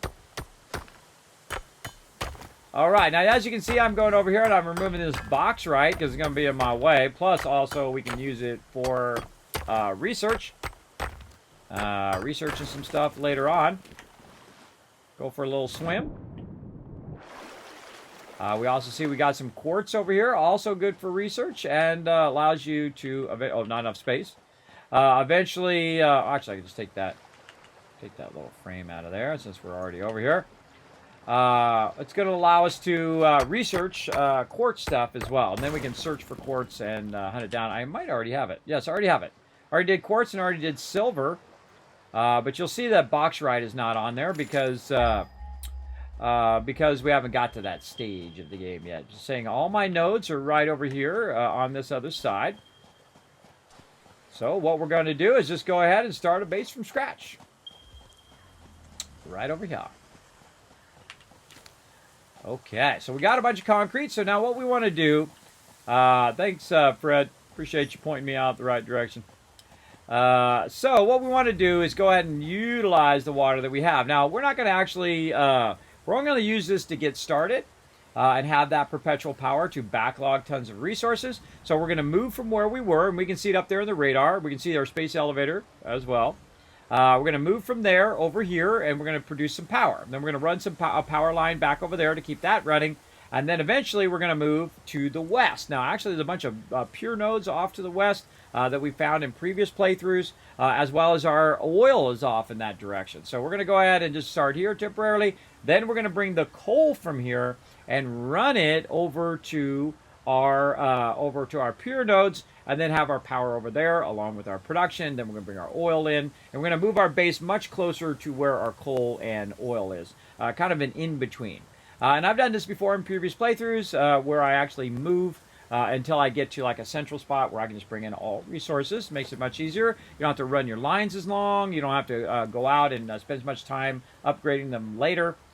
But one of the things we want to do is get our water in there, right? So one of the things that I suggest you do is make just enough to get this going. Now, one of the things you're going to need, of course, is your equipment workshop right over here. And you're like, I can't afford it. You got no rods, Kismet. Well, that's because I put them all in the thing over here. So we need to go back to our little vehicle here and then try to trade out what we can. You can see that there's nothing I can stack in there. I'm just hitting control to see if there's anything I can stack. But a great way to do it is just to start yourself with a nice organizer right over here. Oh, boy, I still can't do it. All right, we'll throw down some barrels on the ground, and we'll grab those in a second. Get some rods. There we go. So we can just throw down a storage container just right here, just for whatever, and then boom, we can put most of that away into that storage container. We can also go ahead and make another one. Again, it's not going to be permanent, just enough to kind of clear your inventory, and then I can pick this back up, and then I can throw that in there as well. Now, the thing I would start with, again, would be your concrete. And then I would go ahead and work on your plates. And get those out of there. Because we're going to need a bunch of those just to get the foundations and stuff going. Another thing that we're going to need to do, again, is put a water thing down so that we can see what the height of the water is, the water thing. So we're going to look for our... rotors, I think it is. Rotors, plates. I already forgot what the other thing is. Rotors, plates, and copper sheets. Now, we did grab a bit of copper. We could run back and get copper sheets because it's producing copper sheets for us over there. But the thing that we want to do is have the ability to make our own stuff here, right, instead of running back. So we go production, and we go ahead and put our... I still don't have any rods, so use them up again. Click the thing. There we go. Oh, I didn't put any rods on there. There we go. And then we can go ahead and make our equipment workshop. Again, I just throw the stuff on the ground. I mean, it's no big deal. You can move it later. You can deconstruct it, get all your resources back for it. And there we go. So now we have the ability to make stuff that we're going to need. And one of those things, again, is going to be our copper sheets. So we're going to go ahead and get this going. Because we want to put down at least one water thing. So that we can check the height, and then once we check the height, then we can build a base right over the top of it and just run all the water up to it. Now, of course, running water up costs you the pumps, so it's going to cost you a little extra power to run it up. You can just run it at the same level as your water. In fact, if you sink it just a little bit where you're walking along your things and there's water above it, just ever so slightly where you're walking, not so much that you're swimming, but enough where you're walking on it, the actual water will be going down. You need no pumps at all. You need none. So there we go. Yeah, Rotisserie G, we're not doing any more races, Matt. We're all done with all that stuff for tonight. No more races, no more raiders for right now. We're just trying to get our coal power going here. Okay, so that's probably good enough. Copper sheets ready to rock here. Go ahead and convert some of this copper. There we go. Just in case. Well, there you go. Doesn't hurt. Doesn't hurt to try.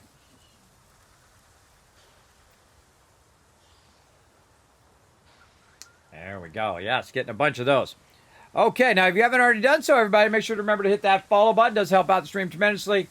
Appreciate it. Big time.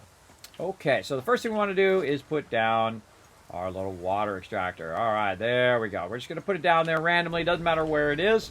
I'm just checking the height of it. I'm going to utilize this edge here to go ahead and build above it. Now, another thing that I'm going to do is I'm going to hold down the control key. The control key is going to snap to the world grid. So I'm just going to go ahead and snap that in. And then do another one here. I could have zooped it, I guess. And do another one. And then look at how it connects to here. So I'm going to go ahead and use the small foundations and run them out. And then run over here and see if it's clipping. I can see it's clipping through the top of that a little bit. I don't like it to clip for any reason. That's not my jam. I mean, you're welcome to do it in your thing. That's that's your base. But for me, I don't like it to clip. So then we'll go ahead and do it again. We're running across. And we're going to put it up much higher so that it is up above the thing. And it is also aligned to the world grid, which is perfect right there. There we go. And then what we want to do is we want to have enough room where we can get all the water, and we want to optimize where our water stuff is. Now, since I'm not going to use this in the long run, I'm not going to spend so much time optimizing my water grid. I'm only going to get enough to get the water started. And so I at least want to optimize it kind of into the shallow part here. So let's go ahead and just kind of into the water. And then we'll go ahead and bring this a little closer. Now, one of the problems with water is that if it's too shallow, like this, it won't let you do it, or if it's not in the water. So you can kind of fine-tune it like this. And you can see we've got a bit of deeper water here. You can fine-tune this so they're all kind of lined up as close to the shore as possible. Right over here. Again, you can hold down Control to try to snap it to the world grid. But it doesn't always work out on these things. You can see I'm going to get as close to the shore and as close to that as possible. Again, I don't like it clipping through the rock, but I could just RP in that I cut it out myself. And there we go. There's number one. Okay, so now we got that going. And you're like, well, Kismet, you built it way over there, and your thing's over there. Because I just wanted to see what the height was. And then once I do the height, I can go ahead and move it. Or I can just do this, take this back out by holding down Control very easily, and just go over here and measure it on this side. Either way, works pretty good. Okay, same thing here. I'm going to back up a bit. And then foundations, use my 4mm ramp. Hold down Control to snap it to the world grid. And then I'm going to do this thing called zooping, which I absolutely love. I love the zooping. Now look at how, wow, that's almost perfect. Almost perfect, except for it clipped a little bit on the top there. So we're going to go ahead and turn this around like that. And there we go. All right, so that's pretty good, except for it's a little close to my thing there. I don't like it to be that close. So what I'm going to do is go ahead and move it out, let's say by 2. Then I'm going to take this one out on the back. Put that one up there. And let's see how it does over here on this side. I think it should be just about perfect. Perfect. Perfectly done there, everybody. Again, I just eyeballed that. Very, very nice. Again, when you've played a lot, you can usually eyeball stuff pretty good. Sometimes it doesn't work out. Sometimes I'm still clipping through it. But that looks pretty perfect to me. Now, if you notice it's floating up in the air, this is very much like Minecraft or other games like that allow you to just go ahead and have your stuff floating. And I'm okay with that, everybody. I'm okay with it. I'm sure eventually they'll have mods where you can, add gravity if you want. I have played through where I was making foundations for every single thing as I went along, or pillars. It just adds so much time to the game time and doesn't add a lot of extra fun for me anyway. But I do like to eventually make it look legit so that it's not running through there. All right. Oh, and we got some baddies around here too. We got to be at the ready. Okay, so now my goal is to get some water in there and then connect all the water together and then to run it up above, which is where I'm going to have my coal plants. Now, we want to go out here and take out some of these baddies. Let's get into some battle action.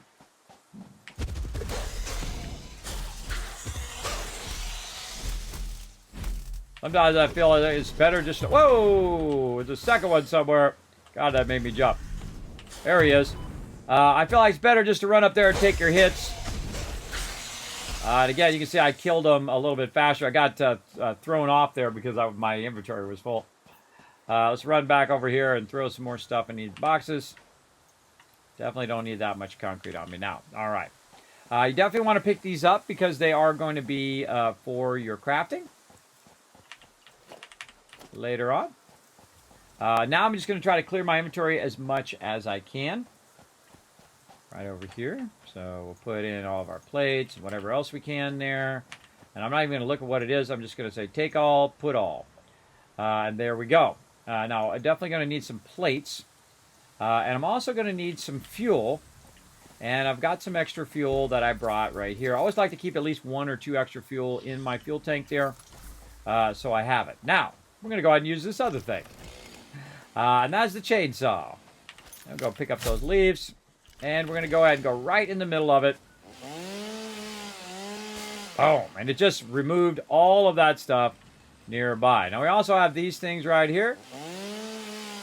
Boom. Then we can remove those. The mycelia within this fungus suggests strong molecular bonding features frequently observed in adhesives and medicine, both beneficial for field research. A new research tree can now be accessed in the MAM. All right, so now we're also getting that Marsilia. Now, I've actually done playthroughs where I played through, and I don't think I came over here and was using my chainsaw in that playthrough, where I found it way late, like in the very late game. I just couldn't seem to run into any of it, and this actually spread out all over the place. But you can see that thing was basically like a big mushroom thing, and that it actually comes in different forms. It's on different things. Sometimes you might find it in a cave. Sometimes you might find it out in the open like I just did there. And I didn't remember it was there. I just noticed it the second we walked up there. But I recognized what it was, though. Now, what I'm doing right now is basically getting myself some more fuel.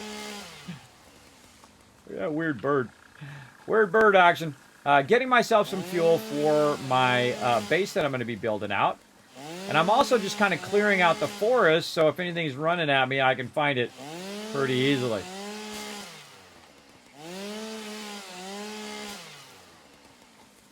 And I just try to remove as much as I can. I do like to come in and clear cut everything because it just makes it easier to see. You cannot replant all this stuff. And again, the AoE part of it makes it a lot easier because it just removes most of the foliage. Especially if you just go after a bush and then it takes out the tree as well. That's super useful. I find the bushes are way easier to target. Especially when you get right in the middle of it like this, and it's going to get everything around that thing that you're trying to take out.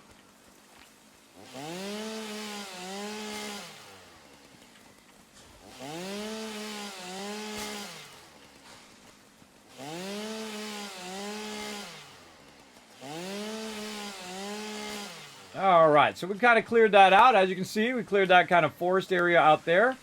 And now, again, we want to ping our coal. And we can see that we have some coal over here. Now, wherever you have a node, just consider that there's going to be an enemy there. I just assume that there's enemies behind every bush. And that just that helps me out. Oh, and there is.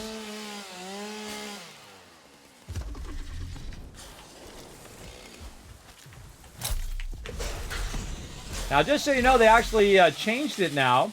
If you haven't played the game lately, where your health actually heals all the way back up again. So it's not like before where if you died and then it stays at 3. It actually will go all the way back up. So very rarely do I need to use my barrels in this stage. Later on, it gets a lot tougher because you're fighting the big versions of all of those mobs. And again, it's great to bring yourself a lot of fuel to keep this going. Now, eventually what's going to happen, everybody, since I'm not back there working on my other base and not feeding fuel into that power is going to turn off. And so it'll turn off and that'll be it until I go back and fuel it back up again. But my goal is not to have to. My goal is to get this coal going. And once we have this coal going, then we won't need any of that. And I really like doing this part, which is kind of clear cutting the whole area. So that, again, you can see your nodes really well. You can see any mobs that are attacking you. And once you take this out, it's out forever for the rest of the game, usually. Now, sometimes stuff does regrow. But very rarely have I seen trees regrow. Usually it's bushes. But remember, they're still working on it. It's early access. So, you know, if something weird starts happening, just roll with it. That's what I do. All right.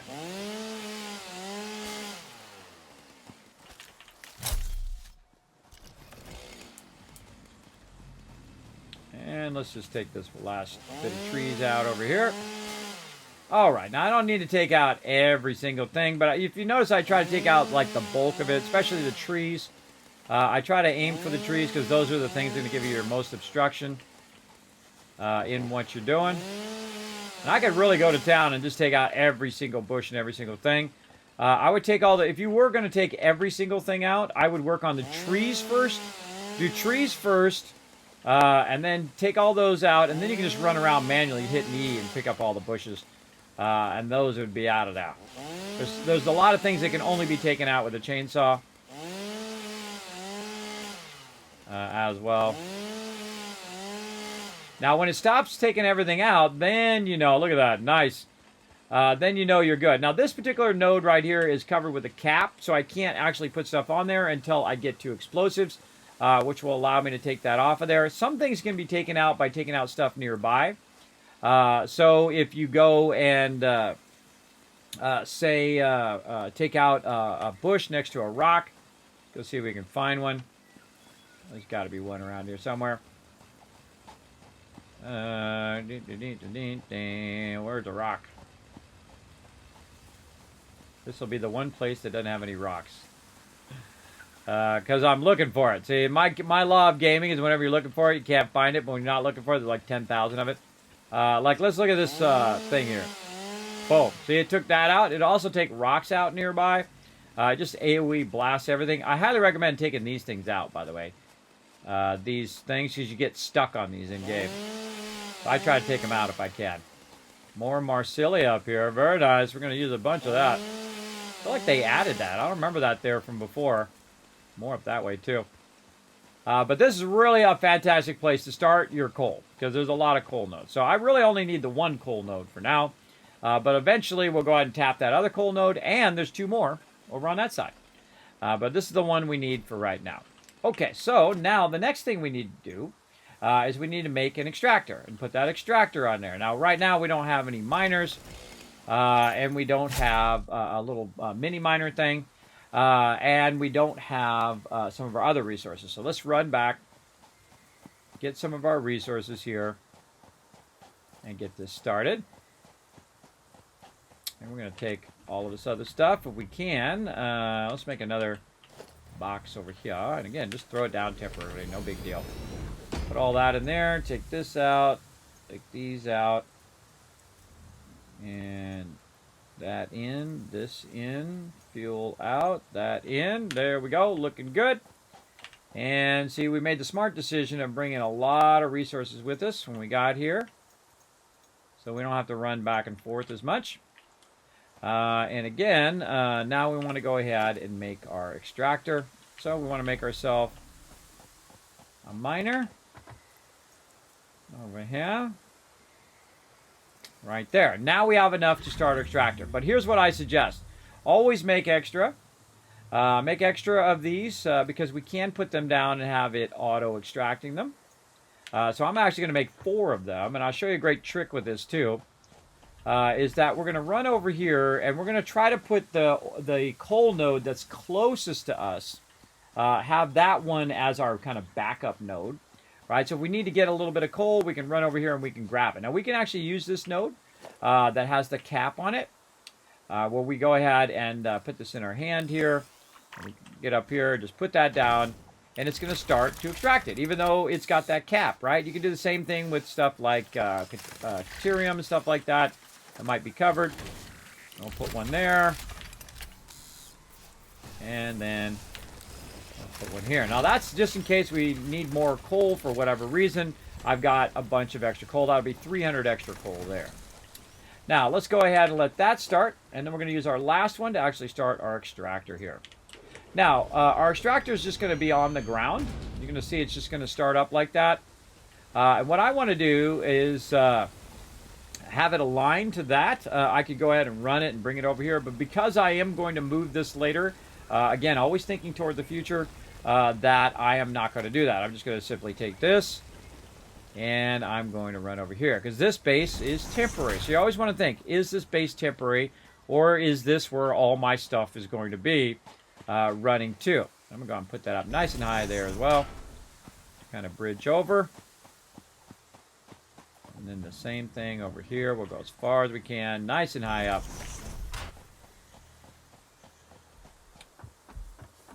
And then we're going to go ahead and run it right here, one up there. And then we're going to run it to a box for it to start to backlog a bunch of that resource. So we're going to go ahead and get our box here. Trying to line that up somewhat nicely. And then see if we are aligned. There we go. Okay, so eventually that's going to run in there. Now, temporarily, before I get to my coal, I'm going to need to put down some power. So since we have the ability to make power, the biomass generators, we don't have to be back at our primary base to do so. So we're going to run back down here, get ourselves some wire.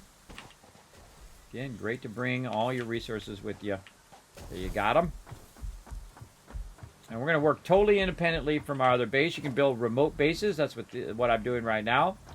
This is a remote base from my starting area. And we're going to go ahead and start with 2 of those. Then we're going to go ahead and tie them together with power by clicking on this and then bringing it down. But again, we need some coal or some of our stuff, cable. And luckily we made a bunch of that.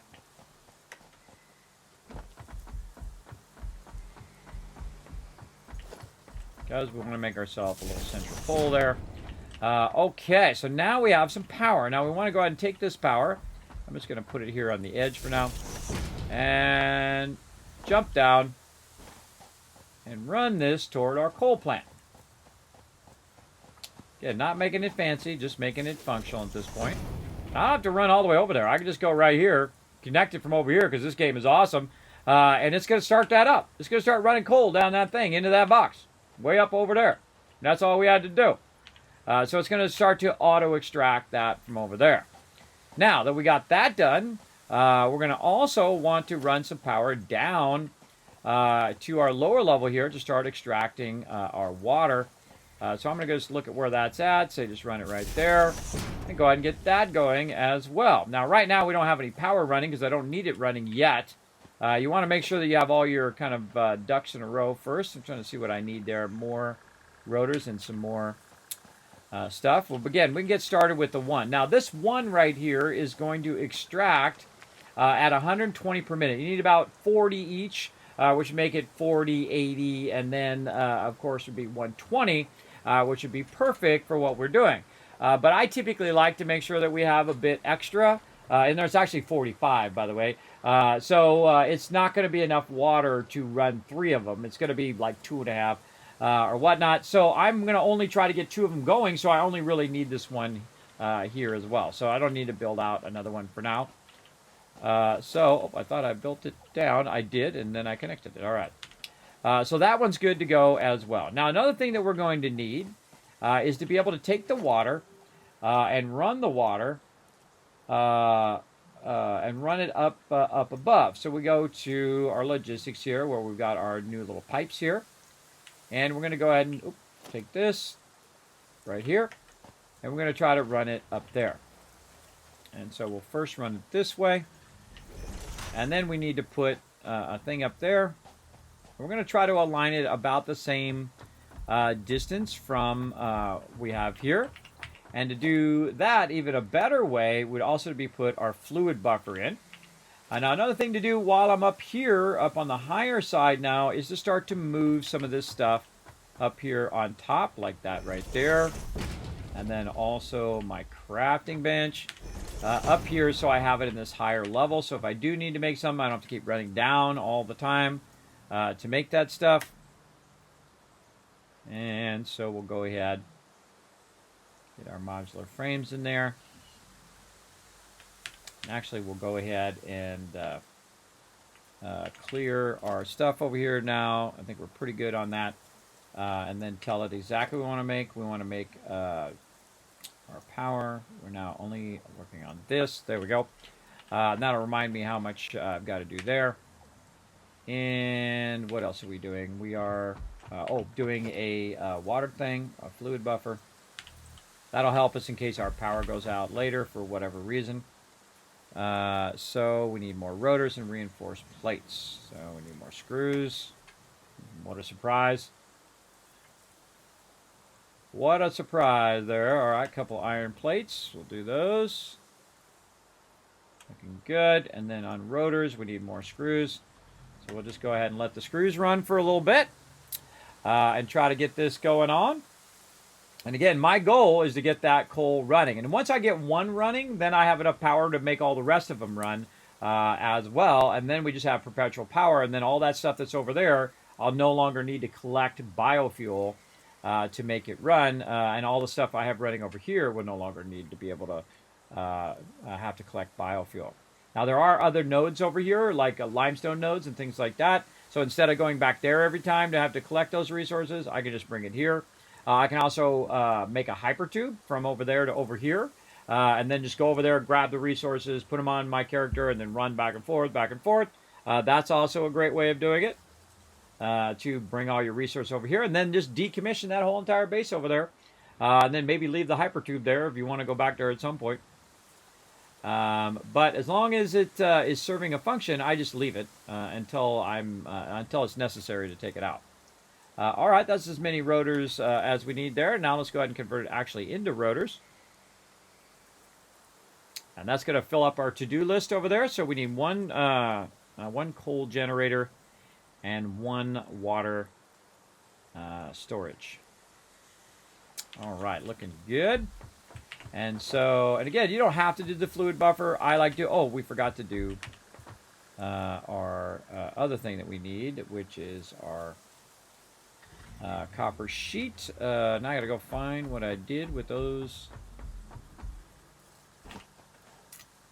We did with that copper. There's some copper right there.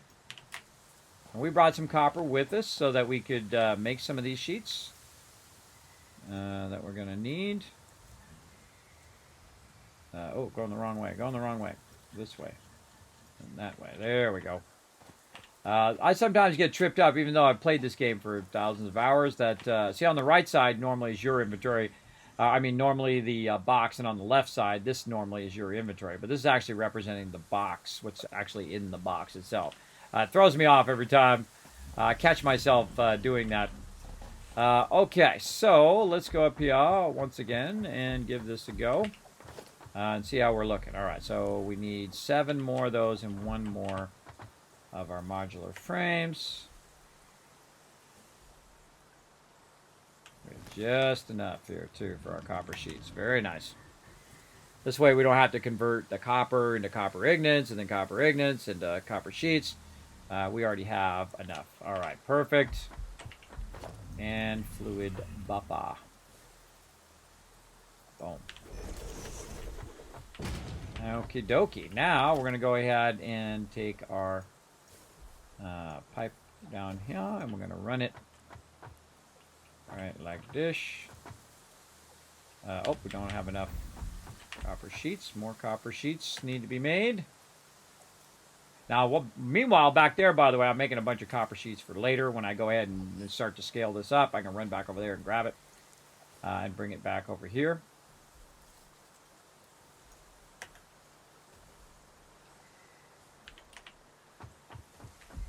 More copper sheets. Okay, we should probably move this back just a little bit. And 1 more copper sheet. You need a lot of copper sheets when you get to this stage. And we're going to have it make us a ton of copper sheets, and we'll have boxes of it. Because once we have this power running, we'll be good. And this is like the most, I feel like this is the most epic moment in the beginning. Is when you have both your coal going and your other thing going. Why is that not going? Oh, I haven't started the power yet. I was like, wait a minute. Something's weird there. That's because I haven't started it. I'm building this up first. All right. So this way we'll start it up. We'll get our coal going, and then we'll no longer need our biofuel over there. So I may not even need to use any of that leaves and stuff that I grabbed. Though it's a good idea to convert all that stuff anyway, just so you have it for your vehicle, and then you have it just as a backup in case your power goes off. So there we go. So let's go ahead and put down our first coal miner in this playthrough anyway. This is actually the spot in which I did 140 of these, by the way. It was really, really fun. I got to make some more reinforced plates. It was really, really fun. I did row after row after row of them. I figured out all the logistics. I ran all the stuff from underneath. You can actually check it out on my YouTube channel from a long ago. I'll go ahead and put that in the channel right there. Feel free to check that out. Okay. Got that done. We got this going, and I think we're ready here finally. There we go.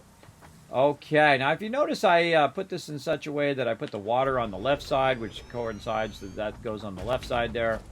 And again, at this stage, I'm not trying to make it super pretty, everybody. Just trying to make it super functional. Functional is important. Now, you want to know what rate it runs at, and it runs in at 15. Now, my belt can go 60, so it's got plenty. Now, one of the things we do need to do is figure out, and we want to run a power line here, so we can take this power line and tap it into our normal power that we're going to do here, and then that will run down the rest of the power that we have and run to the water down there. And we have everything in place that we need to make this run. Now, we just need to power it up. Now, it just so happens that I brought some extra fuel that I can go ahead now and put in here. Now, I'd actually might want to, well, I can always make some more. Let's put that in there. And then put this in here. And those are off and running. Now, I don't actually need both of those running right now. I actually can just run one of them, and that would be more than enough. But what it says right now, my max cons is 25, and that's just my extractor. My extractors go ahead and get that going. Now, there's another thing that we're going to need some power for, and that is our ability to bring our water up that pipe there. So we're going to want to do our pipe thing. Now, you want to start here on the low side because it's pushing the water, not pulling the water. Very, very important to master that. And you want to make sure that it's also facing in the right direction. You can see it's got a bit of an arrow there. But once again, I got to make some more stuff. So since we're down on the low side here, we'll go over here. Take these out now, because we don't need them over there. And I like to leave these down below here too. So if I leave them wherever I have a node or wherever I'm working. You can make a ton of these things. I just leave them everywhere. Put that one there. And we'll put our crafting bench. Say like that. Okay, and then more copper sheets. There we go. And I forgot what the other thing was. Logistics, it was rotors. And more screws. Now, the reason why we're not making a whole bunch of plates right now and a whole bunch of rods and all of that stuff is that we made a ton of that throughout the week. We just let it run in the background, building that all up. And that's saving us a massive amount of time right now that we don't have to build all that stuff on top of what we're doing. So you usually have to make a bunch of that in the beginning. So there we go, right there. And then again, we'll tie this into the power. So now the pump is pumping the water, and then it should pump it up and get up to that top side. We should also see our coal coming through now. So if we go up here, we should see some coal working its way down the line. Still working on it over there. It'll get here eventually. And then we should see the water. Now we want to look at the water and see what its flow rate is. Right now, 300, and it's flowing a lot of that into our backup here, into our water storage. Sometimes I like to actually elevate the water storage so it has a downward thing. It'll be fine here, but typically you want to have it up just a little bit. So maybe use like a 1 millimeter, 1 meter thing and put it up on top of that, just so it has a natural downflow of the water, and then it actually takes that into account in game, which is pretty cool. And it's already okay because it's actually at level. So right now we can see that this is filled with water. So this is maxed out its water. And we are just waiting for our stuff to come through. So no fuel right now. We're just trying to wait for our coal to come through. Now we want to watch up on the top, and then also watch the light that comes on at the end there, and see if it's up and running. There it goes, going through just fine. Now because this is only using 15, it'll also start to backlog a lot of the coal there. Now, another great trick that we could use while that's starting up here, and actually we'll watch it start up first before we run down there. And there we go. See the coal going up there? And now what we want to do is go look at our power, which is actually over here. Go look at our power and look at how our power spikes. See that gray line went way up there? And that's it. We got it going. That's all we need. So now we can just turn these off right here so we don't use up all of our extra power. And now it will perpetually run itself. It'll run forever. It'll never stop running if I leave it exactly like this. Now, of course, if I add more stuff and it uses too much power and it kicks it up, then it'll be a problem. But right now, if I had it doing the most things possible, it would be doing 30, which is actually 29. And that's what it's doing right now. It's just extracting extracting coal. Extracting coal and extracting water. And that's it. And so that's the only thing that it's doing right at this moment. Now, eventually we want to add it to our other thing over there. So we want to split up our coal and split up our water. So this is kind of a little close to where we want to do that. But we want to definitely get it in there, and then eventually it'll backlog. Now, another great trick, which I have over here, is to put down some of those easy extractors, those little mini extractors, and then just grab it and run it over there and put it directly into there, so it'll start to backlog the other resources, so that when we start our next coal item, that it'll already have coal backlogged, and then we'll already have water backlogged as well for the next item. So that's what we're doing now, just creating a bit of a backlog. We can also use this as transport, like this. Oh, we forgot to look at what our node was. Let's go see what our input node is. Our current input node is 60, so that's actually a normal node. That's actually pretty nice. When we upgrade that, it'll be even more so. We'll upgrade that and double that up and, overclock it and do all that fun stuff later. But for right now, we got our coal going, so mission accomplished. Now, on to mission number 2. Okay, so again, we'll go in here and we'll just go... oh, it's already maxed. It's already maxed out. But we can go ahead and put some extra in here. Oh, it's already backlogging as well. Yeah, very nice. So we're backlogging some of that because we want to work on another one here. But we need more of our stuff built.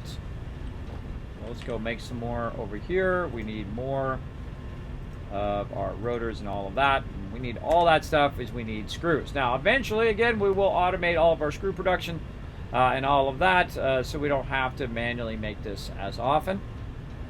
But once I have the power to do that, that's when I start doing it. It makes it especially easy when you have it next to the water. And it's okay if you run the water up a little bit. It's when you run it up really, really far that you have to put multiple pumps to get it up there. Later on, you can upgrade it to double the size of the throughput of the water, as well as you get better pumps, which are much more efficient for pushing that through. Okay.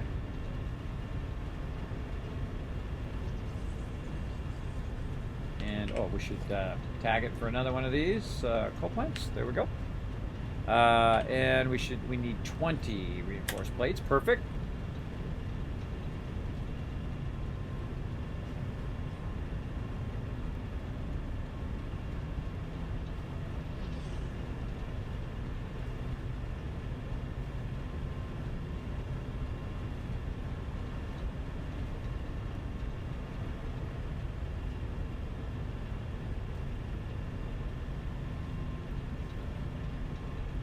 Letting it finish its thing. Okay, there we go. Got that done. Now we need some screws. Now here's a great little trick also. Why, now that you have power, you can go over here and use some of your concrete. Again, my goal is just getting 2 of those coals going for now. We'll get more going later as we try to expand our deal here. But what we want to do is just have it do some work for us, right? We want it to have it making screws for a while, and then just kind of sit it over here off to the side. And then I'm just going to go ahead and put a storage in, because we brought a bunch of resources to make screws, and we also have a lot of power that we're not using. So we're going to go ahead and tap this, and we're going to go ahead and put this right there, and then we're going to tap this somehow into that one, into the power, and then this one we're going to say go make us some screws, and then we can just go ahead and put the raw resources in there, and now it's just going to keep making us tons and tons of screws because it has perpetual power. So we'll let that run. Now another great thing to do is to start to move your resources from that low side where we have it stacked right now into this upper side. I'm going to go ahead and just stack it up like this. Whee! Break and fix it property. And then take that out, and then grab whatever else we can grab out of these 2, stack them over here. Good idea to take it out of your vehicle as well. If you can stack anything else. Nope. Just kind of clear everything out and then put it next to where you're going to be building. We're going to go up here. We're going to go to the first one. It doesn't matter what direction this is unless you want to, run out the front of it. Put all that in there. I can take this one out. And I don't like those little boxes that drop, so I go over here and I double check first before I take it out. There we go. And I could also try to count it by highlighting it. Hit F and you try to highlight it. There we go. He's way to the building zone. I am crazy. How you doing? Thanks for coming in, hanging out. Appreciate that. Raid. Thanks for bringing your awesome peeps into my channel. Appreciate it big time. Everybody show some love to my buddy Crazy in the chat. Let's give him a shout out as well. I want you guys to take a quick moment. He's been with me for a long time. My awesome mod. Also great streamer in his own right. Go show him some love over there, everybody. We're going to go ahead and shout out Crazy. Oh God, I forgot the command. That was SO. Oh wait, /SO. /SO. No. Is it not SO? Man. Shout out Crazy. There it goes. I thought I typed it right the first time. I don't know, something weird with the bot there. So go show him some love. Send some Teamwork Tycoon love over on Crazy's channel. Click that link over there. Click that follow button. Check him out next time he goes live. All right, everybody? Do me a favor. Go show him some love over there. Again, he's shown a big support for the stream all of these years. All right, let's get at it. Let's go ahead and put some more stuff way up here in the top. Usually want to put the stuff that you know you're not going to deal with for a while on the top one. Might even grab some of it out of here that we're not going to deal with for right now. Well, we'll probably use the copper. We'll probably use that, but we'll probably not use any of this stuff. And then store it all up there. Oh, well, that's all we can store. Put that back in there. All right. So now we have kind of taken out everything down there, and we can go ahead and get our vehicle stuff. And we'll just go ahead and drive it. Drive it a little closer so when we need it, it'll be right here. Like so. And take all that out of there. And now we're ready for number 2. All right. So what we want to do is make another one of these, and we're going to go look through our resources here and grab what we need. Do we have any rotors in there? No, and cable we can do. All right. So now we're just looking for rotors and for plates. Now, when you just throw it in here like this, of course, it's going to be very messy. Very messy. And then this top one is not one we need to look in because it doesn't have anything we need. I guess we can take our wire out of there. Yeah, let's take the wire out of there and put this and this in there. You know we're not going to need that for a while. There we go. Don't need that much wire on me. We'll just take one stack for now. A little bit of copper stuff. Looking good. And sort that. Plates and rods. And we already got wire. Probably too much wire. Just looking to see what I have on me. Did we have any rotors? Probably not. We probably used up all the rotors. Well, we do have a whole stack of rotors there. Very nice. Okay. Oh, man, do we got a stack of plates in there? That would have been too easy if we did. Too easy. Now, I have some motors in there, too, which I did not make. I found those as I was running around. You can find resources in there as well.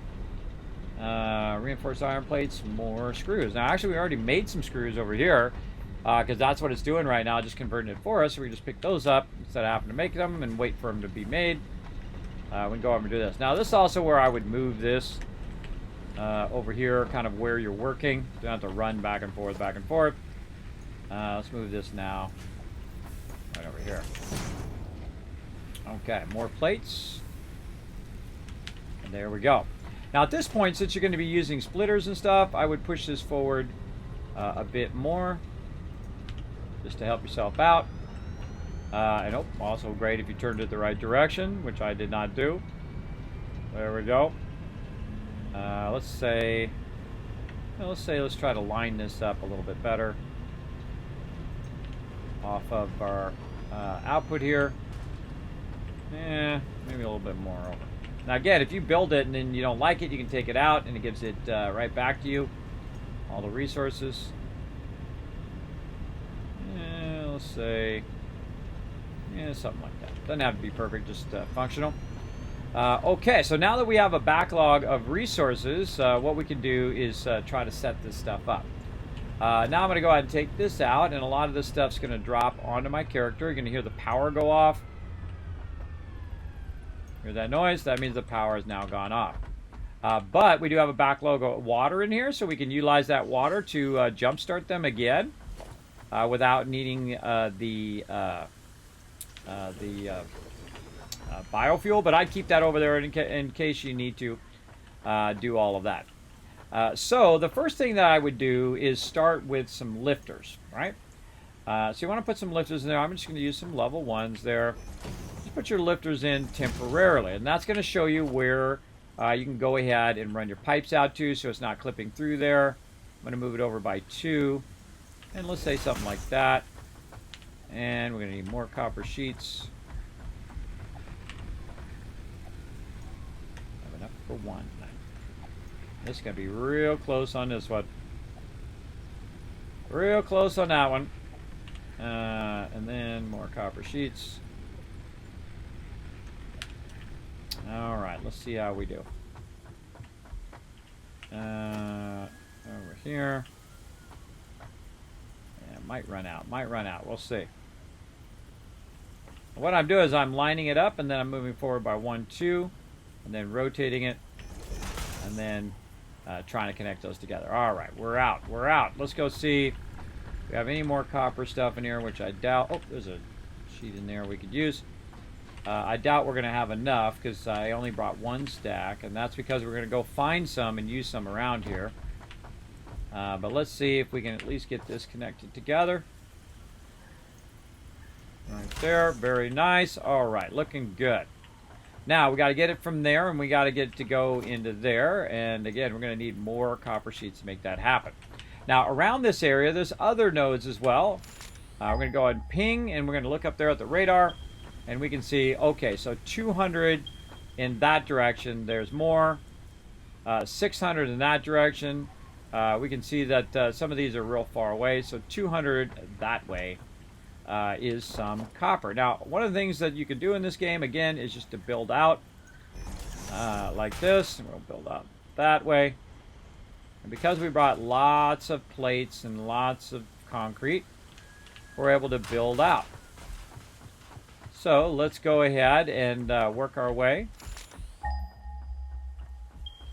toward that copper. And I'm just going to go right here to the end and then go ahead and zoop my way up into the sky like that, which is going to be above all of the mobs. So the mobs aren't going to bother me while I'm up here. Now some mobs actually can attack you at a distance, so keep that in mind. That was about perfect. Maybe one more up. Maybe two up. Let's go. Or, okay, we'll do three then. We'll just do two. And then we can go ahead and run this across. Keep pinging it. And we can see that it's 52 that way. Let's say right here. Take all that back out. We got to go up just a bit more. So we'll go ramp. And I usually overestimate, meaning if I think it's going to be one, then I'll go two. And if it's two there, then I'll go two more. Kind of thing.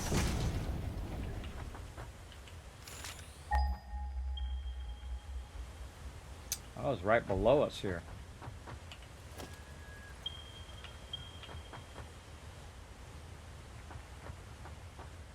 Yeah, it's literally right below right there. All right, so we don't need to go that far. It's not up there. It's down there. Oh, there it is. I can see it. So what we can do is say, okay, well, now we want to go ahead and extract this. And since we have enough resources, we can just simply build a little equipment workshop right there. And then we can make a portable miner. And then we can go ahead and start to extract our copper. Then we're also going to use our lifter to go ahead and lift it up from there and lift it right up here where we are. And then we're also going to run our power pole up here. And we never had to go down there, everybody. We never had to go down that node. We just went and brought it up here. Now we could have probably made it a little bit lower. So it's kind of far up. But I do like to be up off the trees. Otherwise, I'd have to go in there and cut all those trees down. And sometimes I just leave it in the foliage. Don't really care about it that much because, again, remember, right now, this is all temporary stuff. So we're going to go ahead and do that. And then we're going to bring our conveyor belt down over here. And we're not too far away from our base. And this one we're just going to leave on the edge as it acts like a rail so we don't fall off. And we're going to just kind of back run the power. So I'm going to run it way down there. It might be a little long. All right, we'll run it here. And we'll run it way down there.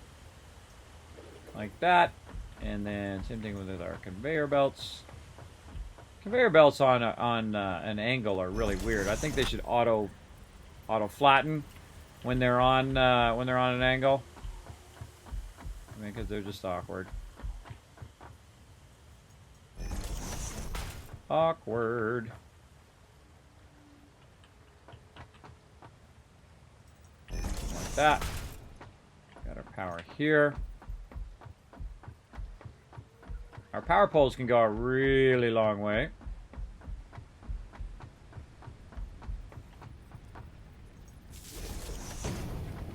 Again, we'll tap into there, and that'll start extracting that copper. It's going to run it over here right now. Which is pretty nice. I didn't even look at what node it is.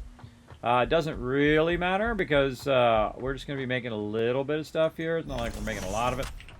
And then now we just ran it back to our base where we don't have to take forever and run over there and get it from over there every time. And we'll go ahead and run it that way. I think right here would be good enough. And we'll go ahead and hope we need more plates. Instead of running back, we'll just put a little crafting bench there.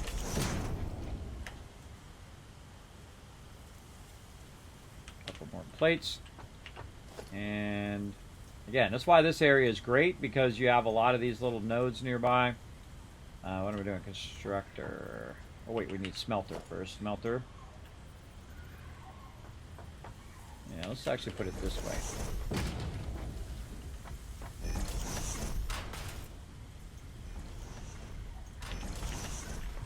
Smelter first, and then run that into there. And then on to constructor. Now, normally I put a box in between, but I'm not going to do it right here because, again, this is all going to be temporary. Copper sheets. This is going to be copper ignite. Then we'll tie these two together. Right there, and then tie it to this pole. And all this is going to start up when we get it going. All right, so that's all good.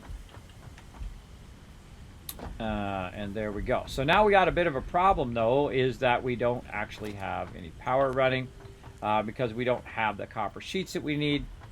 But we do want to tie our two power plants together here. Oh, we need to go out a little bit more. Like this. Tie that into there. Go ahead and we'll make another one here, and then we'll tie it into this. There we go. Run that across there. All right, so now we have everything connected together like we need to, but we don't have enough copper sheets to get it from here into here over there. So how do we solve that problem? Well, what I could have done in the thing is I could have just went over there where the node is and extracted some myself. Meaning you could just get a little bit, enough to get those copper sheets going. So I go ahead and run this out like this, and then run that across.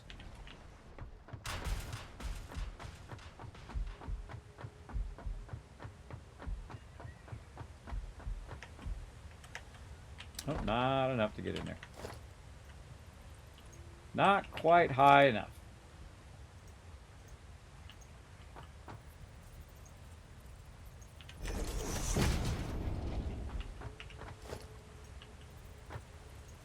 Now remember, whenever you go by a node, assume there's a mob nearby.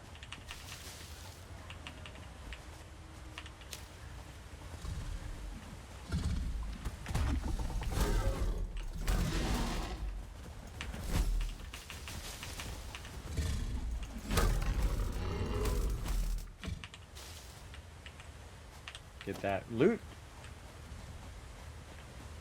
Anybody else?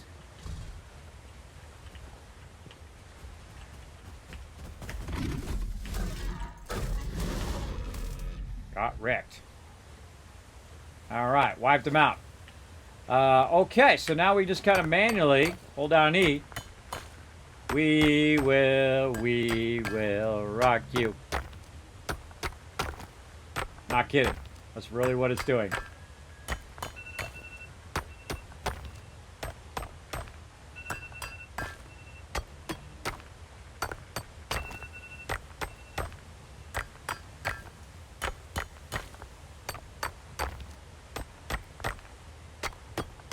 Now, you know what's even easier than doing that? Doing what I was talking about earlier. Create an equipment workshop wherever your nodes are. Just right there. And then you also create a crafting bench nearby. Like this.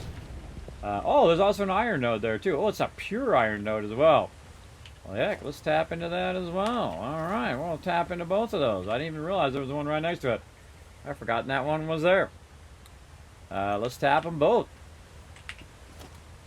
All right. Like this. All right, looks good. Looks good, and then we'll want to run that up as well. Way up there. Can't quite see which way it's going. Let's say that way. We'll make it work. Tie these two together. All right, so maybe right there. We'll take this out there. Just to here, that up to there. Now they're both running. All right, so now we got iron and copper set up and ready to go. But another smart thing to do is to do the same thing I was talking about before, where you make a bunch of extra portable miners, because they could be extracting this way faster than I can. Highly recommend 3 per node in the beginning, and then later on I kind of leave all 3 of them there. And then as I upgrade it, I just pick one of them up, and then now I've usually 2 of them, and then eventually you're going to need 3 of them. You pick that one up, and you're good. So we're going to do that on both of these nodes here, just like we did when we first started off. We're just going to go ahead and make sure that we have a bunch of these going. Now I do need a bunch of copper for right now, and a bunch of iron, potentially, later on. Don't really need that as much, but we're going to go ahead and do that, and then we'll just go ahead, add these over here, like this. Now we're like, well, wait a minute, I need a lot of copper right now. How can I jumpstart this really fast? Well, hey, make some more. You can do as many as you want, really. I'm in there doing their thing. Let's put 5 of them down. Why? I mean, it doesn't take any power. It doesn't take any resources other than what it takes to make the little miner, and then get that going. Now you got it supercharged. All right, looking good. And we also have a bit of it on us. Now we can go ahead and work our way back out of here without having to take down all this foliage and go this way. Now we do want to go up there, so we could try to do a reversal here by doing a down ramp, like right, oh my god, that was like perfect. A down ramp right by where our thing is. Wow. And it doesn't even need to touch the ground so that mobs don't run up there, but that, I mean, I couldn't have done that more perfect than that. We're going to run up this way to save us some time from running around and then up. And we're just going to go like this, because we want to put another run in here, which is going to be our other thing. Now we don't have our lifters yet, I don't think. Let's go look. So we're just going to run it separate. Let's see. Now none of this stuff. Oh, we do have our stackable poles. Oh, look at us go. All right. I forgot we got our stackable poles. So even better. And so we'll start with 2 of those. Take this out. Right here. We'll probably have to end up redoing these runs. So right there. And that's a little too high for that one. All right. Well, then we'll just go to the lower one with the iron and the upper one. Come on. With the copper. There we go. We'll take this out. All right. So once we give that some power, it's going to go ahead and run all that. Now, one of the things that I do like to do is try to be space efficient. So we're going to go 1, 2, 3, 4, and that's going to be 5. So you really need to get 6, but we're going to go 5 because we're going to double up on these resources here. Also going to go into zoop mode, so I don't have to keep clicking those individually. And then now, because we brought a lot of plates with us already, we'll have enough to run our lines where we are, so we don't have to keep coming back and forth up here all the time. Now, I do highly recommend at this point, though, because we do need a bunch of copper, to run down and grab all this copper that's now been collected down here. Right here, and then I can just grab all, grab all, grab all, grab all, and grab all. So just in that few minutes you saw right there, I just collected 500 copper, which is pretty nice. And it's actually it outdoes, you put enough of those down, it'll actually outdo your extractor. You can even have it outdo a level 3 extractor on a course node if you put enough of those little suckers going. All right, so that's good there, and now we want to go ahead and run this. Now, I don't need to have my power on right now. There's nothing really that's pressing that needs to be on right this second. Now, when you're going down at an angle, I highly recommend going 5 instead of 6. So you go 1, 2, 3, 4, and this will be 5 here. And I'll go up by 2, Bring those down. Now, I normally don't use the lower one. I usually just skip that one because this way you can walk under it really easy. But right here, you can still, you know, your character is about that tall, right? It's about that tall as that first thing. Feels a little claustrophobic to me, though. Oh, we should add this to our bar down here. This should be number 7. Right there. There we go. 1, 2, 3, 4, 5. Right here. Very nice. Forgot to zoop it. You're going to do a lot of this belt running stuff, especially in the beginning, but we're trying to reduce it as much as possible. Especially if you're going to move your base. Good idea to get rid of that. Now again, sometimes you build stuff and then you redo it. I'd forgotten that node was over there, and it's best to take the extra time while we're running it for copper. You might as well also run it for iron. 1, 2, 3, 4, 5, and 6. So every 6th one, roughly, you can do it. I do it at 6 because it makes it easier to run it its maximum length. You really should do the top one first. Sometimes I get out of practice. Over here. Oh, I want to get that foundation. Just all of this. And we can take this out now. Take this out and this out. And we'll just extend that over. And this is the advantage of doing all of this ahead of time, is that you've already made a bunch of resources to help you build the belts and helps you build all the stuff. And then, oh, actually, I can just grab some from over here. You've already pre-built a lot of the basic resources. You don't have to keep making those over and over again or have production that makes those over and over again. But this is going to make it really easy for us to make tons of screws and stuff while we're here. So now we're going to do the same thing over here. We're going to move this over like this, and then, and again, did not make enough for that. Let's make 2 more. Oh, something we don't got. Oh, plates. Plates over here. Now, we do run out of resources. We'll either have to make some more or run back for some. I can just make some plates eventually. Not enough plates either. Interesting. Okay. Not enough plates there because we're using our plates for our double thing there. So we're going to take that out. And we're just going to try to get our copper in there for now. There we go. Now we want to go ahead and utilize our copper for making ourselves the finished stuff here. And we can go ahead and power up our power here.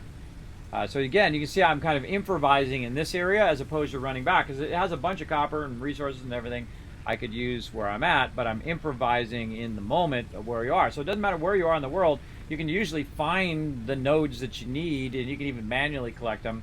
But as long as you have a little bit of plates and rods, you're fine. You're good to go. All right, that should be a good amount of copper sheets there. All we have to do is start this power up, and it will start running the iron to me as well. So I won't have to run back for that either. Okay, so all we need to do now is finish out our kind of merger there, and then run this water from over here into there, and then get our coal into here. That's going to be a problem as well because we're going to need to have that over here. So what I'm going to do is go ahead and say, let's go ahead and do a lifter on this side. So this is going to be a splitter and a lifter lining with the lifter. I'm going to go do something like that. And we're going to go ahead and go up by 3 and make sure your input is the right way. I'm going to put it on this side just so I can bring it down on the side here. And then connect it maybe like this. And we do not have enough plates. All right, that's fine. That's fine. So, tricky. Get that going. Oh, we can just go ahead and manually start it. This is why we backlogged all this extra coal. Put that in there. Ah, come on. Slide under there. Slide, bro. There we go. And then manually start it up. So now I'm manually starting it up, and it has plenty of coal in there for right now to basically start up all my extractors and all my other stuff and bring me those resources so that I can go ahead and make more resources on top of that. Now out here, what we're going to have it do, since the thing we're missing right now is plates. Oh wait, no, that's my copper one. My bad, copper sheets. Is eventually over here, we're going to have it do our plates. But we're just going to go ahead and have it bring us some copper for now. And it's going to start doing the copper here. Now I can just go ahead and put that stuff in there for it to start going. I can also make a box back here, but I don't have enough iron right now. So again, we'll just go ahead and let it run for a little bit. We can just keep manually putting it in there. We have plenty of water to start it multiple times. And we'll just eventually, it'll work its way where it's all the way here. Well, let's go ahead and go up here, and since we're waiting for it to do it, we can just run over here and grab the iron while we're waiting. But wasn't the top line copper? Did I do the wrong one? Oh, it might have been. Might have been. Oh, that's right. I did swap it. That's right. You're right. That's right. I'm glad you said that. Appreciate watching my back there. I would have found out in a moment anyway. But I appreciate that. Let's go ahead and rerun that line. Normally I put my copper lines at the bottom. That's okay. Right over there. And right over there. All right.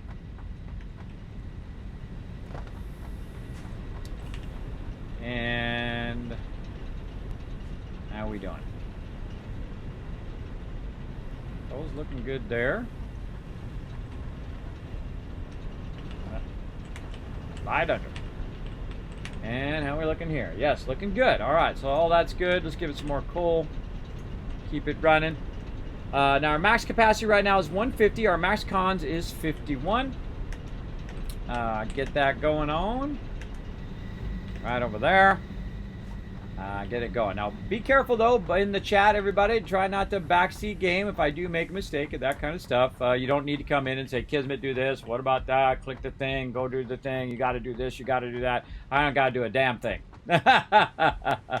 All right, there we go. Now, one of the cool things is once you get it on your belts, by the way, the belts don't require power. So we know for sure that all of this is going to get to its destination because it doesn't require any power.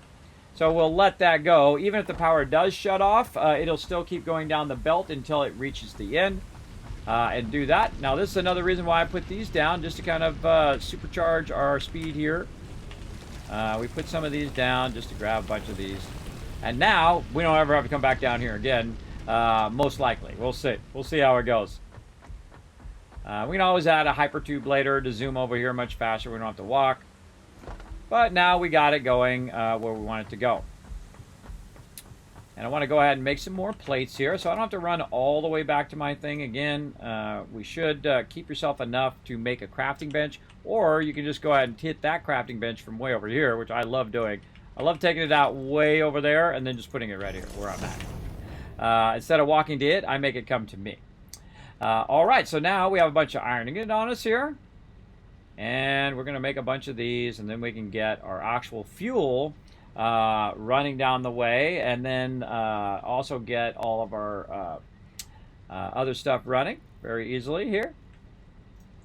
Also, I could go there and I could just hit it if I didn't have enough resources to make the actual extractors. I can also do that as well.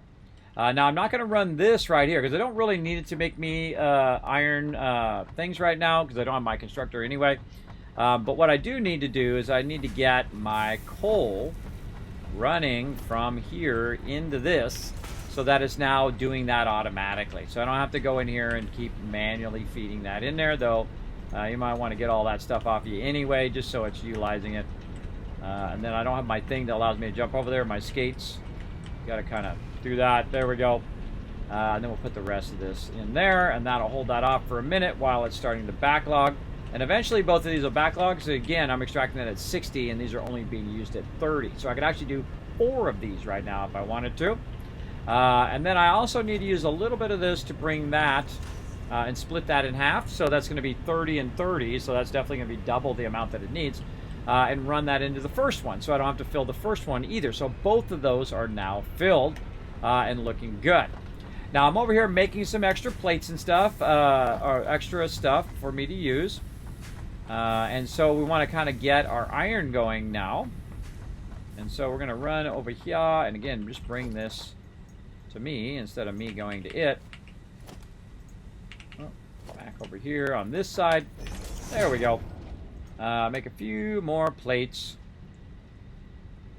And then we're going to automate it doing the plates for us. Now, we have a ton of plates back at our base. Did we get all the stuff out of our truck? Well, think about it. There might be a bunch of it in our truck right now. I could have sworn I got everything out, but let's go look anyway. And I just grabbed a bunch of resources as we were leaving our previous base, and we came over here to grab all of this stuff over here as well. Yes, we did use all that up. Okay, good. And we have a stack of resources here that we brought, so we have a lot of concrete, a lot of wire, but apparently not enough plates. But that's okay. We've got plenty of resources coming down the line. We definitely want to build a whole lot more. So, let's get back over here, make some more plates. And we're getting to a point here where we're going to be good on all of this. Okay, now one of the things I would also do is just to take this out and put in a box, storage box here in the back. Put it the right way would be helpful. There we go. Same thing over here. So it'll backlog these resources, and eventually what we'll do is we'll scale them up like this, and then from up here, not quite enough plates there. Then eventually in that box, but more plates. Now again, I could run back and go get a whole box full of plates over there right now, actually a couple boxes full of plates, but then that's going to take my time to run over there, grab it, come back. It's much faster for me just to build out just enough and just kind of work with it where I'm at, because otherwise I'll have to make a whole trip and backwards. We have plenty of resources to do all of this stuff right here. And then we'll let this run as well, and then we'll have a ton of resources over here, and eventually we'll go over there and get all that going. Now also, by the way, what I could do is say, you know what, copper's not as important right now. I mean, yeah, copper's not as important. I want the iron instead. So I can just take that out, I get my resources back, and then divert it over there, like that. And then it'll start to backlog the iron and run whatever coal it already, or copper it already has. Now I have a bunch of copper on me, so I can just put the copper in the box, and now it's going to go ahead and process all that copper. Going to need myself another couple reinforced iron plates as well. Right over here. Right over here. Like so. Oh, and I got to make the reinforced iron plates. Now again, we'll get all of this stuff automated eventually, but I try to do the minimum amount when I'm here at the early game, just right at the very beginning of the game. I try to do the minimum amount of stuff that I need to do to make it do it for me, right? And that's very, very time effective. And that's what I'm always thinking about. What can I do to minimize the amount of time investment to get the same result? Like that. Three more, a couple more. Now it's backlogging a bunch of that in there. Looks like that's a pure node. That's definitely a pure node there. I can see it when it's going down the belt. The belt is running at a very consistent rate. No, actually could be a normal node, but we already saw that it was a pure node over there. So that's going to allow us to produce a lot of resources, including some of the plates that we need. Now, I don't really need to make plates, and I don't really need to make rods, because back over there on the other thing, I have 2 boxes of it. So I don't really need to do it, but if I don't want to have to run back there and just make it over here for right now, we will run back there anyway, but we want to get this started up so it's running while we're doing other things. If I can get my thing to run. There we go. Let's just tap into that one over there. Now, we're not trying to make it fancy. I suggest when you first play the game, everybody, don't bother making it fancy. Make it functional first, and then come back later, and then make it fancy as well. Again, I'll add another bench over here. And we'll get a little bit more. Like that. And we need our box here. Oh, 3 more. 3 more. And then we're going to go on a fun little trip, and we're going to backlog our power. We're going to run our power.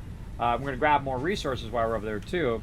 We're going to run our power from here back to where we have our other base, which is going to be super, super helpful in the long run here. Get that to go into there. There we go.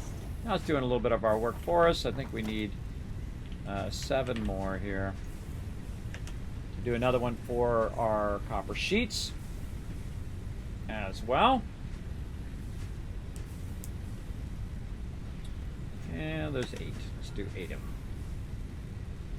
Just making just what I need. Now I brought a whole bunch of it and I used it for all these foundations. I can also go take the foundations out, get some of them back that way. Like if I go over here and I take this out, like right now I can't put this in because I have 1 and I need 2. You just take out one of the foundations. Boom, right there. And now you're back in business. I could have done that earlier, but I just want to show you that you can, adapt to whatever you're doing. And so again, if I want to just get some resources back, I can go in, take all this out now because I don't really need that right now. I'd probably keep the one at the end. Right there. And take all these out. And there we go. Very nice. Now I got all those back. And then I can just go ahead and try to run that. Oh, I'm about 4 short there. Up this way. I'll just take it out over there. And put it over here. Again, that's just less that I have to redo. But that's a great technique. Production. That's a great technique to get some of yours back, is to take out your foundations that you're not using. And I could take out all these foundations if I wanted to, because it can just float up in the air. I don't like to do it. At least I like to have it on some sort of, flat thing there. But we'll get it going. All right, that ought to get us at least where we're at. And then we can start letting it run down the line here. There we go. And then to get from here to there is going to be 11, so a couple more.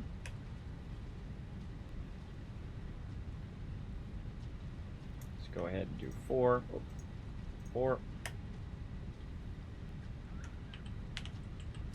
And then from there to there, and we good. There we go, and there we go. Production up and running. We got our coal power not only up, but doubled up. And then one of the things I suggest you do is have a pole nearby wherever the center of your base is. So you can very easily just go in there and say, okay, what's going on with my power? Now right now I can see my power here is doing 75 capacity. And that's going to be a problem. And you're like, well, what's the problem with that, Kismet? Well, that means that one of these 2 things is actually not working. And I'm doing that on purpose, by the way, because one of the worst things in the game is these lifters. Now, I put the lifter in first, and then I attached all the stuff, and we can see that this one is currently off. You can see it's red. That's because you always put your lifters in last. That's right. Now, watch if I go in and I now connect it again, even though I just took it out, put it back in. Now my lifter is working. So always put those in last. Always double check, because it should be 75 times 2. So you should have 150 power running. I always want to double check. And the second I opened up that window, I knew exactly what it was. It was my lifter that I didn't take out and put back in, so that it is working properly. Now also, if you want to speed this along, just to make sure that, oh, we don't want to take it all out. You just take a bunch of coal manually and put it in there just to fill it up. And then it's off and running, but it's feeding faster than it's actually using it anyway over there. Now if we go look at one of the poles, we can see now, boom, look at that gray line. See, it jumped up, and now I'm using double. I have double the amount of power being run right here that I'm actually using, right? And if I wanted to add another one, I would need to add more water as well. So that's our next thing that we want to do to get going. So we'll add another water. And then once we add another water, then we'll want to add 2 more coal plants. That's right, 2 more to go. Don't got much room over here, but that's okay. we have some room over here on the other side. Now, one of the problems is you're going to hit a max limit of your pipes, right? Your pipes can only hold 300 water. So when you are maxing out those pipes, it will eventually mean that you have to put it on a separate water circuit if you're smart. Again, 120 and 120 is only going to be 240, so that'll be fine. And if we figure out the math and we say, okay, hey Siri, what's 240 divided by 45? 240 divided by 45 is approximately 5.3333. 5.333, which means that if we go in there, basically 5 1/3, we could put 5 of these coal plants down. That's right, we can put 5 down for the amount of water that we have, right? But how much coal do we have? Do we have enough coal to make it work? Well, no, we don't. We only have 60 coal going right now, though there's a bunch more nodes I could tap into. But we only have 60 coal, so the most we could do right now, based on how much coal we have, would be 4. Right? So that's basically what we want to do. And I like to do them in groups of 4 because it just makes it easier. Let's slide under there. There we go. Up and over. Now, meanwhile, while we were doing all of that stuff, we come back over here, and guess what it's been doing? That's right. It's made us 153 of those copper rods, and it has made us 129 plates. So, yeah, it's doing all the job for us there. We are starting now to get our automation going. Now, before here, what I've done is I've made 140. You could have 140 if you overclock all your stuff. 140 coal plants in this one area, and also use the water down here and extract all the water just from this area, and have 140 coal plants running right here. That's over 10,000 coal power right here in this spot. I know, pretty cool, right? We're going to try to do that. We're going to try to tap all the coal. Now, this is our second temporary base. So we had our first base that we did, and then we moved here, and I'll show you that here in a minute. We'll go back and we'll run our power back over there, so we're running that as well. But as you can see, we brought a bunch of resources. We improvised here in this place, and we did not have to run back because we brought enough resources with us. And then we kind of made a bit more. And then we're going to go ahead and now build this out as well, right over there. And like this. There we go. Now we need more concrete, and luckily we brought plenty of that. That we're definitely not hurting for sure. Whee. That slide technique took me a while to learn that. You can just slide under it. Very useful. You hold down Shift and you hit C right when you kind of run toward it, and you slide under. Helps a lot. Later on, you get the ability to build some stuff that or get an item that will allow you to just jump over it. More crafting benches on this side. Here's a good spot. Or maybe back one. Let's go back one with this. Right over here would be a good spot for that. There we go. And then again, we need 50 reinforced iron plates.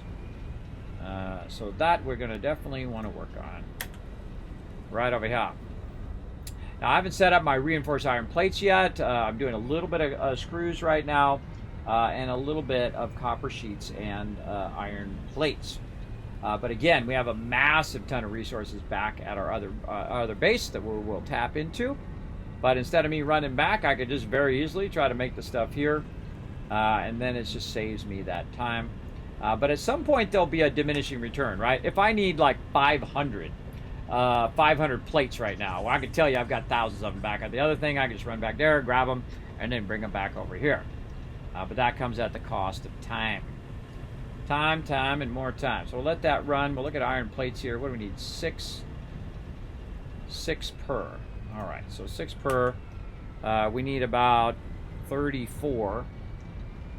So yeah, we need a lot. We need a lot of them plates. So that actually might be worth the time to travel back at this point to get those plates while those are running, instead of us converting it. Or we can just run over here and see if it's got a bunch of plates ready for us over here. It's got a little bit. I think we could probably just wait it out. That'll work as well. And then we're also going to need to make a bunch of screws, which we did bring a lot of rods, so we don't have to really worry about rods as well. Really just really just plates at this point. So we're at 8. And then, oh, we also have a bunch of screws that we can just grab over here. So we're going to do all of those. There we go. Utilize what we got. So, all right, we'll do 10 more. We'll be at 26, more than halfway.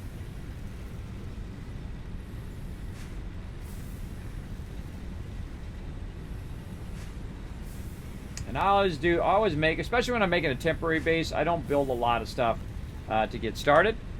I try to use the minimum amount of time, the minimum amount of resources to get it going. Right over here. Right there. I feel like we probably want to build another one of these. Let's get our rods out of there. And very good. And we need a little bit more plates just for making our box there.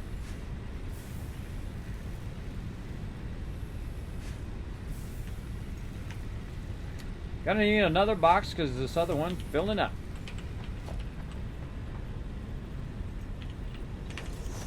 And I don't really care about the box direction. All right, there we go. So we're gonna put that in there.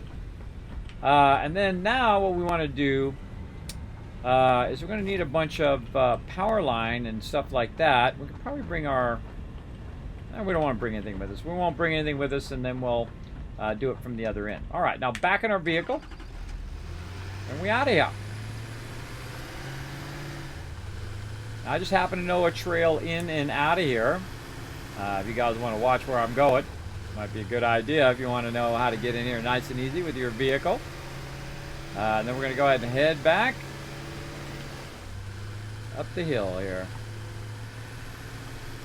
Gotta dodge all these plants. Oh, we're going the wrong way. U-turn. Oh God, my driving is terrible.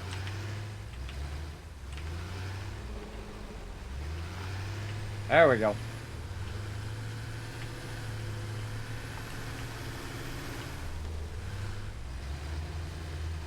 Huh. Oh, it's that way. I was going the right way. For a second there, I thought I wasn't going the right way. I hate that when you second guess yourself. How far are you away from being able to transport item from where they are, making to where you want to send them to as you move further the map and explore? It's really up to you how much time you want to spend doing all of that. In this particular playthrough, I'm using the minimum amount of time for the biggest return on my time investment. Not necessarily... Oh no! Austin Powers alert, everybody. Austin Powers alert right there. Let's go ahead and clear one of these here. That was awesome. Boom. All right, little Austin Powers moment there. Got that stuck in between there. That's what happens when I'm not watching where I'm driving. Yes, again, it's up to you. You can run them wherever you want. Now, I'm just... here we go. Here's our path. I could run all of those resources over here, but I'm not going to. I'm not going to run all the belts and do all of that. I'm literally just going to run over there with my vehicle, pick a bunch of it up, and then come back this way. Now, again, the more steep this is, the harder it is for your vehicle to get up there. I say just keep your momentum going. You don't want to stop your momentum on a hill, just like in real life. Then we're going to go over here. Now, the scariest thing about this part right here is that your vehicle can get stuck in the water. So keep that in mind. But I just happen to know that we can just go ahead, cross right over there. GG's. GG's all around. And we're just going to try to make our way back to our other base.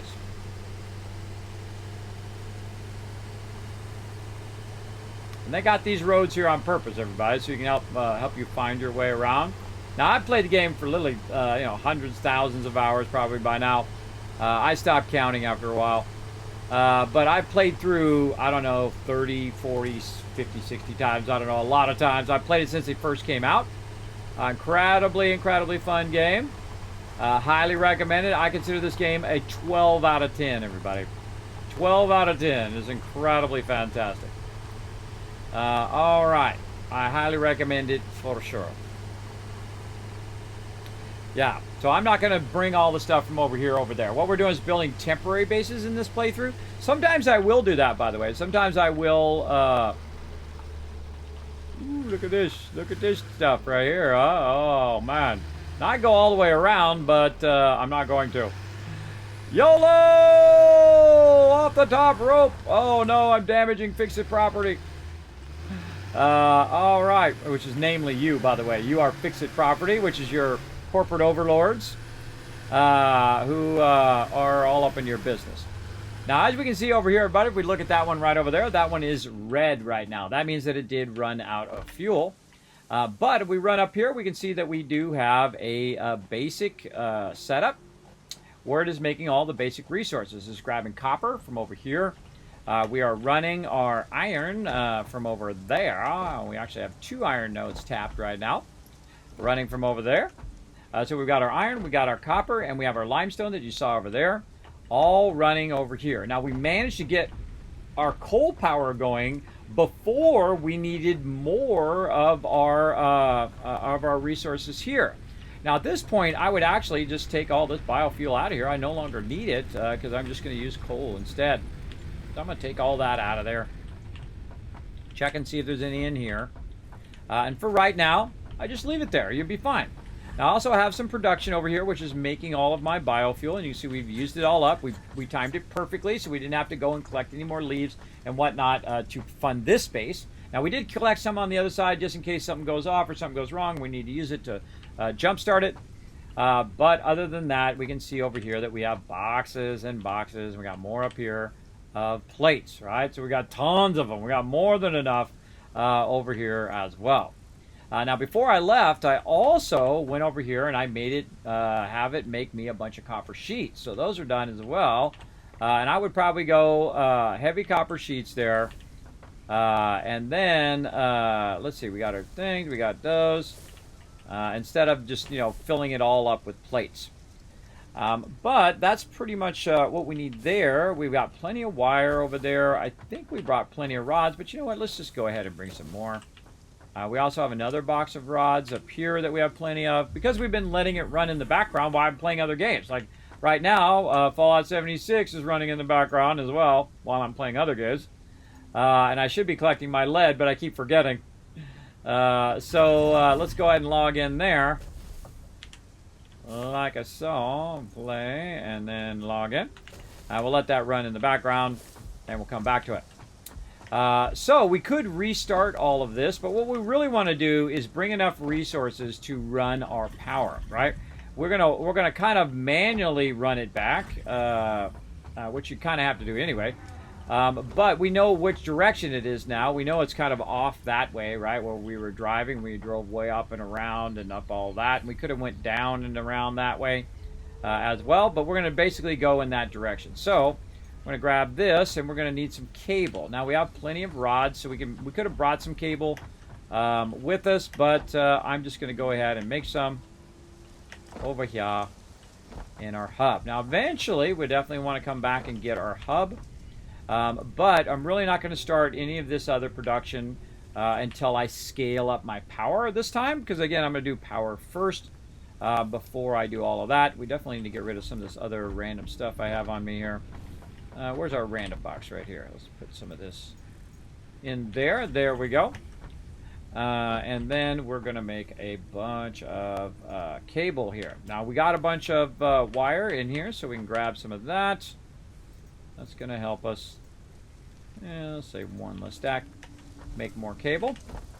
Now, eventually, we will also queue up cable over there. We'll queue up copper sheets. We'll queue up a bunch of iron plates and rods, and then all of this will be replaced. The only other node that we would need over there to replace this base would be limestone, and there is limestones over there. Actually, there's a pure limestone node over there that we can utilize. And so we're going to get our power going, and then our power is going to fund our next expansion. So we use this base to power our expansion over to the coal base, and then we're going to use the coal base to power our expansion out to our kind of water base that we're going to build. And then we're going to use that base to then power our way to get to our oil. and then we're going to use our oil to power our way to go to the next thing, and so on and so forth. So we're basically using one base to generate the next one, to generate the next one, to generate the next one. You get the idea. You get the idea. Now we're going to need a lot of cable because we're going to be running this pretty far. Now it doesn't really take that much cable as well to run it, and we'll convert some more of this just so we have enough. Now another thing that we're going to need is the ability to put down the poles. So as we're running along, you don't want to forget about your poles as well. Not just make a bunch of cable and then say, oh well, I'm good. Because you have to put the poles down as you go as well. Now later on you get even better connectors that I like, the ones that connect to the side and the ceiling and floors, all of those. Those are great. They're also double-sided, some of them, so you can do it on one side of the wall and then the other side of the wall. Great way to pass through power through a wall. Very cool as well.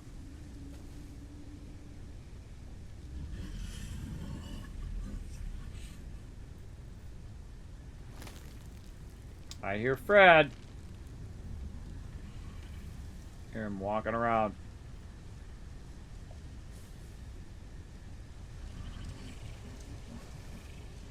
All right, there we go.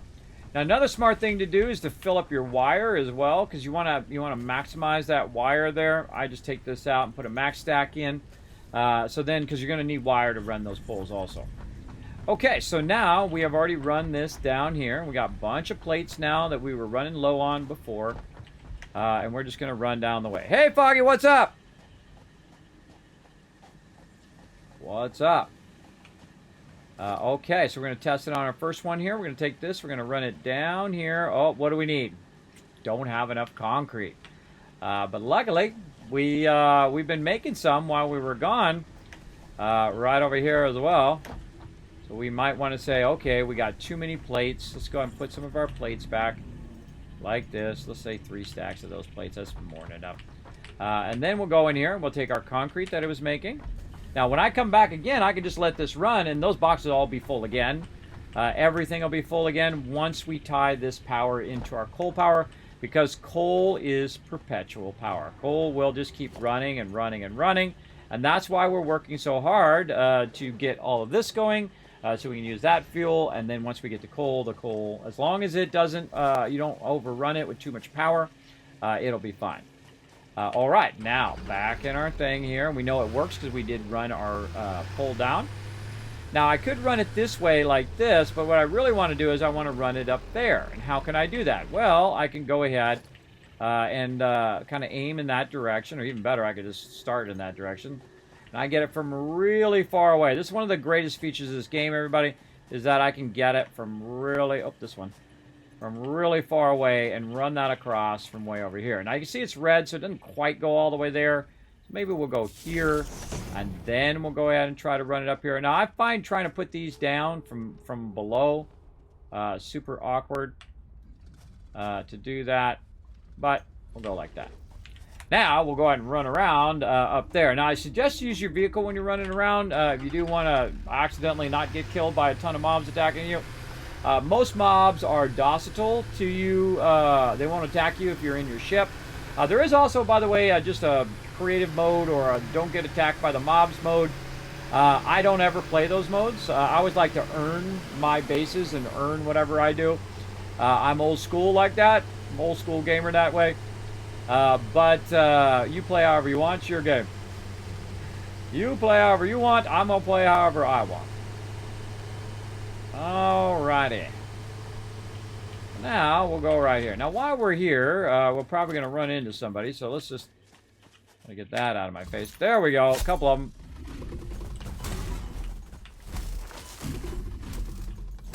Now, sometimes you want to dodge them, and sometimes you just want to smack them until they're dead.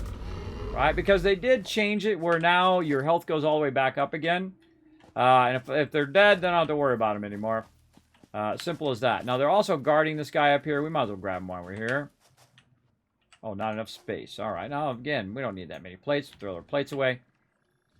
And grab it. There we go. Very nice. All right. We'll grab this. And then we're going to aim it in the direction we're going to go. Way over this way. Now, if you want to know for sure, you can just go ahead and search for your coal.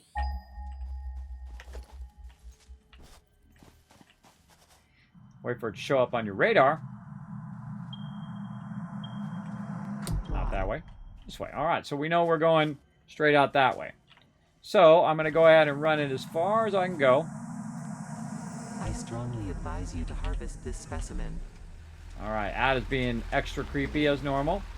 So somewhere there is a one of those creepy things. I'm just going to completely ignore her like I normally do. And I'm going to ghost ride this right over those mobs.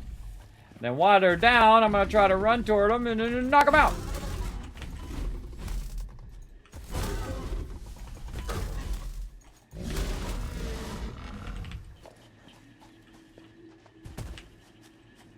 Where'd Buddy go?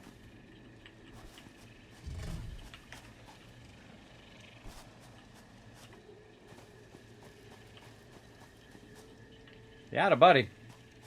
Went off over there. Boom.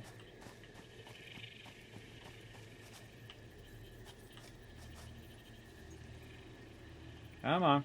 There we go. Run this one and then run that one. And we out of here.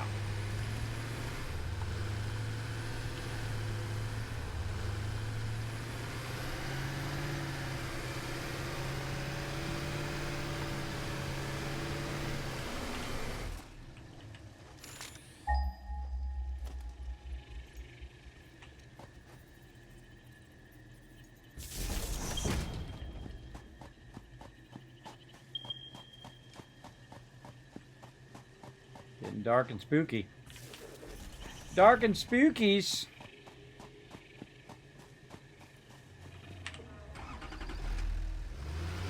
Now, I could grab some barrels and things like that. You can also make food that's going to help you heal as well.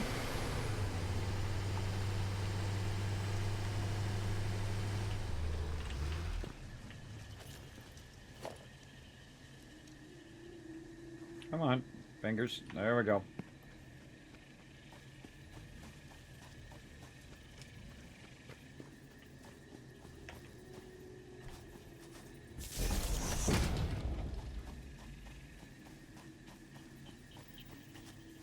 And there's our base way down there. Now, I could try to run that down there, but it ain't going to make it, everybody. I'm going to tell you. But now, when I go down there, I can then tie that across. And there we go. And let's make sure it did go in. Yes, it did. All right. And then back to our tractor. And all we have to do is drive down there, connect that together. And then that base over there is going to start back up again. Which I think is awesome. And it's going to use our coal power. So that's how we're going to tie that all together.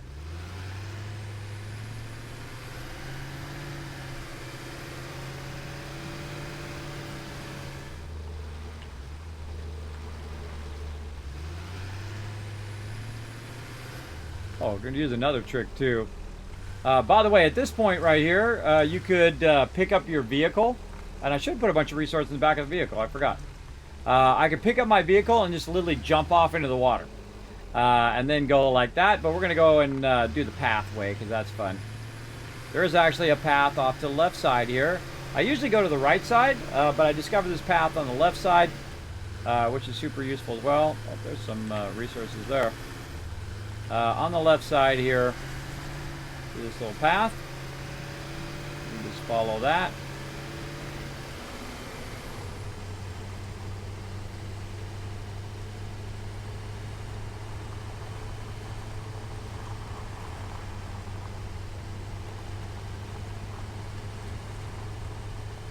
Even shallow, more shallow right there.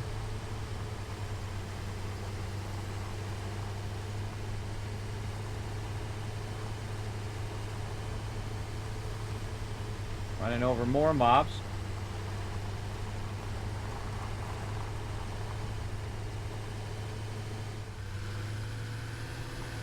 Now also I'm using the fuel that I made over on that side to run my vehicle. So I have enough biofuel to go back and forth. Now eventually you still want more fuel. You get all sorts of upgrades in fuel later on. But you're going to still need more fuel if you're going to drive your vehicle around a lot. Look at Fred over here. Fred, always up in my business. What up, Fred? How you doing today, buddy? You're looking a little down today. Aw, you'll be okay. All right, Fred doing his thing. And our stuff's still working over here perfectly. We now have a bunch of screws in there. Very nice. Getting that going. We should have a bunch of our copper wire doing there. We're actually going to put all that in there. And then the same thing over here. We've got a bunch of plates in there. We might as well just put our plates in there. Now they got a place to store it. And if I need it, I know where to go get it. It'll just be right there. And I'll take one stack out each. That'll be great. And then we need to get back to making some reinforced plates, iron plates, and reinforced iron rods. Now we're going to take this one actually out of here. And we'll grab all of our screws. And we'll go ahead and move this back here. Now I could take out that biofuel because we don't need that anymore. But I'm just going to go ahead and make these plates that we need. Let's get those going on. Again, our biggest problem here is currently screws. We don't have enough screws. We need a lot of screws at this stage. And again, once I get this set up, I can just kind of start to scale up. Like when I add 2 more power, I can then add more constructors, right? So they're just going to be making that stuff faster, making iron faster. Or now that I have it all running perpetually, I could just go AFK and come back in like an hour, and I'll have tons and tons of loot. Look at Fred. Told you he was always up in my business. Get out of here, Fred. Quit being crazy. He loves to clip through my bases. He's underneath my base right now, being weird. You always have to make it awkward, Fred. Why do you gotta make it awkward, bro? Why you gotta make it awkward? I don't know.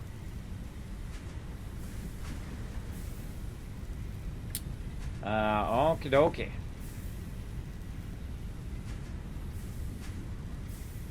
How are we doing on time? Oh man, alright, we need to finish this up. Get some rest, come back. I'm going to get a bunch of stuff done, and then we'll come back at 10 p.m. Eastern Standard Time tonight for it all over again, everybody.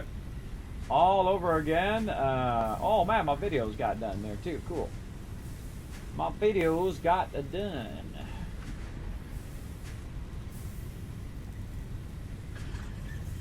One more to go, and it's got 12 hours and 14 minutes before it's even close to being done. That one's going to be processing for a while. Alright, so we got that done. Now we need to get ourselves some more plates, which we now have a nice big box full of it over here. Like this. We'll put the small stack back in. And how many? 58. Alright, that ought to do it. More than what we need at all.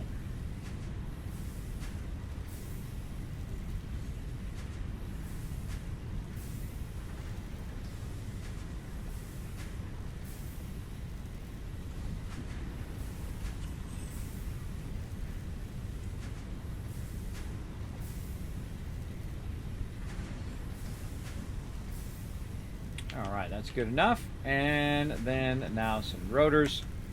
We need 30 rotors, so we're probably going to need more screws. Deal with that in a minute. Now, see, this is the kind of the slow part of the game. It very much reminds me of Fallout Shelter, where the beginning of it's very slow. I mean, you're making a bit of it yourself. You can go in and build a big old base at the beginning and have all your biofuel running that, but then you run out of biofuel. You got to go collect more leaves. You got to go back and forth and do all that. Again, I'm trying to make the minimum amount of stuff that scales up my power. Your power is the thing you want to scale up, especially your perpetual power. You want to maximize the use of every bit of coal that you have so that you can make that power. And then once you have the power to do that, especially if it's just running and running and running, and it will never stop running because it doesn't run out of coal. It's not going to run out of water. It's not a finite resource in this game. So you can just let it run for hours on end. Now, normally what I do is I use our mega server from the awesome people over at Nitrato, and I just let it run when I'm not even around. Like our current server right now has been ran for like 1,300 hours. That's more time than I have. And it just keeps making resources. It makes him making more, making more, making more. And there you're using the power of time, right? The power of time where the server has a lot of time and you don't have a lot of time. You don't want to sit and let your machine run. Let their machine run, so it's not using your house's power and your house's computer, so you can use your computer for other things. That's what I love about doing the server, is that it does make that pretty amazing. Plus, it also makes it where, you know, you and your friends can play together, and people can come in and out of there at the whatever's convenient time for them. We will get back to that when they have better updated their server stuff. Their server stuff right now, at least my server, with the new update, is can be unplayable. It becomes unstable, and then it stops working, and I lag out, and then I'm like, having trouble. All right. Where's 76? Oh, God, 76 quit out. It said, I don't even want to load. I'm just going to quit completely out. Just going to go check on my lead over there. All right, while we're waiting for that, we'll let that run, and we'll do multitask here. I'm trying to get in there to get my lead, but I keep forgetting, and then I get sidetracked, and then it kicks me out. Kicking me out. Play. Private server.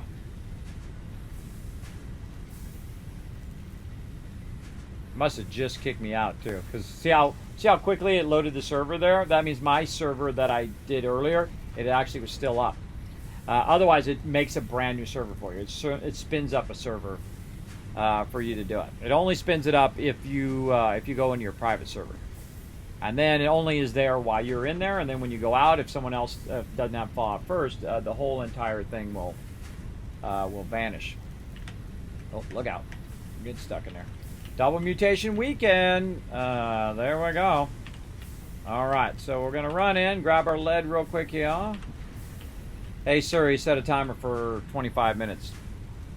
25 minutes, starting now. All right, and that's if we're still here, but we'll set it just in case.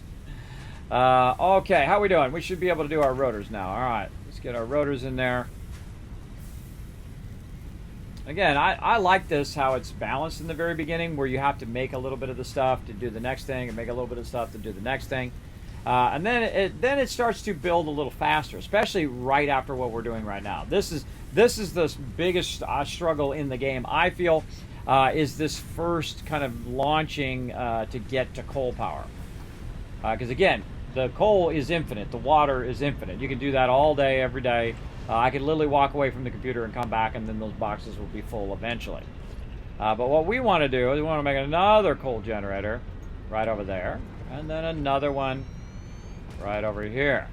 And what that's going to do is these four are going to fuel our expansion to the other side over there, and then that will be the base that we build out, a mega base where we bring all of our stuff to that, right? We'll bring our oil, we'll bring all of that, so we don't have to run at 2,000 like we've been doing in previous playthroughs, or we start way on the other side and whatnot. And I've started on every single start zone and played them through multiple times and all of that. All right, now again, why we've been doing this has been making us resources, so now we can go ahead and run all of our stuff along here.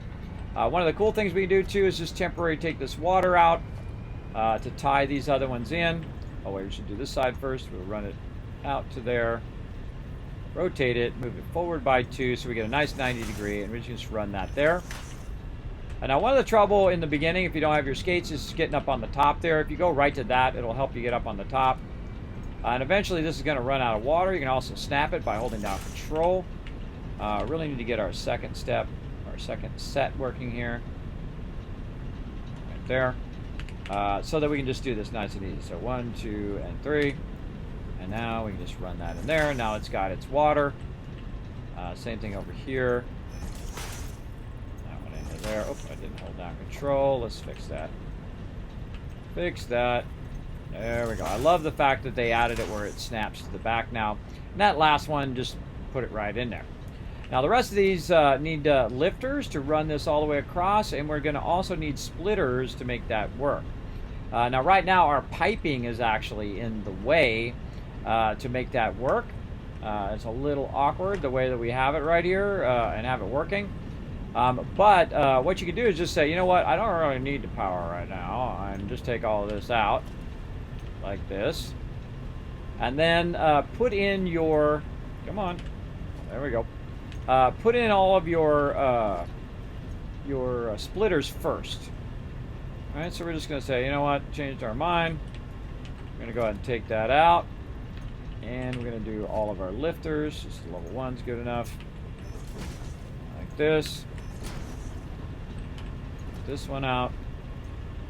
We're going to use this one over here to basically line that up, and we're going to try to turn it in the right direction. There we go. Now it actually needs to go up by 2, so you go 1 and then 2. Just make sure that the direction is good and that you do have it centered in both directions there. That's good. We'll see how it turns out. Sometimes you get those green lines and it still doesn't work anyway. All right, so now we got those all split all the way down to the end. Now we no longer need these ones here at the bottom, like this. Take these out, and we just take those out. Now again, take out your lifters because they're not going to work right because they suck. The one at the end is already working, so we don't have to worry about that one. Then this one, that one, that one. Then we connect these. Back to my other set. This one to this. And you can hear it spinning down. The whole power just went off because there's not enough power to sustain everything. And then we can take this out, and then this is going to be super easy. So we just do the same thing we just did a minute ago. We go ahead and bring this out. You can line it up by bringing it a little closer, and then you can try to get where it's at. It's on this little line here, depending on where you put your original thing. Let's see, let's line it straight there. So 1, 2 here. Then we can see if it's a offset. Oh yeah, a little offset. It's kind of feeling an offset there. Pull that out. 1, 2 forward. There we go. Now we got ourselves a nice 90 there. I mean, that's probably the extent of making it look pretty in the beginning that I do. Is just making sure that we have a nice 90 there. Now we can slide underneath by using your shift slide, and then just hold down control. It'll snap in, and then we can run in, and we're basically going to fingers. We're basically going to double up our power production here. This one here, and then the one at the end. Go ahead, fingers. There we go. The one at the end doesn't need a split or anything like that, though you can if you want to keep expanding outwards, and eventually we will. And there we go. So now we got all of that. Now we want to get our water in here. Now you can see that this one's a little bit more conveniently close, so we can just go right there. And since we have a backlog of water up here, it's going to start feeding that water in. You can see it's starting to feed all of the coal in there. And so the first two are the only two that we really need. And those are already connected to get everything started. But these two right here need to be connected into the power grid, or we're not really doing any reason. We're not running those for any reason because we're not getting any power from them. So we'll go ahead and switch down here, and we'll go here, and we'll connect this one there, and then this one over to that one. And now we should have doubled our power. So instead of 150, we should now have 300. Now, one of the things that happens in the very beginning, once you're trying to get up to speed, is that your power is doing this, right? Just kind of up and down thing. You want to watch out for that because that can kick all your stuff off. You just want it to be nice and consistent in the very beginning. Now, in my case, I did the 2 first so that I could backlog a bunch of the coal already in here. So now it's going at 60 to start with. It's already putting it in there at 60, and then it's also bringing in a backlog, bringing in more now that it's started back up the coal back behind there. Because we can see there's actually no coal coming in right now, right? So once that starts up and makes its way all the way over here, it will catch up with it. So good to make a little bit of a backlog of your coal and a good little backlog of your water. And then you don't have to use your biofuel to start up again, right? So that's why we have the backlog there, and then we have our backlog of water here. And you can see that we've actually used a lot of the water right there because there's something else we need to do down here, right? We need to get another water in, right? Now at this point, what you want to do is you actually want to turn all this off because you're going to run out of water before this happens. So what I'm going to do is slide under here. I'm going to run to the front, and I'm actually going to manually turn my power off. Now, later on, you can get a whole switch that could turn this all off at the same time, but I'm literally going to tell it to stop running. And the reason why I'm going to tell it to do that is because of our water. We're going to basically use up all the water in our reservoir there, and we won't be able to start back up.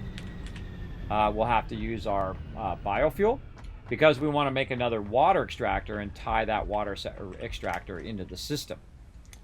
So we have enough water for 4 of them. Right now we only have enough water for 2 and about a half of another one. So let's go ahead and get our second water extractor going. And we just happen to make enough resources to make that happen. Now we want to go ahead and tie this water into this water, and I'm going to go ahead and take the pump out for right now. And so we can just go like this first, and then we're going to take our pipeline. We're just going to connect those two together, nice and easy. Now I would actually connect the splitter on this side, and the reason why you want to put it over here, the little cross thing, is because we'll want to run it from here over there, right? And we can actually just run that way better, but we're just going to run it like that. And we're going to put the pump on the furthest side away. So the pump is pushing its maximum distance. And you can probably get away with one pump here, but we're going to double check it. And I'll show you how to do that. And we'll rerun our power. And now we're ready to get all of this stuff connected. And now that we have both of those connected, we have all of this going. We got our pump going in the right direction. We got our power for our pump ready to go. Now we're ready to start up our water, or start up our power again, utilizing our water. Again, see that water's running down? Yeah, be careful, be careful. That could be an issue. Oh, let's go down the center here. That can be an issue. Now, another way to turn your power off to this stuff is have them all going to the same, through the same line. And then you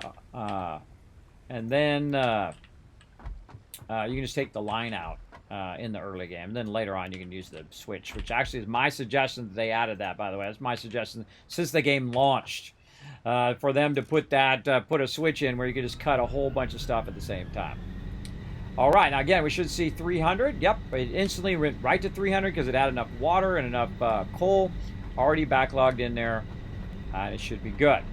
Now we should be producing more water than what we need. So eventually we want to see this go whoop, all the way back up here in case something happens. We use too much water or too much power and it cuts off our power grid. Or we accidentally take something out, like we're removing a bunch of stuff and we don't see it, and then we took out a pipe and then all the things go wrong.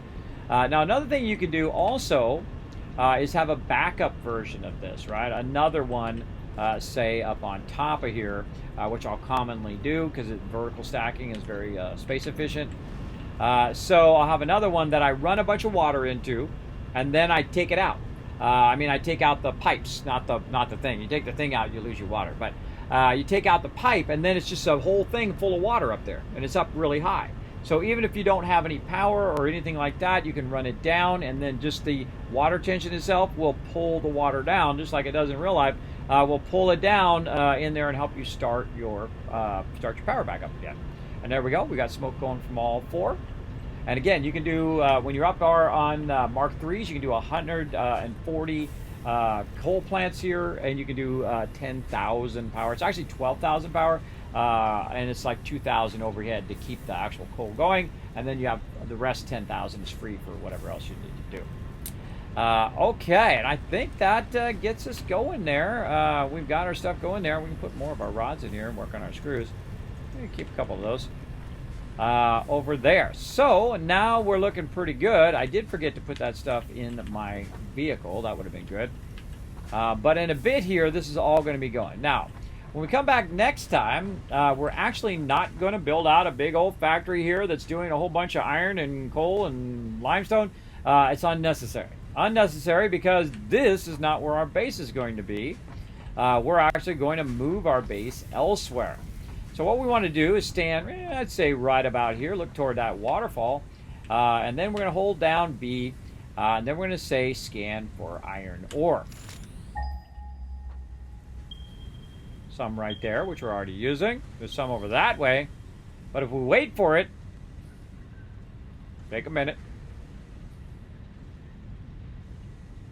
wait for it.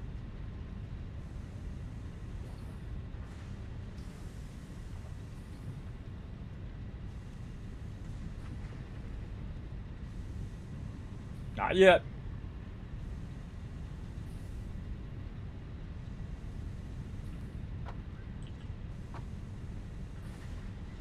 Oh, Should be out there. Oh, it didn't ping it. It did iron, right?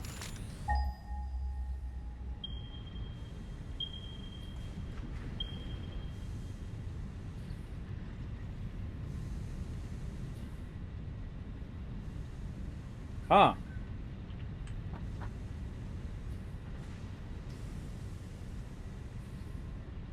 Did they introduce node range?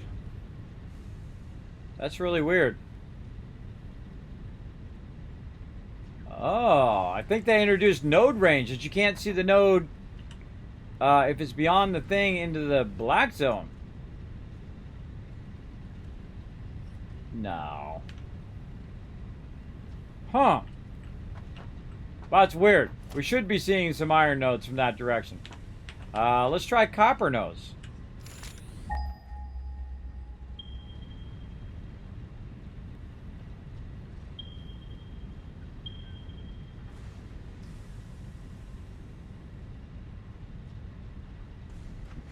That's way that way. It's way that way. Okay, for some reason it's not showing it. In the past it usually does, because you can find nodes that are like 2,000 away from where you are. Happens with oil and other things like that. But that's okay. We'll go on a little journey here, everybody. Now remember, on this game, it has an amazing building, something called zooping. Yeah, I think I want to move over just one more. And we're going to go ahead and head toward that waterfall over there, and I'll show you what I'm looking for here. The next step of our mobile base. No. It's getting a little feisty. Mouse went a little crazy there. There we go. And so up we go. Up over the foliage. Up some more.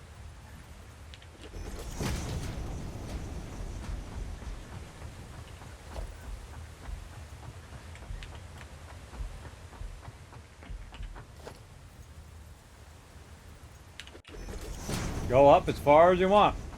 Now, I like doing this, everybody, where you just kind of build your way there. I find that's really fun.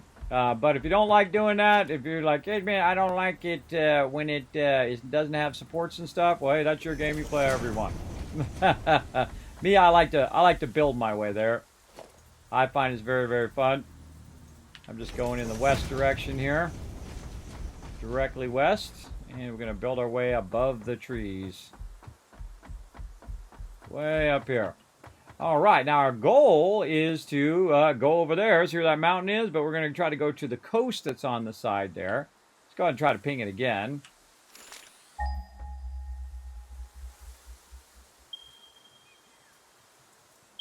There we are. All right, now it's pinging us in the right direction. So now we're just slightly off west is where we're going to end up. So what we can do is go ahead and then just kind of correct that.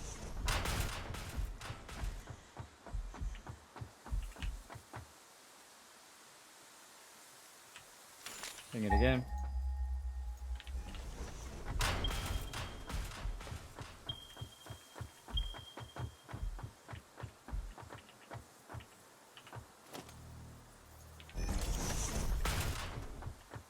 Yeah, let's go with that.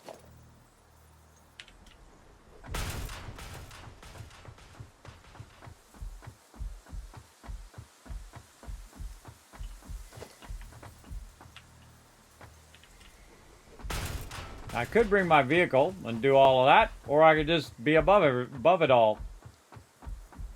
Doing your vehicle way is fun. I've done it that way many, many times as well.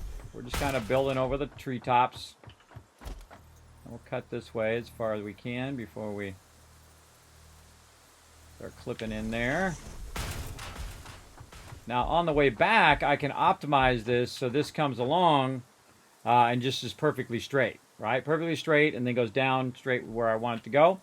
But eventually what we're going to do, instead of building out a big old base over there, we're going to take all the coal from over there, and we're going to bring it over here.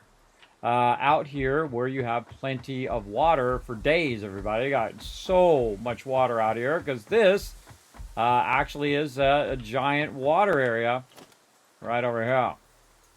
Again, let's go ahead and ping our stuff. Now we're getting real close to our nodes here. We're about 200 out from our nodes. There they are, right down there. Now, what you can do is I can try to build down to it here. But what I'd do is I'd build down like this. And I would come back later and fix all of this so that on the way back, all of my nodes, or all of my roads here, would match up to the nodes here. Now, see, this right here is actually snapping to that other base. So if I build a base out here, it'll actually be snapped to it. Right there. And again, there's our nodes there. And we'll just go ahead and make a little switchback. Again, always assume there's mobs there that are going to be in your way.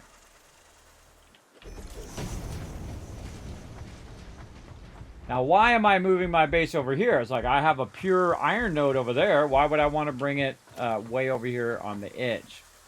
Well, one of the things that we're going to need is a lot more water.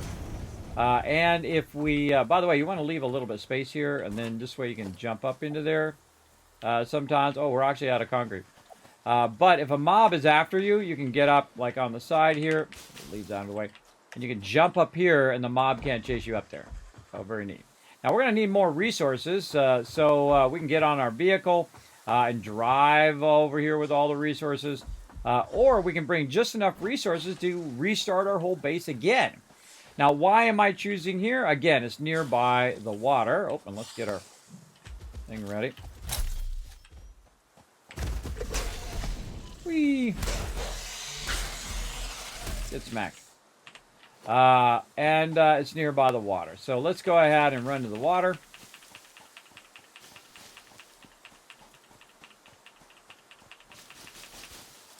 All right. Look at all that water, everybody. Imagine how much water you can extract from right there, right? Now, another thing that I usually do is I build my base way over there, and then I run it out, and then I run it along the side, and I end up way over there where the oil is. The oil is right there. So instead of us going all the way and running that all the way back, we're going to move the base to by where the oil is, but also by where our coal is. So we're going to be kind of in between our coal and our oil. And if we go ahead and ping in the opposite direction back to our coal over there, and so we're going to ping that right now. There we go. It's about 1,000 in that direction. Now, in the beginning, 1,000 seems like a lot, but it's really not. So what we're doing now is cutting the distance in half. So instead of running it 1,000 to our base and running that 2,000 to our base, we're going to run that 1,000 here. We're going to run that, let's say that might be 1,000 right there to where we are. And then if you haven't discovered it yet, and I discovered this years ago when I came through here, and I built a base over here a long time ago in this general area. But in this general area, just like when you're doing the advanced start in the game, there are some really, really sweet nodes over here. I'm just trying to clear some of this out. Right here, this is a pure node. Now, if you actually search for iron here, you got this one. You got another one that is nearby. Oh, where is it? 80 this way. I got another one that's over here. Guess what this is? Another pure node. Let's go ahead and look for the other thing we need, right? Copper node. Oh, it's 130 this way. I mean, we can see it from here, but we'll just walk over there.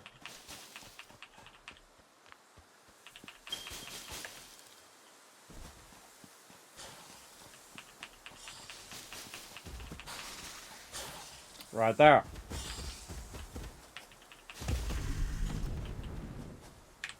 Want some of this? Now remember, those are ranged mobs. They can't hit you up here. And we'll take those guys out later. So we got our copper over there. We've got a couple pure iron nodes. So what's the only other thing that we need? Limestone, right? That's really what we want. because we want to make lots and lots of concrete. So the other thing we can do is go ahead and look for limestone and just hope that it's nearby. Oh, wait. It's right over here. And there's another one over that one, 200, but this one's a little bit further away. But if we run over this way,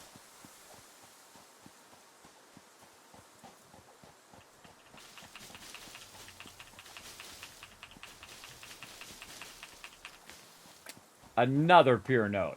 So 2 pure iron nodes, a pure limestone, and I can tell you that that copper down there, pure node as well.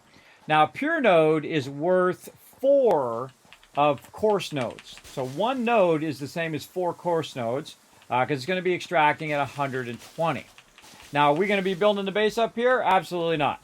We're going to build it down here, where we can go ahead and take all of those resources and utilize them for doing our coal, for doing all of our plants, and we have basically an unlimited space. Now, there is a limit to the edge of the world, but basically we have a ton of space right here to work out, and basically between the thing over there and the coal, sulfur here too. Some coal and some oil. This way we don't have to run our oil as far either, or run our trains as far as well. Now there's other resources also nearby, including one you're going to need, which I don't have yet, which is our thing for our higher wire. Also, we can look for sulfur. That's going to be your toughest one. Typically, I find sulfur in this area. It's pretty far out there, but not too far. Nothing we can't do. That'll take a minute. There we go. So it's about 1,200, about the same distance as our coal. It's just beyond that coal area there. And then also our raw quartz, which we know is over here because we did that in our last playthrough, or my current playthrough on the server. It's about 1,500 away, so not too bad. And we're going to create a whole system to bring in our coal, and all we have to do is go over there and tap those other nodes and have them piggyback on the coal nodes that we're running. And then we can just run it all right here and then build it out and build ourselves a beautiful base right out here in the water like we've done before. But we're going to take it to a whole nother level on this. Now, let's go ahead and backtrack. Now, again, we can see where our thing is over here. We probably should take out these guys over here. Get this... Now, I try to take these out when I'm running by them, so I don't keep looking at them as I'm running by. It drives me crazy.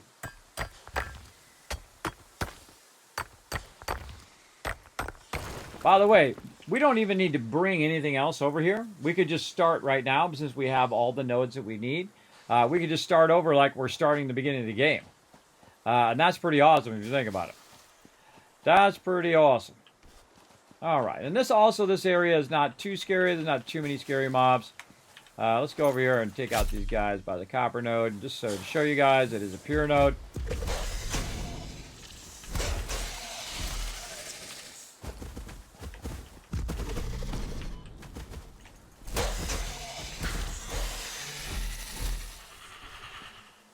Again, great reason to upgrade your weapon before you go running around. Sometimes I forget, and I'm like, halfway through the game, and I realize, oh yeah, I forgot to upgrade my weapon. Okay, so there we go, looking good. We got our switchback over there, and we're ready to go. Now, to make it go a little bit faster, if you notice, I'm also taking these branches out just to clear my view as I'm running around. To make it go a little bit faster, what we can do is then go ahead and supercharge this by basically getting a bunch of our resources that we had before and bringing them over here, so then we can set this up and then eventually kind of go back and forth a bit here and get this going. Now, another thing we can do on top of that is we can think about our hypertubes and how we're going to do that. How we're going to get our hub over here, right? Because our hub's way off over the other side. Our space elevators over there, as well as all those other resources. Now this will replace that other base. So I can just stop whatever's doing over there, collect all those resources, and bring them over. Now the biggest problem with bringing a lot of resources from one place to another is the fact that you don't have enough storage space to bring it back and forth all that much. So it's great to use your vehicle if you can. And then go ahead and try to make it as straight as possible. This is kind of a little crooked for a vehicle, but it'll still work. And you can see there's our first kind of smaller base over there. And I don't mind walking. I'm never in a hurry in this game. I just take my time and enjoy the journey, right, every time. And I've built up bases that have gotten me all the way to the end, but I've never quite finished the game, and I do that on purpose. And that's because it's in early access. So I try not to finish the game, or at least what I consider to be finishing the game. I mean, you can play the game infinitely if you really wanted to. But there is a storyline. There is a thing that they're working on right now. There is a story they're going to add, as well as there's a bit of an in thing in your factory when you're building your factory. So building out all these factories. So there is basically an in game. So let's go ahead and head back over here. And then I'm just going to let this run all day. I'm going to let it run all day until it's time to play some games with my crew tonight, 10 p.m. Eastern Standard Time. And I don't have to do nothing else. This is it. I can just let it run. In fact, I have more power than I need. I have like way more power than I need. And I could go in here and have it make way more resources. But that would not be a good idea, because then I would just have way more, and then it would just take me longer to go and get it and bring it back and all of that. And then we need to think about the logistics of getting this over to that other base on the other side there, right? Then we have all this kind of zigzag action going on. And eventually, all of this will go bye-bye too, including all the water and all of that. But what we want to do is use the power from here to get that base going. Right, so you just kind of let this run for a little while. We'll establish the base over there. We'll establish our coal lines. We'll tap another coal node. Oh, look at it raining. Neato. We'll establish our coal lines, and we'll run another coal plant over there to replace these ones, meaning that we'll have them running them in tandem. We'll go ahead and replace all of our stuff, and then we'll build out our factories in such a way that we can expand our coal. We can expand our power, we can expand our water, we can expand our resources infinitely, as far as we want it to go in each and every row, more than we will probably ever need in the game. Because when you're working with pure nodes, it's basically, again, worth 4 coarse nodes or 2 regular nodes. So if we have 240 iron at the very beginning of the game running out, that's basically 4 of your other regular nodes, or 8 of your coarse nodes, right? 8 coarse nodes right here. That's a lot. And where you start in the beginning, when you start playing by the forest area, and I've played there because it's a bit of a struggle in the beginning, those nodes are coarse and normal nodes. But if you want to use pure nodes, this is where you'd want to go. Or I've also started in the third selection over, and you start right by the pure nodes. I mean, literally, you start right there. You can run over there and find them right at the very beginning. You got 4 pure nodes for iron. You got some coal pure or copper pure nodes, and you also got limestone pure nodes. Except for you're in like a little canyon, so it's a little tough to build out a big base in that canyon. Though I just build vertically and bring it all up. I've done mini builds in there as well. But this is where we want to go for now, so we can tap into all of this coal to help us out in the beginning. And we can see our boxes are backlogging now. We'll just let this run over here. Again, we can just tap these resources if we need it. We can transport those over here.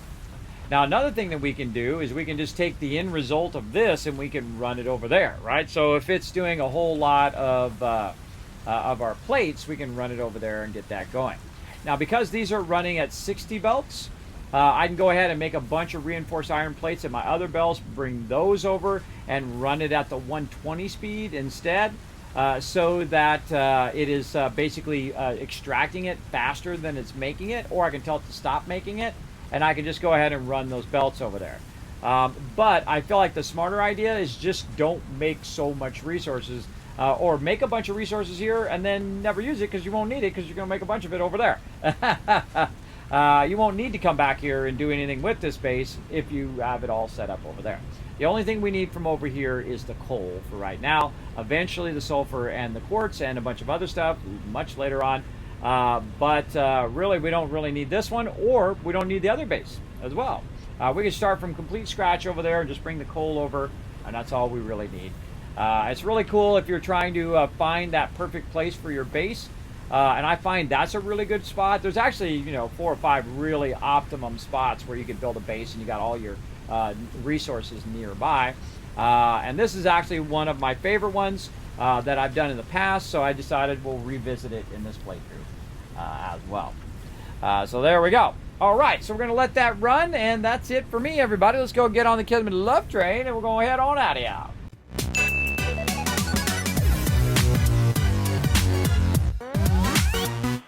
All right, everybody, let's go ahead and say thanks to some peeps over here. Now's a good time to take a quick moment, everybody, and pop on over to the old social media there. You're going to find it pop up there in the chat. Oh, I hit it twice, my bad.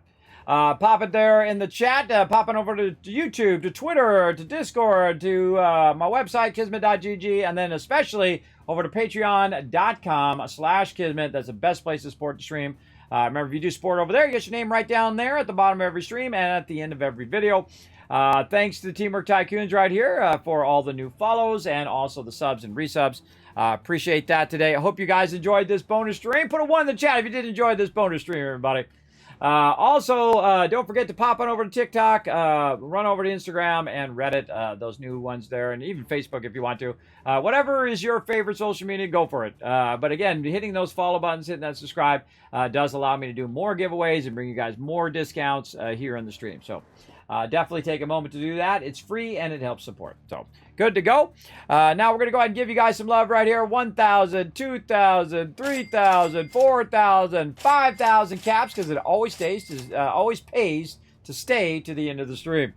All right, everybody, that's it for me. I will see you guys tonight, 10 p.m. Eastern Standard Time, to play some Valheim with my crew. Looking forward to it.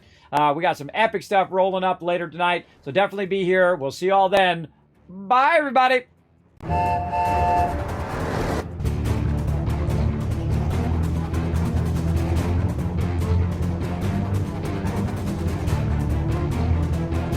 Hi, this is Norbert. Thanks for watching.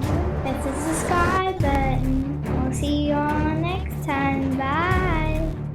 Thanks for watching this video. Keep the Kismet Love Train a-going.